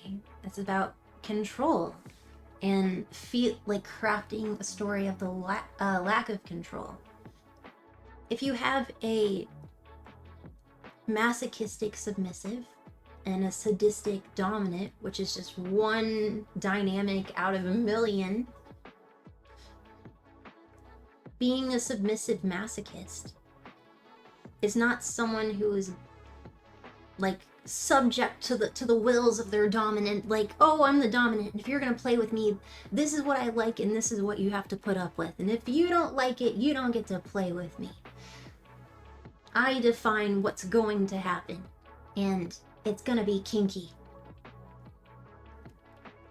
But the submissive is the one with so much power, because they're dictating what they like, what amount of power they want to give to the person, like their dominant, and it's all communication. It's interesting how many business persons, like persons that are in like CEOs and like people who make a lot of big decisions in work, people who have to fire other people who have to make big decisions, it's very stressful. And so you'll hear about them being part of the kink world, where they like to be a submissive, where other people have to make all those choices, and you can just kind of zen out. They like being controlled, and to the basis that they have described what that control looks like. And it can be very freeing. Some people want to get spanked too, but not everyone. It's roleplay. It's a dynamic. It's a give and take. It's not all getting naked and like shibari, like tying up your booba and stuff, and like, no, it's roleplay, and you define what that looks like. Yeah, it's not all dripping candle wax on someone. It's all a two-way street. If you are losing, quote unquote, your power, you're actually dictating what you want to give to someone that you trust. Hey, I don't want to deal about this and that and that. Like, I want you to tell me to do it. I want to be free. And then the dominant be like, okay, I think I'm comfortable with this and that, but not all of that. Everyone is involved, and if anyone in like BDSM and kink play is not having a good time, then you stop, because everyone needs to be on the same page, always. It may look like a complete loss of power. It may look like someone's having a bad time. But if it is healthy and safe, that is not the fact. They're just having a kinky time. Oh shit, what was... It was a science teacher and his girlfriend. I remember meeting them at like a party. So I'm a voyeur. I like to watch. I've been to many a dungeon. I like to watch. And that's one of my hobbies. But I meant the couple.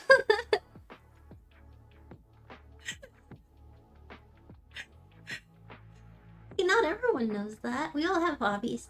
I met this one couple, and it was a science teacher who was so nice. Oh my god. And his partner. And I remember, because we'd like all gone out for like tacos and stuff.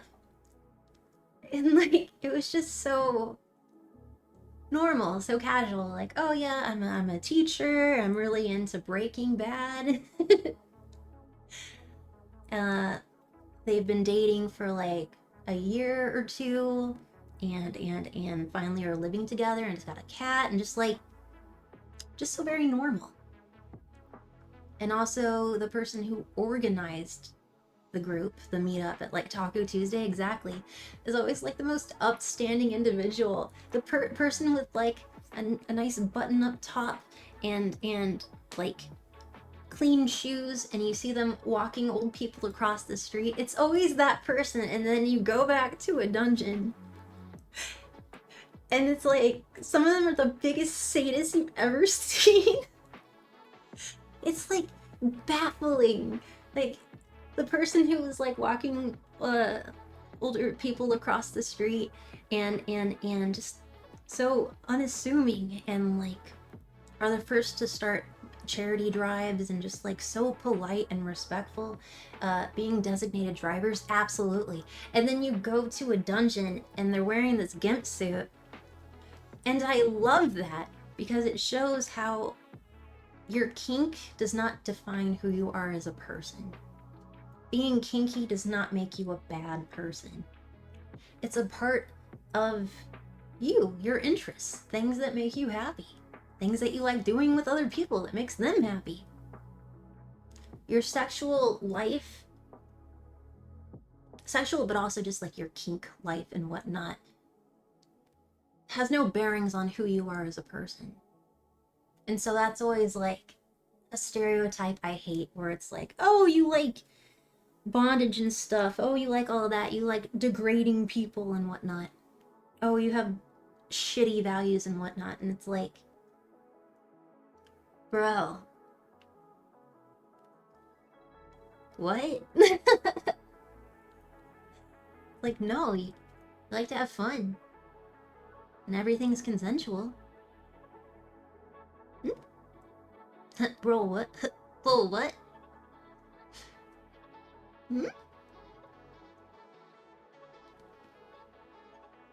You personally find that the more responsible someone is normally, the more likely it is that they'll have the responsibility to do more heavy scenes. Yes, and people are more comfortable with them because they're very careful and very knowledgeable and well-read. The bookworm, they're learning their stuff. People feel more confident with them.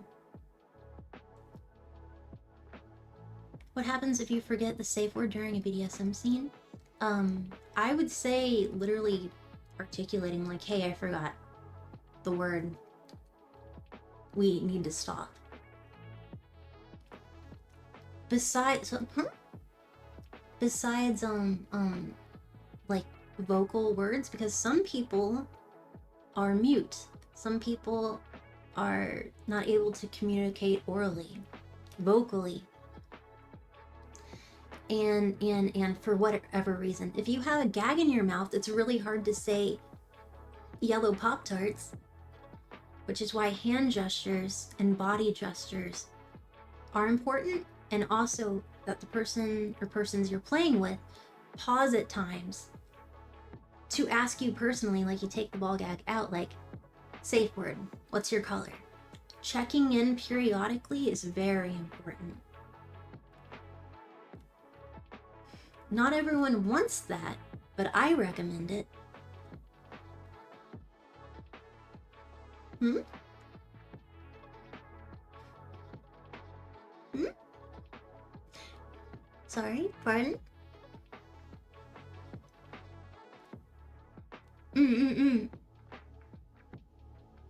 Yep. You've seen someone use a squeaky toy as a safe word since it's even works with the tied up and gagged up. Oh, I love that! So they squeeze a squeaky toy. So if they're tied up and gagged, I guess they're like holding it then?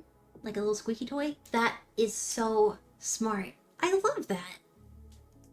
Be careful though. Like maybe put in, like maybe like tie it to your hand. Like common safe motion that you've heard of used is tapping out, like MMA. Yep, tapping out. I've seen that. Safety whistle. Okay. A little loud, but it, you know, if it works for you.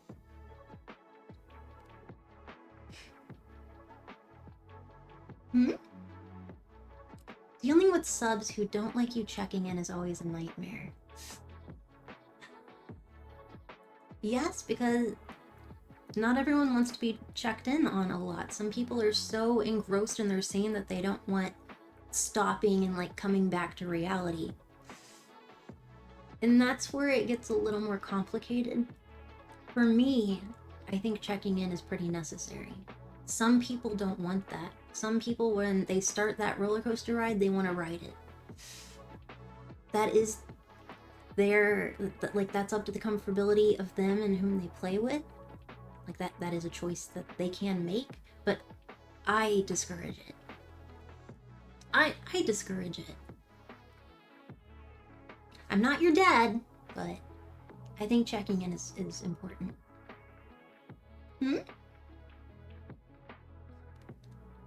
Always discuss beforehand, and also discuss afterwards too.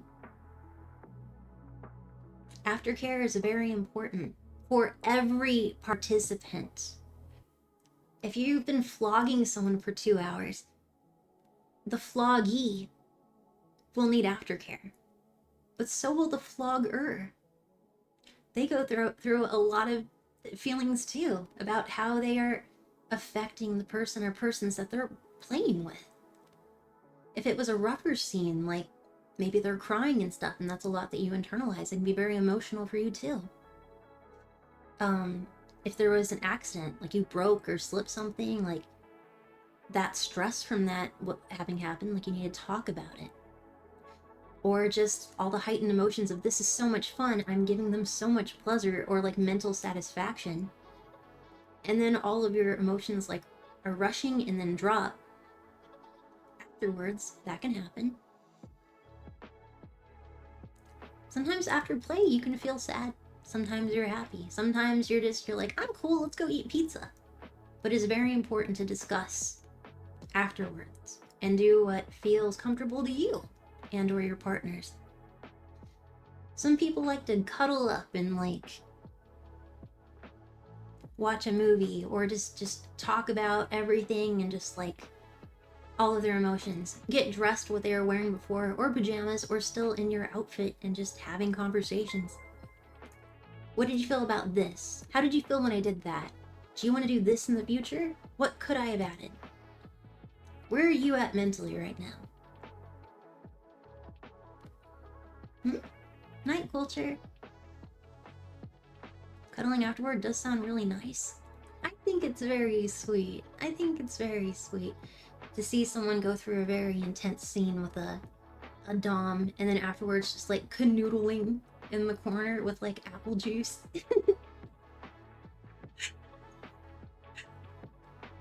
I think it's very sweet.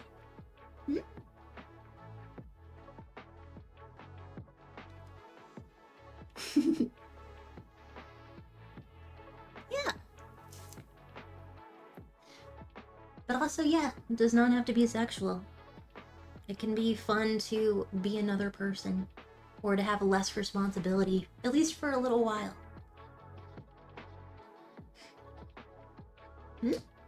I've met people who are like married or in like relationships like monogamous, but they also have a person that they play with at times for like specifically to be in control of a person or to be controlled, or both. Like, it's play, it can be an escapism, it should be fun,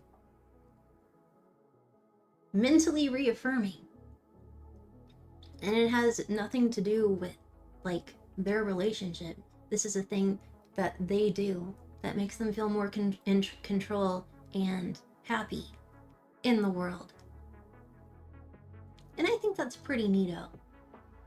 Also, everyone should always be aware of everything. Communication is key.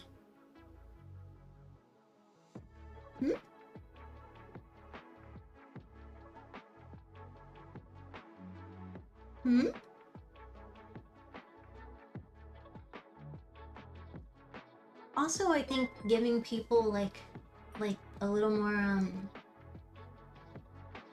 like expressing like being more affirming, because someone might feel like they killed a scene, like, oh, we were doing this and that and I said stop, and now it's awkward.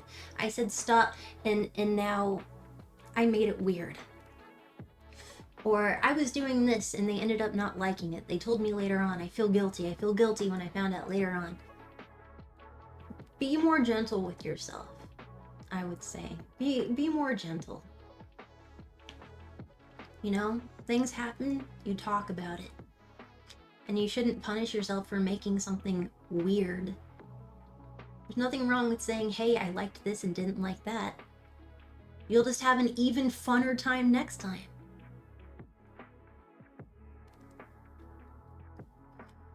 Like, taking the time to say if you like something or don't like something, it just adds to the fact that you trust these persons or person. It adds to communication, it adds to trust, it makes it so much smoother, and in the future, it'll just be more and more fun. Don't be too hard on yourself.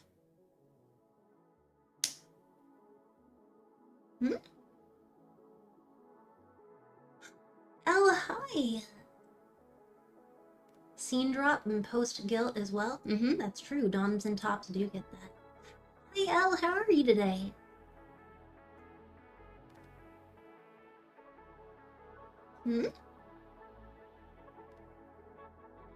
Hello, hello. How are you? How you doing, boo? I'm talking about BDSM and how it's like not like adjacent to like sexual play. How if you go to a dungeon, everyone's not gonna be naked and like their mouth is open doing stuff with other people. How that is not the case. You might see one person doing that, maybe. But that's like not the point. Elle, it's fine. What's fine? How you doing? How you doing? Do you have any opinions? Do you have opinions that you'd like to share?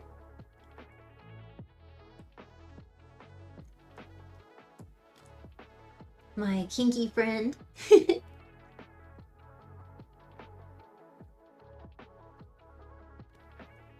Hola, hola, bonjour.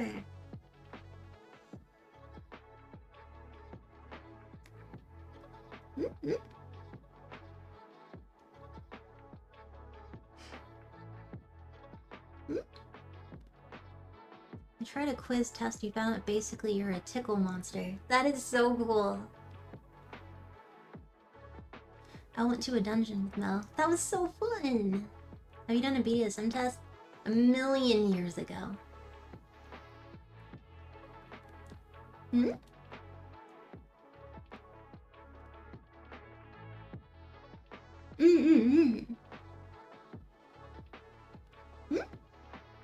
It's hard to hear I don't like that or didn't like that and not feel guilty. Yeah! I mean, you're only human. You know? People feel guilty if they find out that someone didn't like something. You feel guilty. But the confidence is built up through conversation. You won't do it next time. Also, they might not have even known. They're like, "Ooh, I want to do this. I want to do this." And then they do it. And I'm like, "I didn't like that." That's why you talk about it. You don't have to feel guilty. If you're feeling guilty, it's only because you care about them, which is a good thing. It's good that you care about someone you play with. I want another dungeon date. Oh my willikers.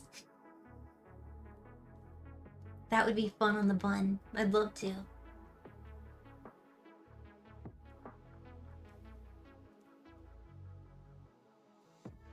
It's so cute to see you react to stuff. Thank you, Ifu. Thank you. I appreciate it.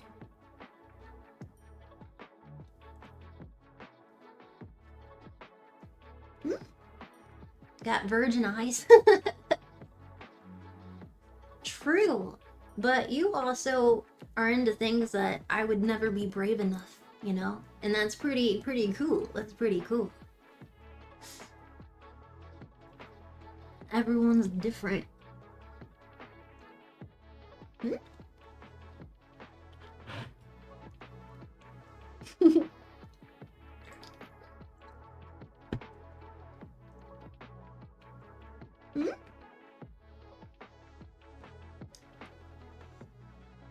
Hmm? Truly shocking.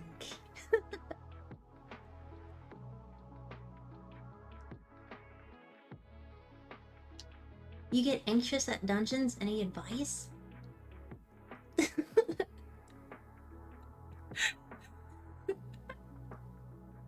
Any advice for anxious as a dungeon? Maybe go with a friend?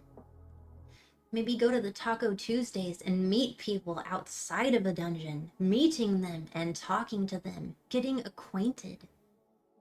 And then, if you go to a dungeon, it's like, oh, that's the people I met. That's the people I know. Oh, that's their partner. Oh, I see, I see.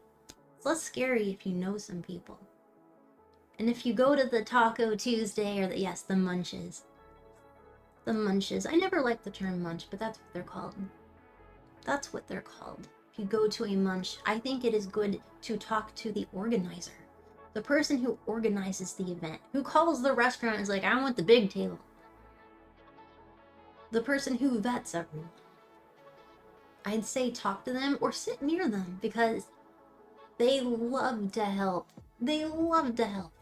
If they didn't care about you and everyone else there, they wouldn't vet people. They'd just be like, yeah, anyone can come. They want to help.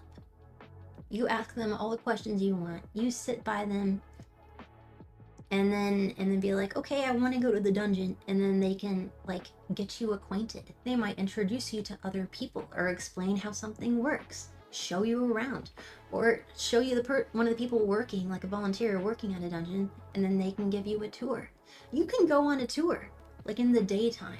No one's doing any play, but you see what the facility looks like, or the space. You don't have to jump right in.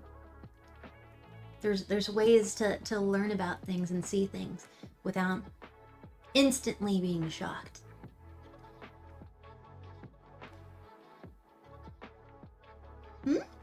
Munches are everywhere. Yes, they are.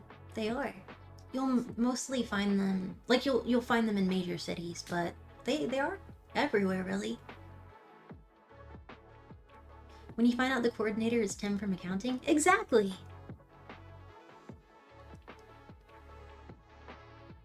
How do you get in contact with the organizers? So often, when you find out about an event and stuff, there's different sites and apps and stuff. Also be very careful, like practice good internet safety protocols and stuff. But there's places like FetLife and stuff where there's an event, like, hey, there's a tickling party that will be on next Thursday, and it will be at this establishment, and then like the address and stuff is hidden, and then it says like click if you want to like RSVP or something. or yes, and then the organizer will contact you, or you contact them, and you are vetted. Be like, okay, have you been here before? What are you expecting? What is your personality? Like, what, all of that, to make sure that, like, keeping shitty people out of events. Vetting is important, very important. Some people want other people to have a bad time, and they get kicked out immediately. They get reputations and don't get invited back. But yeah, the organizer, like, because they have to vet you. They talk to you before you end up going to a place. You fill out an application? I mean, typically, yeah, but it's usually just, like, DMing them and saying, like, this and that and that. Some people might want a phone call, though. And when you go to a dungeon, you always bring your ID. That is absolutely important. You give it to the check-in people. Always, always, always. Always a front door person. Banned from the orgy? That can happen. Don't be shitty.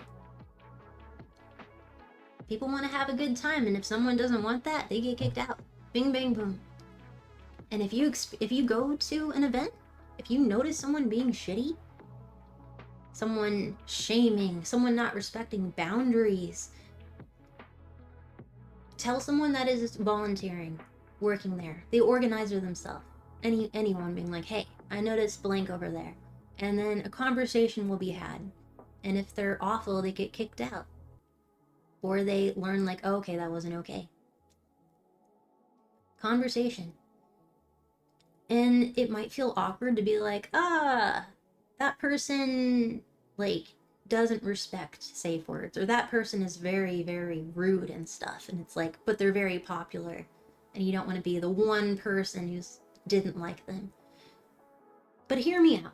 Let's say there's someone at a dungeon or a play party or something, and they're super cool. Like, this is the coolest person ever. Everyone loves this person.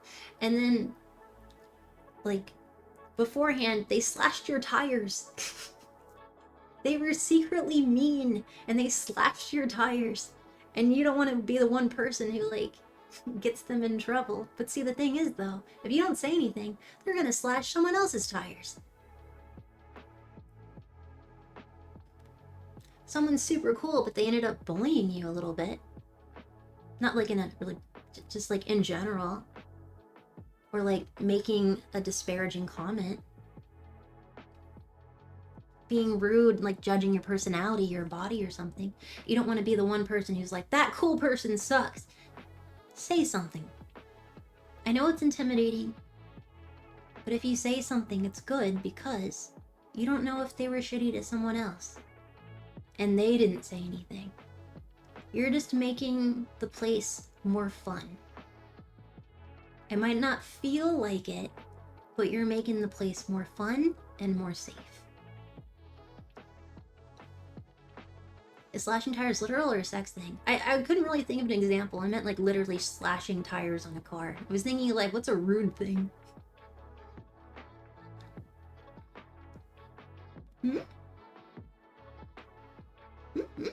We're raiding dungeons? Don't yuck someone's yum? Absolutely. So what's a rude thing? Describes an actual crime. Dude, my brain's not totally here. A rude thing is putting someone down. Like judging their body, you know? I think that's quite a rude thing. They might do it to other people, and that person doesn't talk out either. And then they might do it again.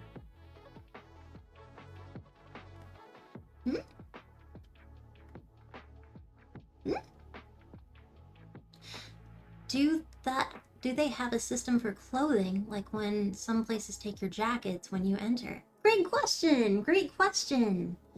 If there's ever an event, like, it's organized by a person or persons, a couple, an individual, and they might just host parties in their own home. They might rent out a venue space. It might be at a established dungeon itself. Like, not everything is this big glorious giant place with like 7 St. Andrew's crosses and just like 100 people. It's not this big orchestra like you might see in movies. Sometimes it's just a little room with like 4 people. Like, it comes in all shapes and sizes. And. Oh wait, my brain, sorry. Let me see, wait, what was your question again? Let me go back. You had asked about, okay, yeah. Coats, okay. So at like a big official dungeon type place, there's usually like a coat area, a little area for your stuff, for your bags, for your phones. People don't typically like having their phones out because people don't want to be recorded, which makes total sense. You might want to be friends with someone, like get their Insta later on, but you don't bring phones on the floor. It makes people uncomfortable. So your phone and like your jacket and everything, you like put it in a coat room, or it's put like under a cabinet thing and it's closed up. Like, try to keep it safe. There's a front door person. The person that puts all your clothes in a certain area usually is the one that also takes your ID and stuff. That's the front desk person. The entry door person. But yeah, there can be designated coat rooms or just like a section where it's all kept. But some places have lockers. And then if it's like at someone's home, then it's probably in a bedroom, like area. And they get it for you. So yeah, people also have like attire rules. When you're going to like a play event, everyone has their own rules. For some people it might be, everyone has to be naked, ah! And for others it would be like, you have to dress a little sexy. Like you can wear street clothes until you get in there and then you have to wear something sexy. Others is, wear street casual, jeans, t-shirt. Whatever you want. It really depends. Some people have like, they want to do sexual stuff, and so those are the ones really that everyone would be naked. That's like an example. But if it's not like a sexy party or whatever, you would just wear normal clothes. You can wear kinky stuff that you got, like latex and the gimp suit and whatnot, but you can also just wear, normal clothes. Yeah, everyone has their own dress code. I think comparatively, I don't think I'd want to go to the naked one because I'm shy. Not typically, or if I did, I'd want to keep my clothes on.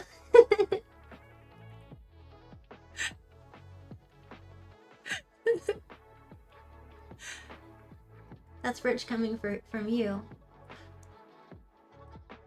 I don't necessarily like, because I like watching, I don't really want to be naked. I just want to be in my jeans. Maybe some pants. Like a little, like nice little top. What?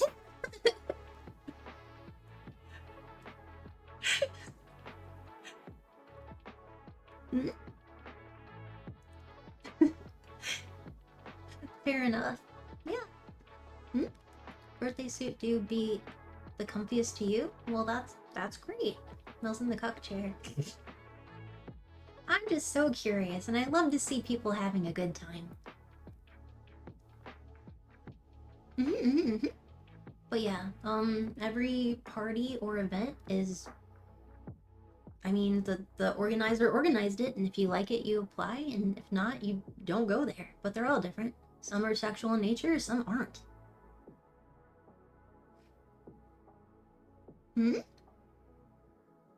Getting naked on the internet is different.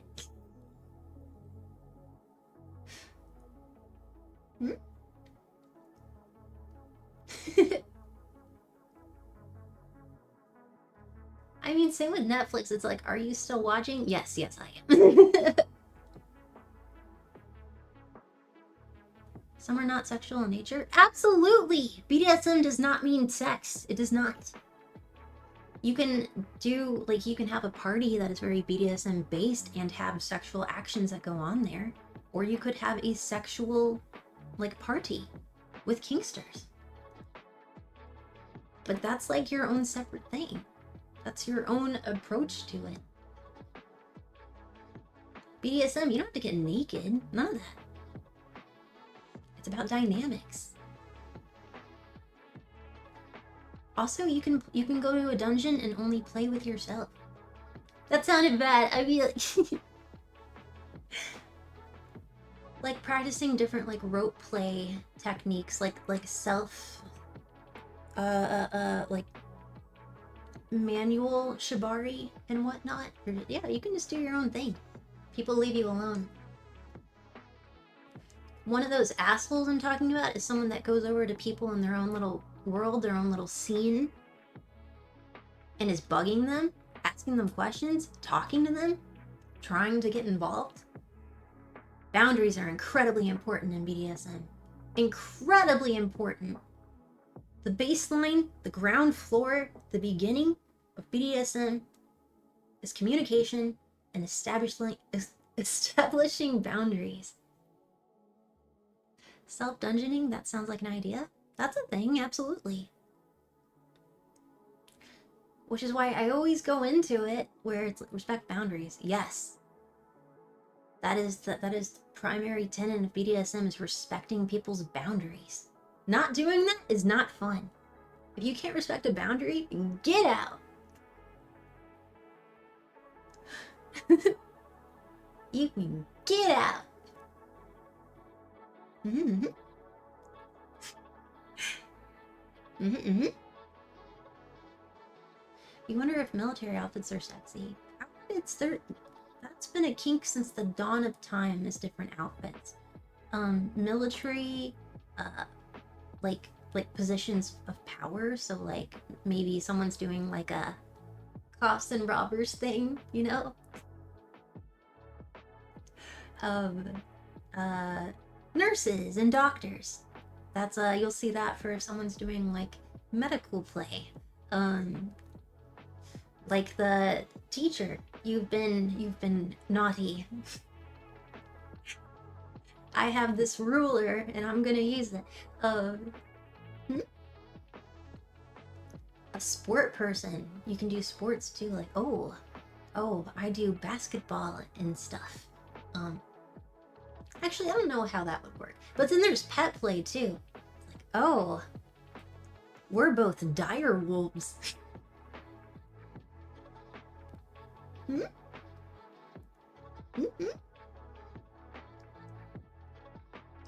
Or you could be a king or a queen or something. And the persons that serve them, maybe they are like pretend to be a stool or something. Maybe they like bathing them. That's some servitude. Outfits are fun. If outfits weren't fun, we wouldn't have Halloween. Thank you so much, Ifu, for 1,000 bits. Thank you for always providing a safe and educational space like this. I'm glad I can kind of make a little sense. I'm a little loopy today. But thank you so much. I appreciate it. You can still watch while being naked. You need to get permission first. Some places that is like completely unacceptable. You cannot get naked.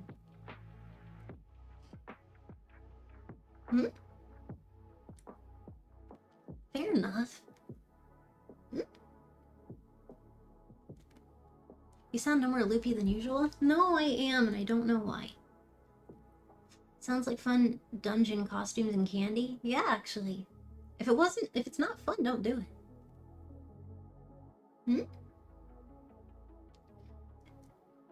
You've been watching me for 5.5 years? Whoa. You've got patience for people that can't show up on time. You just realized since you're into tickling, it might be similar to the SCP-999. I don't know which one that is. I remember first learning about tickling like 1,000,000 trillion years ago. I did not understand.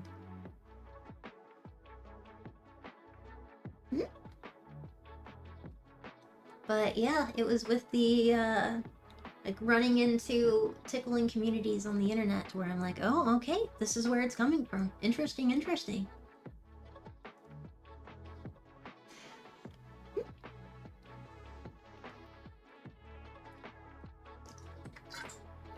Tickling isn't for you? That's fine. SCP-999 is basically an adorable orange pet slime that is infinite dopamine. Interesting. Yeah, I haven't heard of it. Serotonin, not dopamine. Thank you. Mel's SCP-999. I'm not a slime.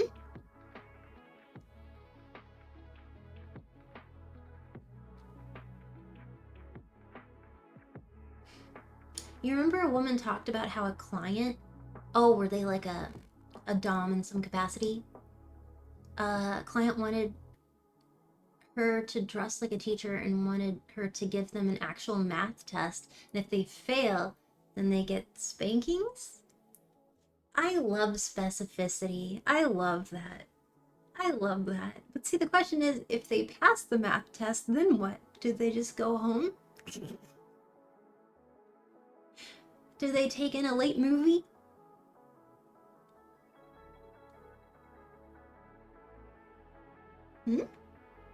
They get a gold star? Oh my god, I'd love a gold star! They get a reward? Oh, that's fun too.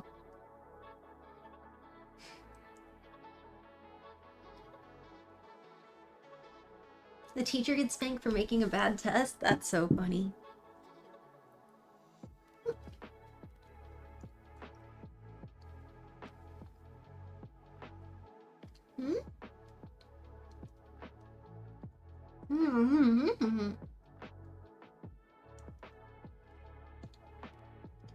I'm sorry, I'm kind of hungry.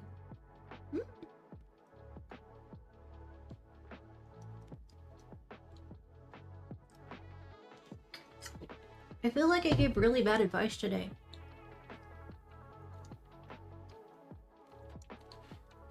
I feel like I was not bringing my A game.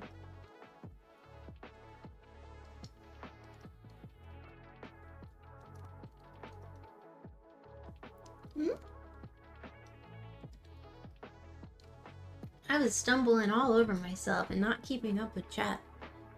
Maybe I am still kind of sick. I don't know. I'm not in the zone. I am also hungry.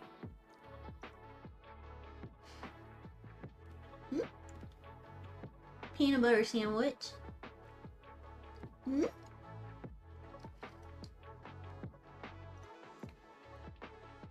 You're probably still exhausted. Maybe. You can only say so many words in a moment. I guess. I have a million more things I could talk about. A million trillion. Go eat, you butt. Go eat some butt? Oh, hell. Maybe I should have a sandwich first.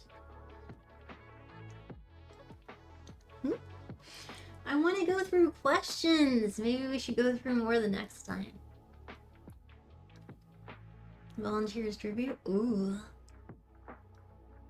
Boss been here for 5 hours. I suppose so. But what is time when you take into consideration that today, the full EP with me and Synthony has dropped today. 4 sexy, licious tracks, and it's pinned over, above the chat on Twitch. It's pinned in the announcements on Fansly. It's pinned, well, it's the most recent post on my Twitter. You're having an ADHD boredom spiral. Any ideas as to what game you should play? Something simple but fun. Minecraft! Roller Coaster Tycoon. Accounting.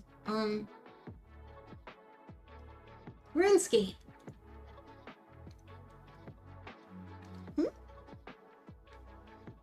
Not just 5 hours, but 5 hours of non-stop yapping. I'm sorry!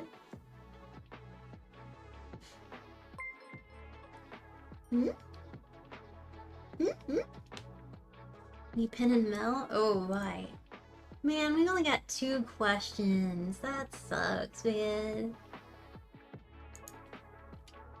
Holy shit, we're number 59 on the leaderboard on Fansly. That's fucking sick nasty. Thank you all for being so amazing. 3 technically. 3 technically! To your question, what number was your... what? Stardew Valley? I hear that helps people unwind. Where can you put a question? My... it should be indefinitely pinned in my Discord. Indefinitely pinned. I guess I need to post it every time I do like a talking about stuff day on stream. I should start doing that. Pinned announcements on the Discord.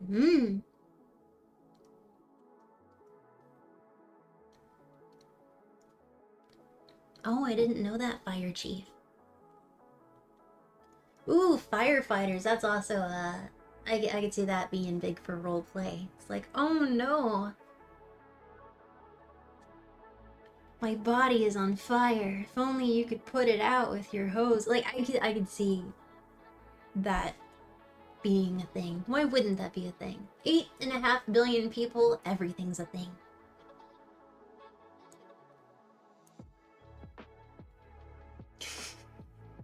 If you can think of it, it's probably happened. Can you join the Discord? I mean, if you'd like to. It's $1. It's the Discord tier on my Patreon. Want to make some cool friends? My Discord's got that. Want to be bullied terribly? Bullied with love?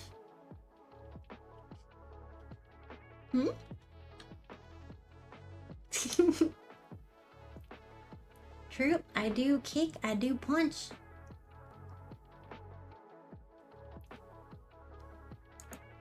I wanna do a few more. I wanna do some rapid fire. I wanna do some rapid fire questions, you know?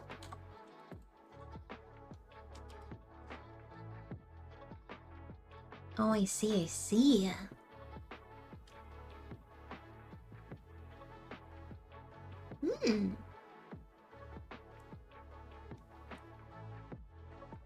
Ababa.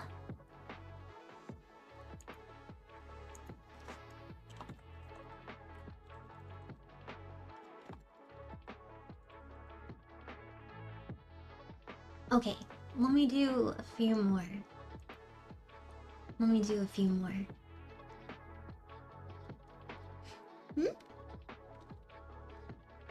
Ooh. Ooh. A lot of the questions are just random, or like an advert, or a song, or erotica. Please send more questions.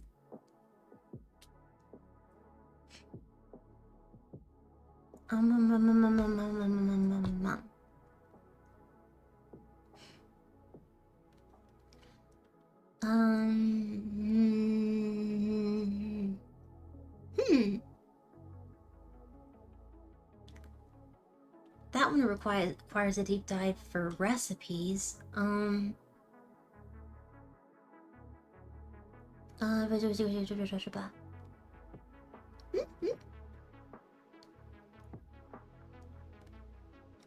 person asked how many dildos is too many and how many is not enough.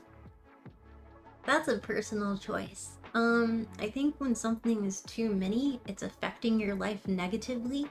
Either people around you are saying like, hey, that's affecting you negatively. If having a certain number of dildos is making you miss work, making you feel sad or concerned, making you lose too much money, taking up too much of your space, upsetting a partner or something, that might be too many. And not enough, well, I mean, that's up to you, really. Because not everyone is required to buy one.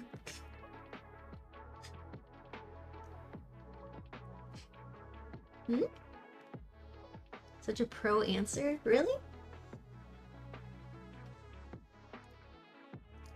Thank you, Riku! No, your advices and answers were amazing and inspiring and educational. I don't think it went poorly because it was awesome. You're too nice to me, god dang it. Thank you, Riku. You're just... You sound like a plant. Like it's me instead being like, you're amazing! Thank you so much. I appreciate it.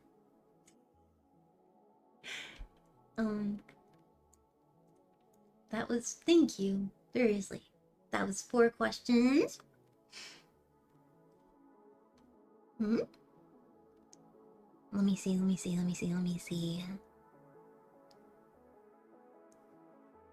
Ooh.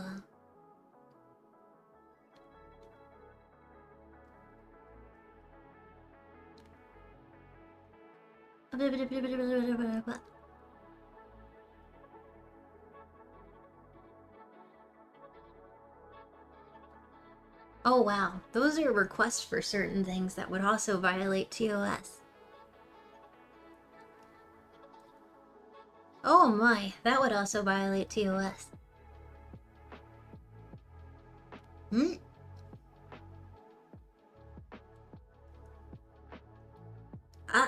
Well, these are certainly some questions.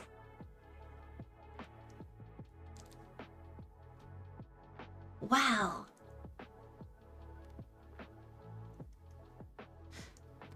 If they request for you to cook, yeah, the violation.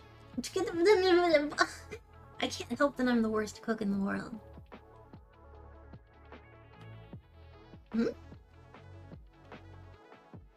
Here's a good one. Is kissing during sex realistic?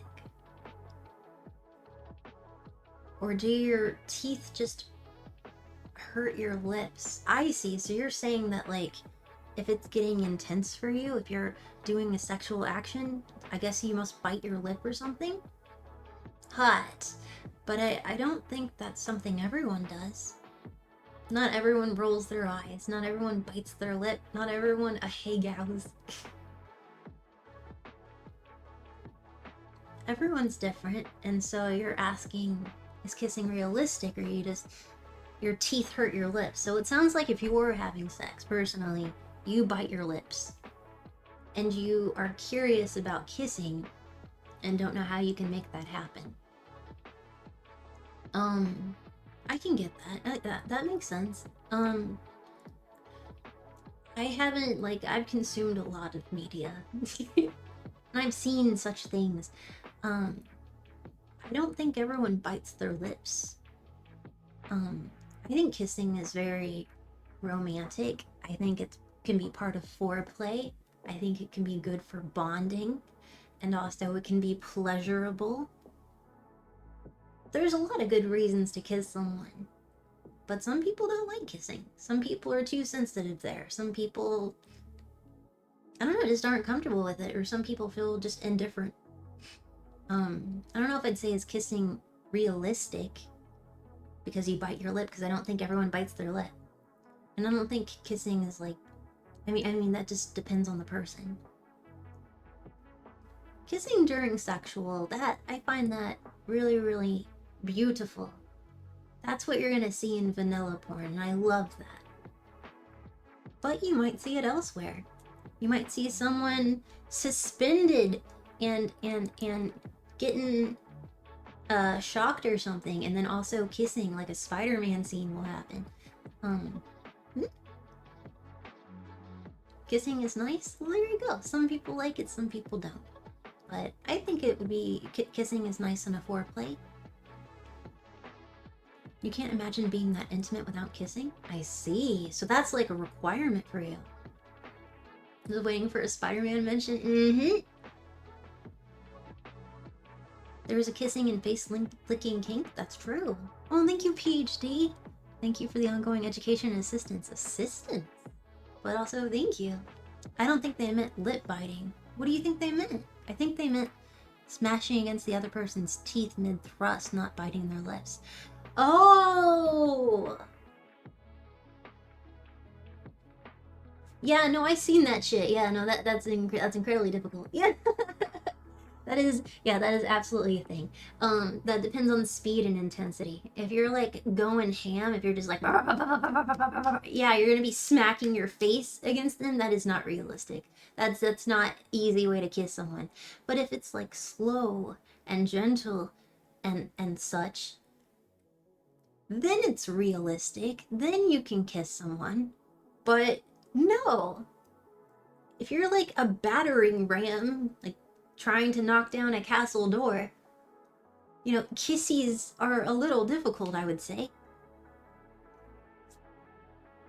So yeah, I think depending on intensity, if you're going really roughly or quickly, I think it would be hard to kiss someone. And if you're going slow and steady and more gently, easier. Bite their shoulder instead? Hey, some people like that too. Hmm? Nice buttress. Hmm?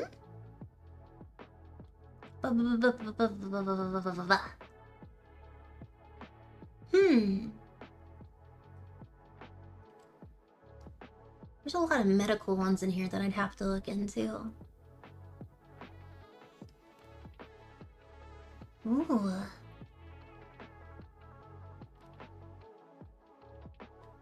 Ooh, that's a good question. Okay, wait, let me think. Sometimes I don't know a thing until I'm asked a question and then I think about it and it's like, oh, I knew all along. Or so that's my opinion.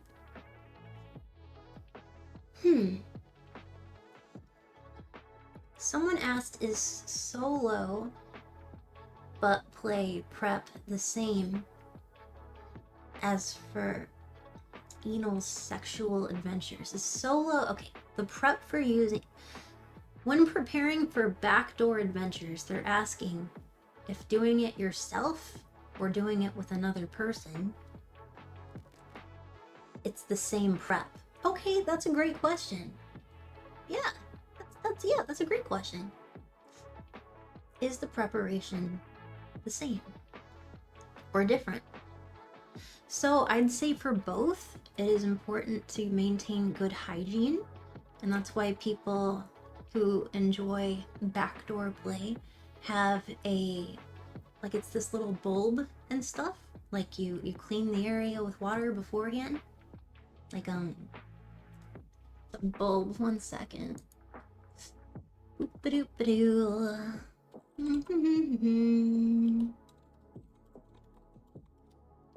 Da-da-da-da-da.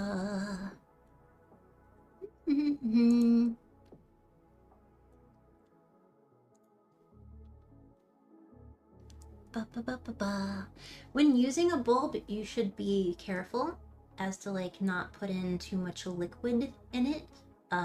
To use lubrication before inserting it, just like to relax yourself beforehand.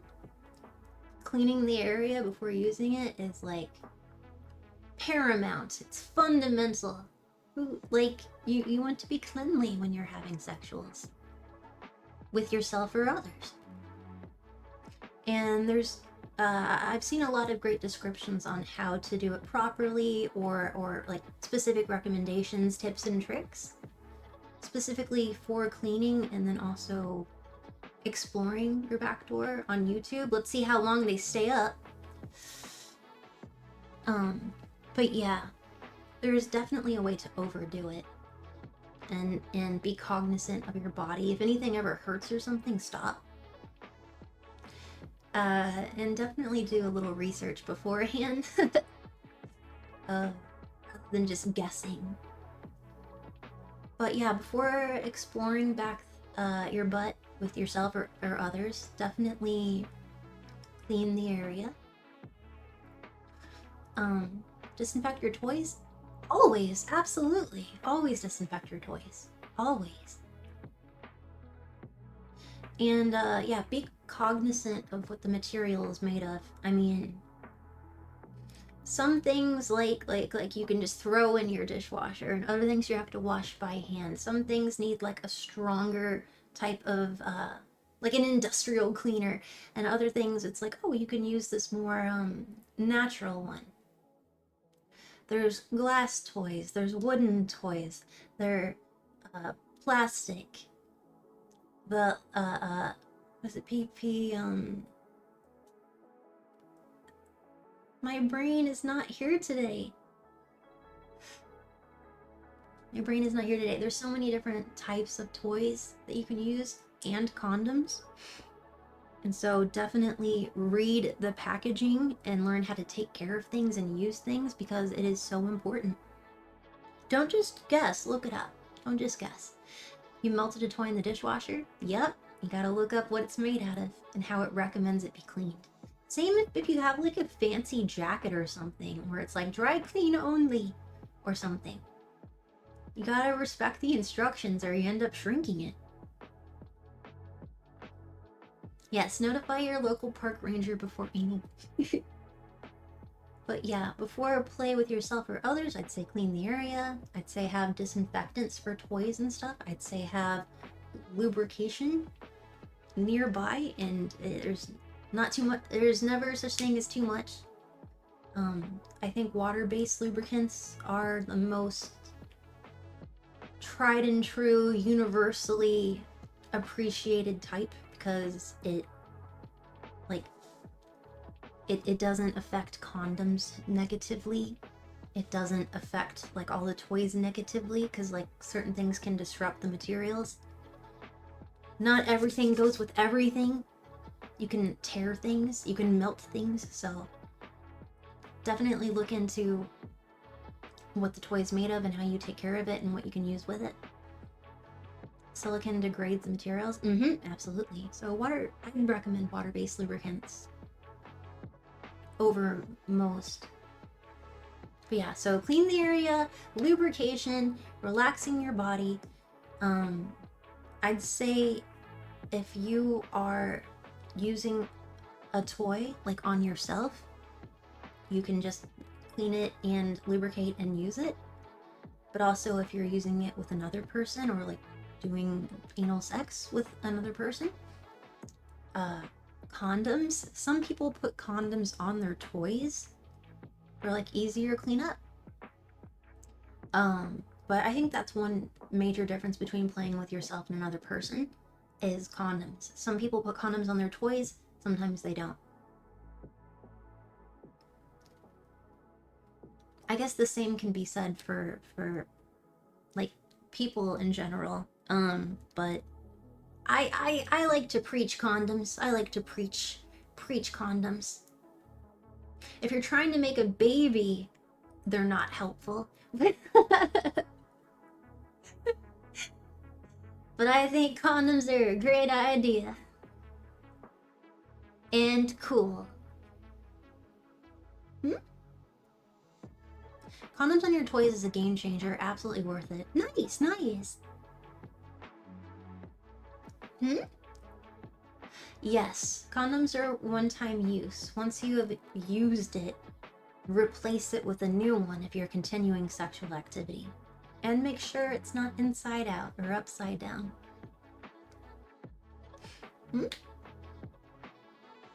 Condoms are a great idea. And they come in many different formulations because some people are allergic to stuff. Some people are allergic to latex, and that's why they have polyurethane. That's why they have lambskin. That's why there's a lot of different stuff.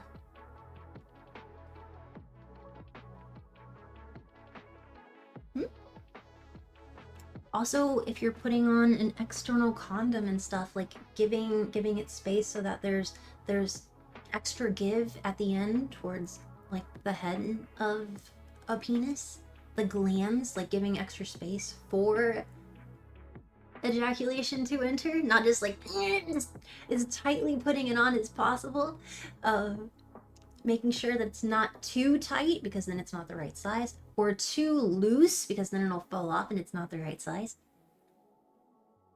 I think if you're using condoms for the first time or like a new brand that you haven't used before, to try it beforehand and see, oh, this is my size, but with this company, it's actually smaller. Or with this company, it's a bigger size. Being aware will make it more pleasurable and more safer.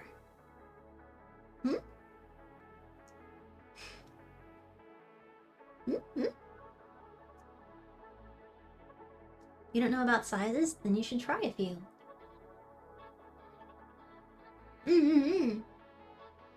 Safety first. In community clinics, doctor's offices, adult stores, gas stations, Walmart, the internet. You can find condoms in a lot of places. I do like, though, that community centers and community health clinics often just have free condoms to take. And so you could take different sizes or ask questions. You can get recommendations. Thank you, that's absolutely true. If it's too tight, it's more likely to break. If it's too loose, it might just fall off over, like, while you are thrusting. Just like the oatmeal or whatever the fuck, it has to be just right.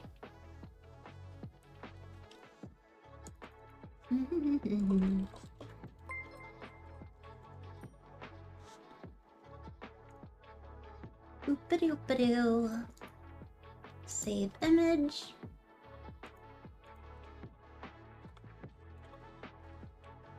Up. One sec.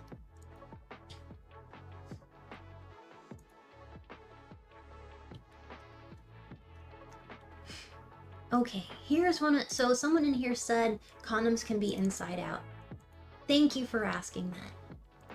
Boom! I present to thee an external condom. Marvel at it. Boom! When putting on a condom, be sure the rolled up ring is on the outside. On the left is the correct position. It looks like a little nipple. And on the right, that is inside out. That is the incorrect position. The one on the left has space. It has give to where ejaculate can go inside it. And on the right, it's smushed, which means its efficacy is less. If it's inside out, it's more likely to break. If it's inside out, it's more likely, you're more likely to have spillage.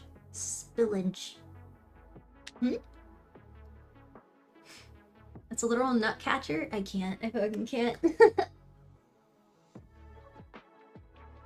But yes, also, these, the packages that you get for an external condom, if you're using one, like the square. Hold on, let me get it. One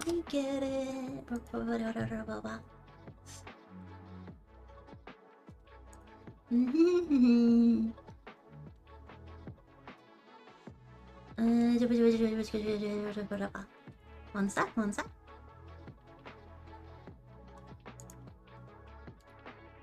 Save image. A lot of images to save.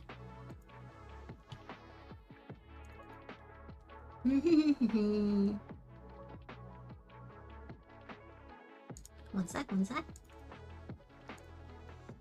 Oh god, that's so big. That's so big.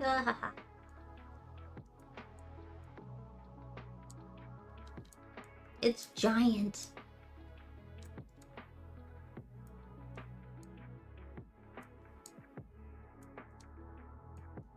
It doesn't look like it would work upside down.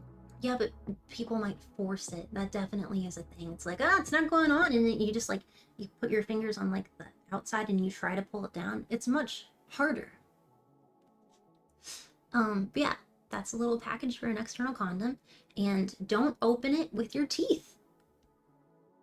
I've seen in movies. Or prawn. Ooh, look how sexy. Ooh, I ripped open the condom with my teeth. And I'm gonna put it on with my mouth. If you open it up with your teeth, you might puncture the condom, which defeats the purpose.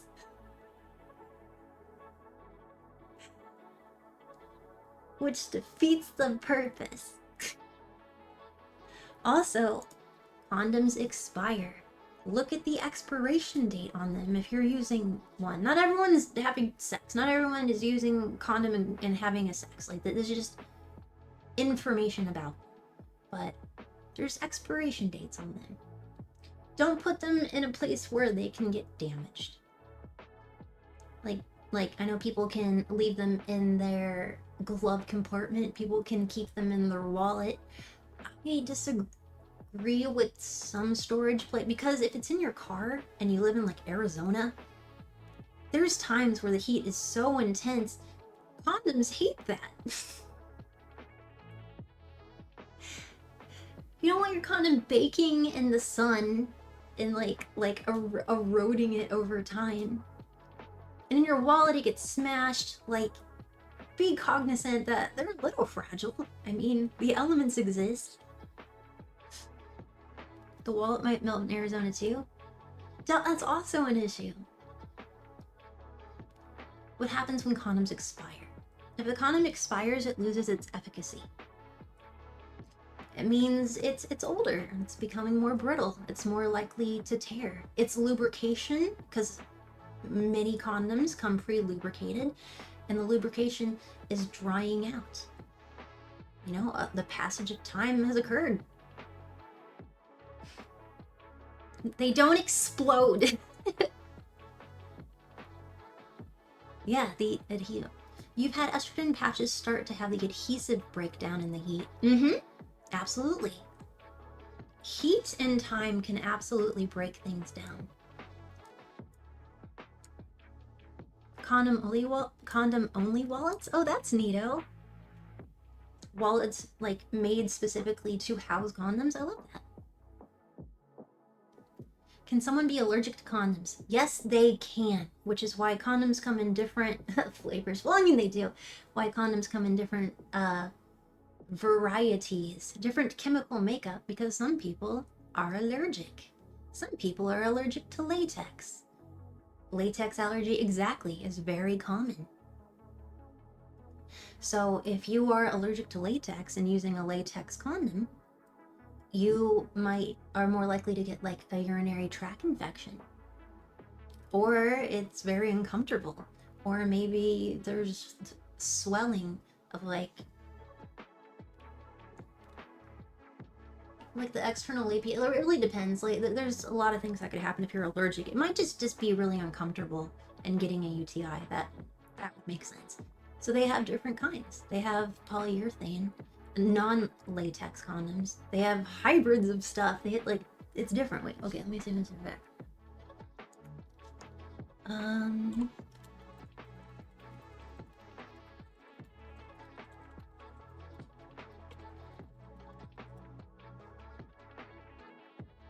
1 second, 1 second. But yes, when it comes to the different styles, or like the way that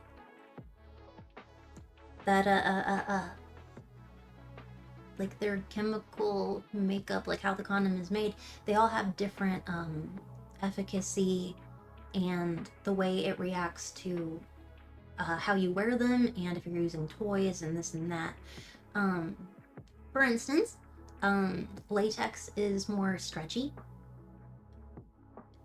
and polyurethane is more elasticy.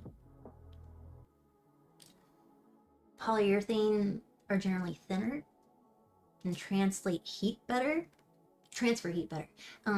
They're all a little different, so trying things out, even if it's just for you to know, you don't have to be using it, just like so you know, or researching it is very important. Same goes for birth control. Some people are allergic to certain birth controls. Some people can't have it because of medication and it interacts with it. Some people are on an antibiotic, and so they have to go off their birth control while taking it, and so you have to end up using something else, like a condom.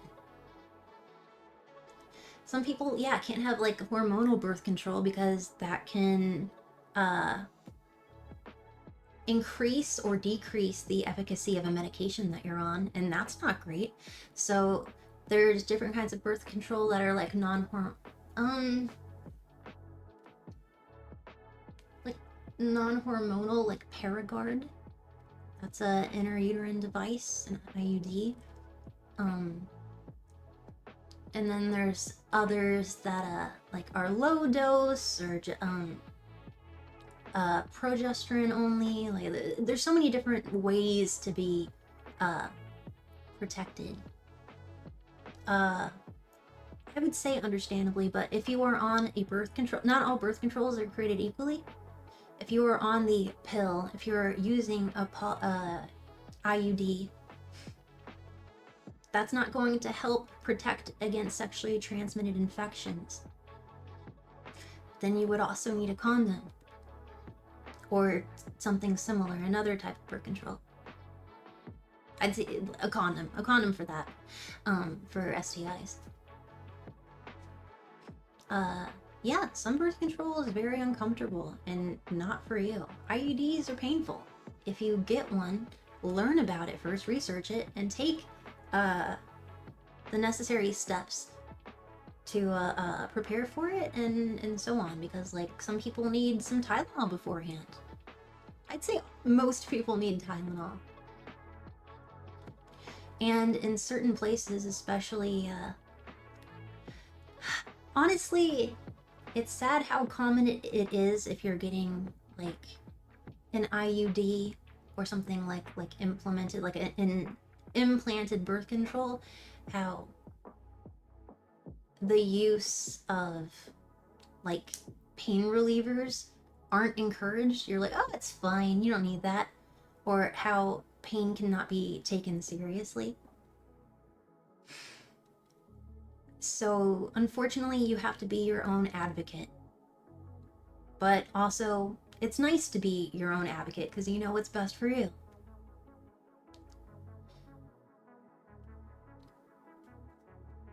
The medical world is not perfect. Some people don't take you seriously. Some people have bad perspectives on things like putting in an implant because that is uncomfortable.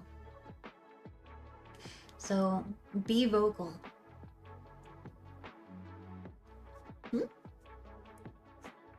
But yeah, being safe is important and it comes in lots of different ways.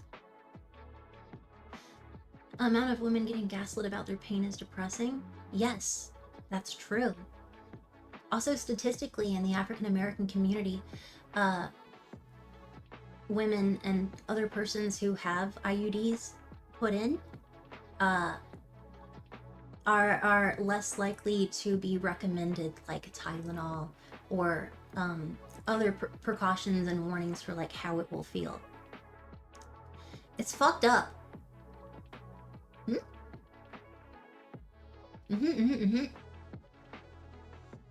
Yes, the treatment in the medical world for in the West for indigenous persons in the African American community, especially towards the women, unacceptable. Unacceptable. Again, we all gotta be our own advocates. Medical racism is real? Yes, it is. And being aware of that is important. Hi.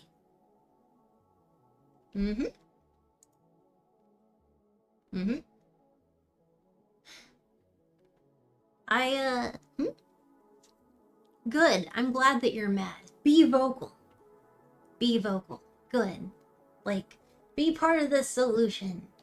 But you're a bit buck?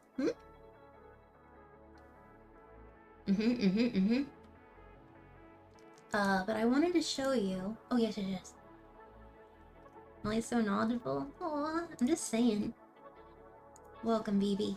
No, but I wanted to say, when it comes to external condoms, 1 second.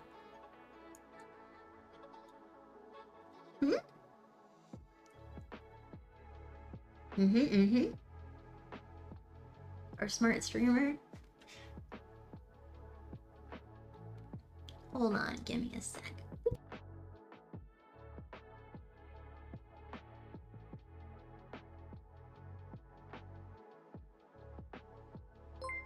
Okay, so when it comes to condoms, external condoms specifically, I want to list some of the myths to dispel some myths. Are you ready?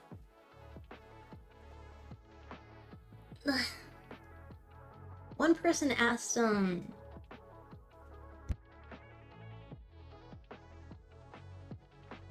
I'm like so hungry.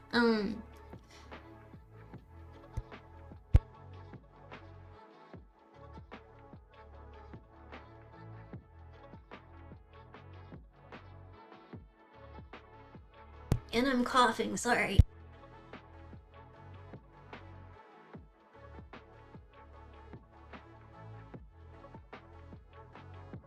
Okay, fine. I'm gonna go through dispelling myths about condoms, but I guess on another day.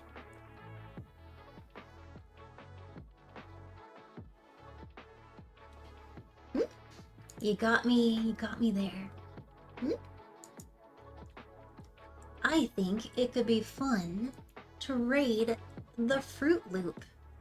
I don't see her on here often, and I'm happy that she's there. So I want to raid the Fruit Loop. Yeah, I need food. But I appreciate everyone for joining me today. Being tipsy and being cool, you're amazing. Definitely check out my songs that I worked on and created with Symphony. It's pinned up in chat on Fansly and Twitch, and also on my Twitter, and also in my Discord. We worked so fucking hard on it, and they're amazing. And I want to thank the mods for moderating and everyone for being kind, contributing towards September and also the leaderboard. And you're all glorious, and I'm sorry I was so ranty today. I'm gonna be better next time. I have so much to say. I'm so hungry. I'm sorry. But you're all amazing. And I hope you have a wonderful, wonderful night, everybody. I really do. Oh, dust. Good night, everybody. Night. Bye. Bye.